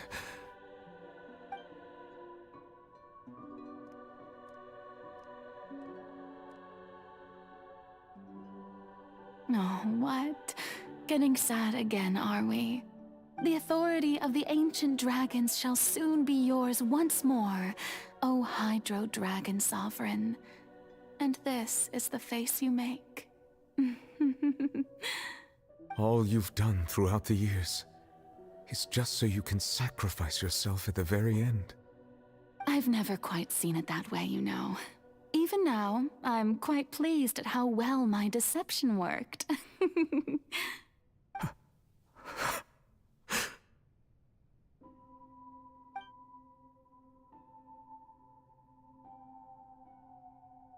Hydro Dragon, don't cry. I must say, had it been within my rights, I would have loved to judge the heavenly principles themselves. Were they not guilty of essentially the same crime? Egeria stole the power of the primordial sea, and the heavenly principles stole the power you ancient dragons possessed.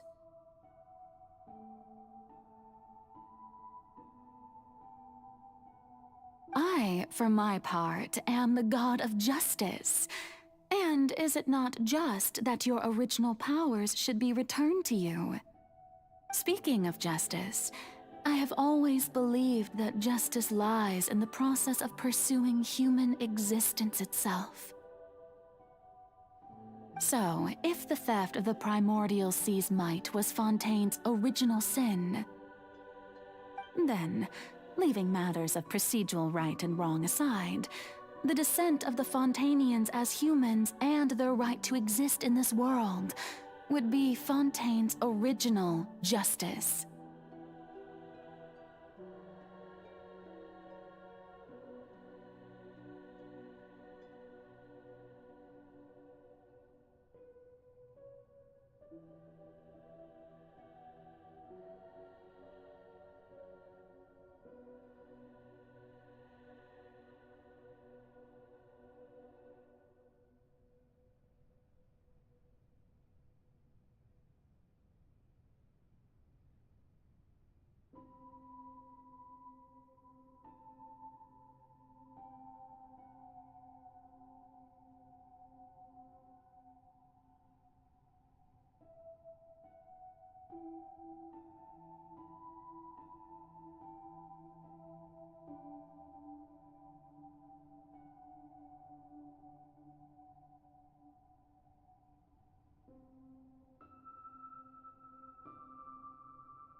In other words, existence was Egeria's justice, and to me, justice is the continuation of that existence. Defying the prophecy and ensuring that Fontaine's people shall live on, that should be the justice enthroned over all others. At this point, we, whether it be myself or all other Fontainians, have shouldered the burden of this sin for far too long. Iudex Neuvillette, the highest judge in our land, when you regain your full power as an elemental sovereign, what verdict shall you pass upon us? So when I was invited to the court of Fontaine to serve as Iudex, I see now that that was your idea too. At last, I now understand the true purpose behind this position. In the beginning, I was uninterested in human existence. But these 5 centuries of living alongside them have gradually brought about mutual understanding between us. And I have even attempted to feel as they feel. You are a devious one, Focalors. Things being as they are, surely you know that I could never declare them to be guilty.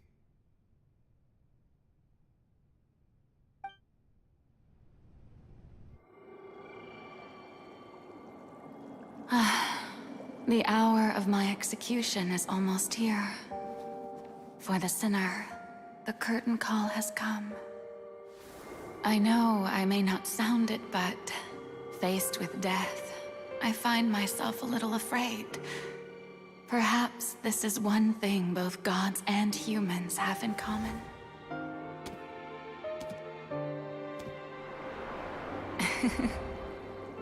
Farewell, Neuvillette. I hope you've enjoyed the part you played these 500 years.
Iudex Neuvillette, hereby declare, people of Fontaine, your sins are forgiven.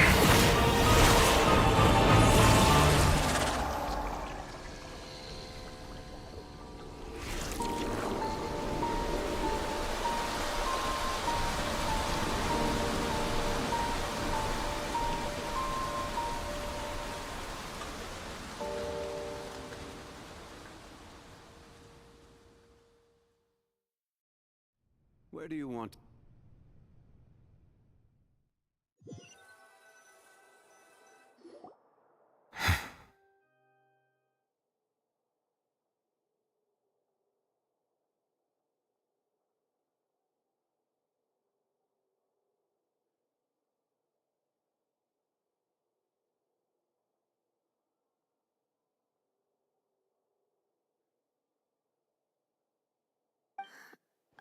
What just happened?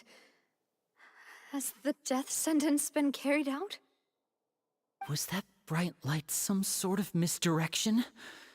I have a feeling that something huge just happened.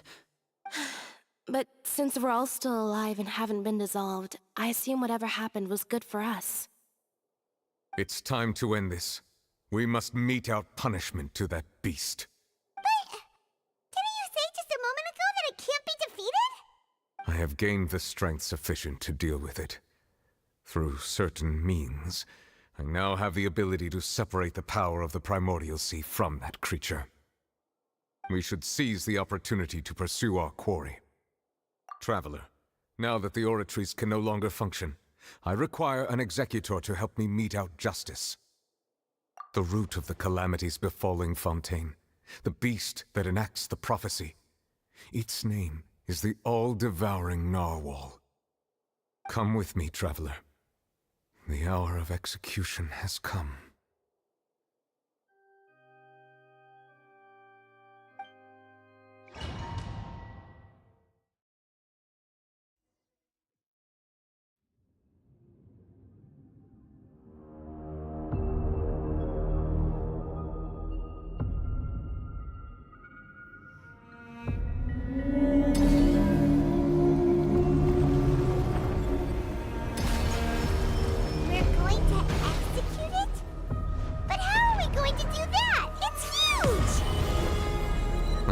Done my best to separate the power of the Primordial Sea from the whale. Considering the size of the beast, I cannot reach the power source. Unless we can find a way to attack it from within. I shall share a part of the ancient dragon's power with you. We shall look for an opening together.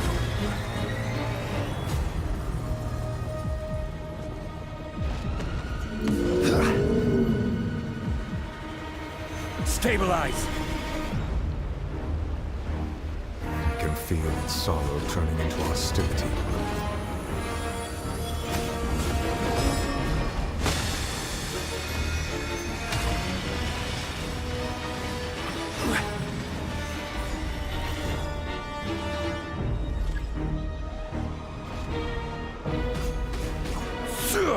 The all-devouring Narwhal cannot resist its instinct to devour. Continue to trigger its hostility, and a chance will present itself.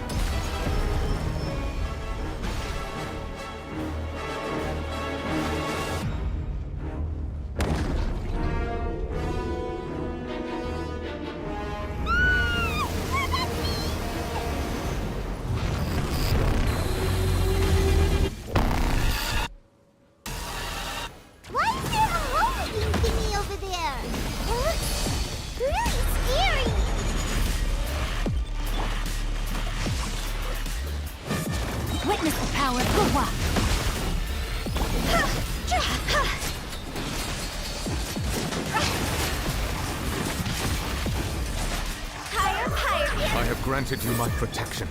Do not fear. Seize the moment and use my power to suppress its root from within.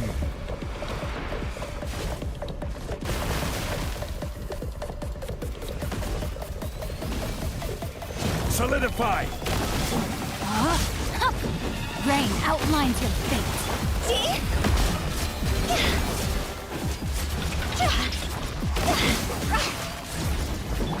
Transfixed.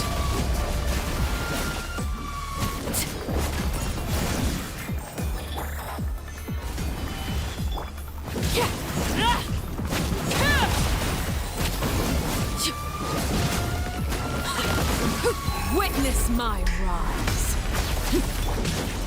Stabilize! No, my sword!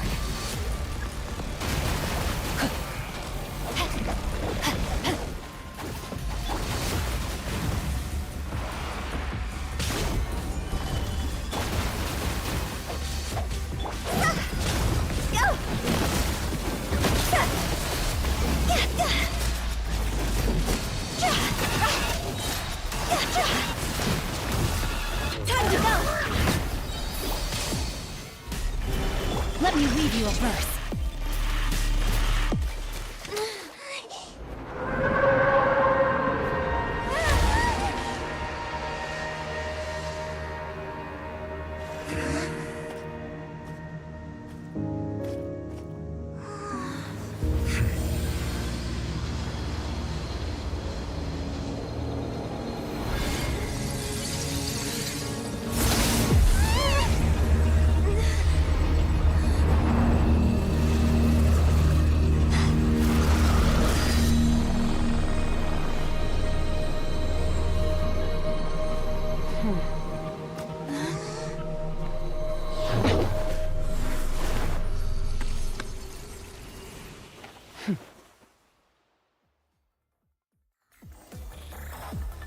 Thanks for helping with the cleanup.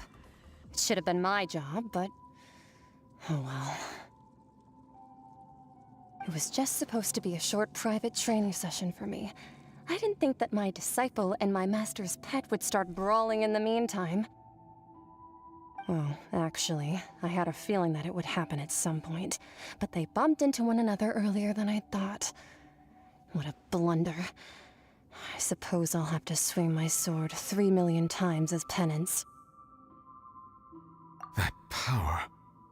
Who are you exactly?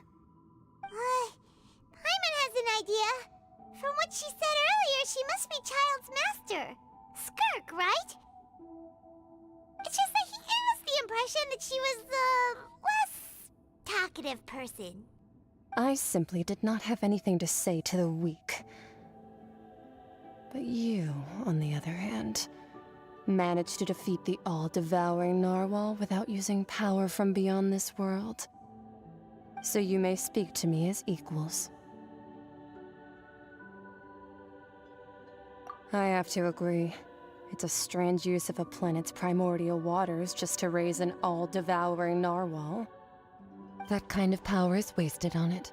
It's not cooperative. It eats too much. And I have more important things to do with my time than pet sitting.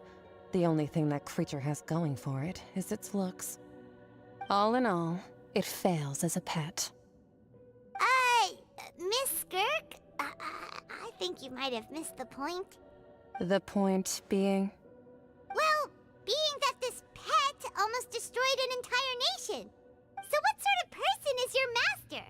Well, Child's master's master. Wait, is that right? Oh, right. So you don't know him. Sorry, I assumed you did. His name is Sertologi.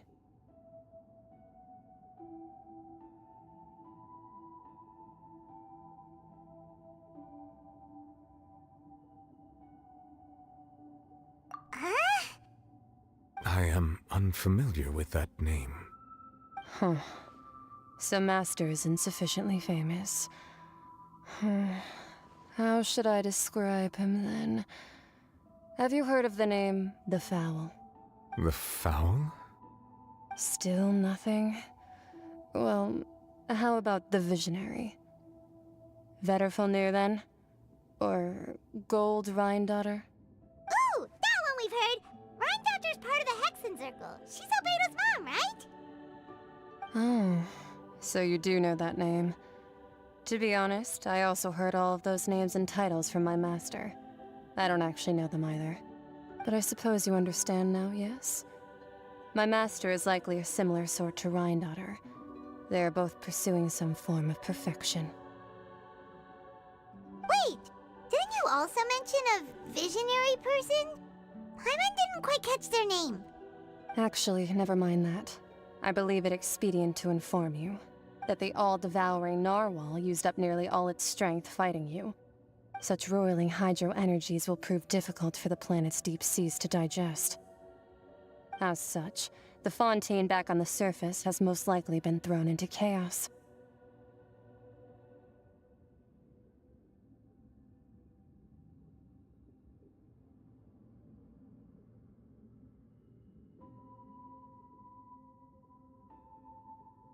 In other words, the prophecy that you've been fretting over should now be in full swing.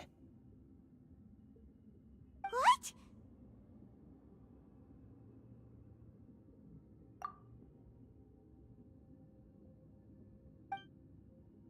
Not to worry. Focalor has already managed to deceive the heavenly principles. In the end, the people will all be dissolved into the waters, and only Furina will remain, weeping on her throne.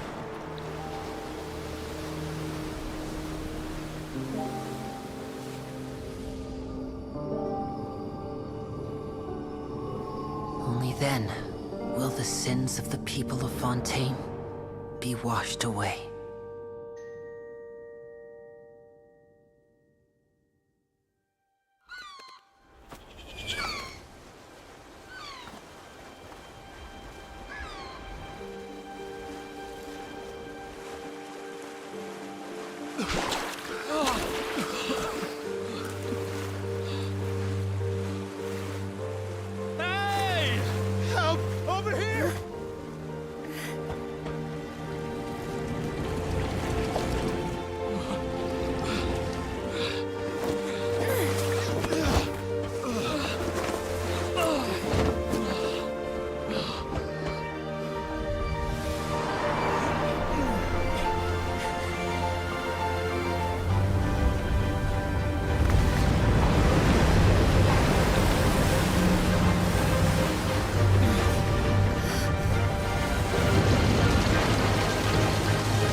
Lands, initiate emergency rescue!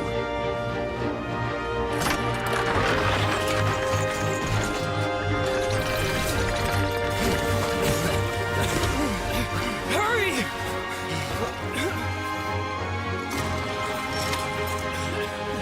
Hey, lend a hand!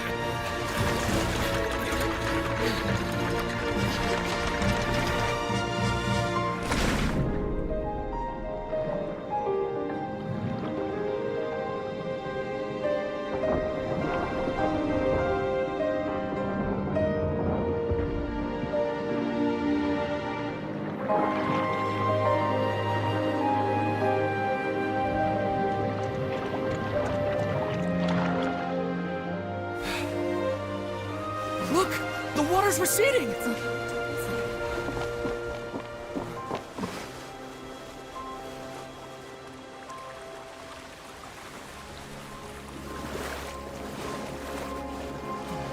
It's a miracle! Water's receding. We didn't dissolve. The prophecy was wrong! The prophecy was wrong!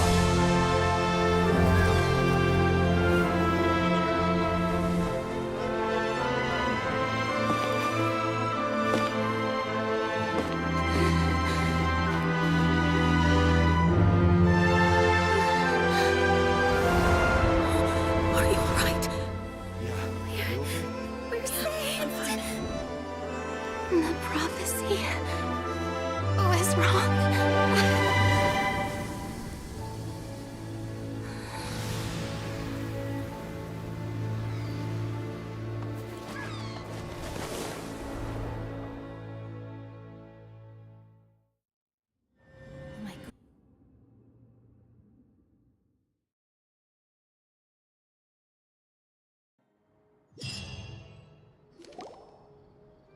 The Solo renewed. The Spina di Rosula talks post-disaster rebuilding. I recently visited Poisson to meet with Miss Navia, spokesperson of the Spina di Rosula, and we spoke about Poisson's present and future. Old soil can still give birth to new bloom, Miss Navia stated. Hope is like seeing a small cookie when you're starving late at night. You just need a little of it.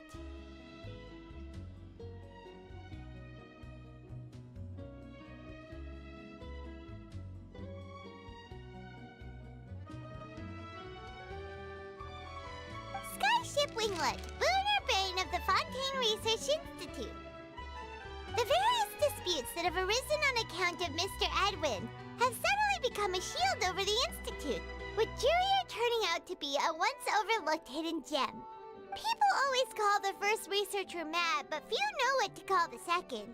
And should that latter person achieve a miracle, they would find it all the harder to find a word with which to classify him and his team. Wow! Paimon barely recognizes the people in the reports. Are those really Jurier and Navia? They sound like real big shots. What do you think? Pretty enthralling, huh? The Steambird's idea was pretty simple. With the disaster just having passed, we would print a free edition packed to the margins with good news to calm people down. The value for these big scoops lies in their inevitable follow-ups. We'll publish further reports and go into the stories behind those people. Edwin's assistant, Jurier, created a true flying ship, while Navia is leading people in the reconstruction of their home. I'm sure that these stories could draw even your well-traveled eye. Paimon's curious too! Wait a minute. Didn't we watch everything happen from start to finish? What's there to be curious about? And that's exactly why I'd like you to come conduct interviews with me. You're the best incubators of news, if you haven't noticed.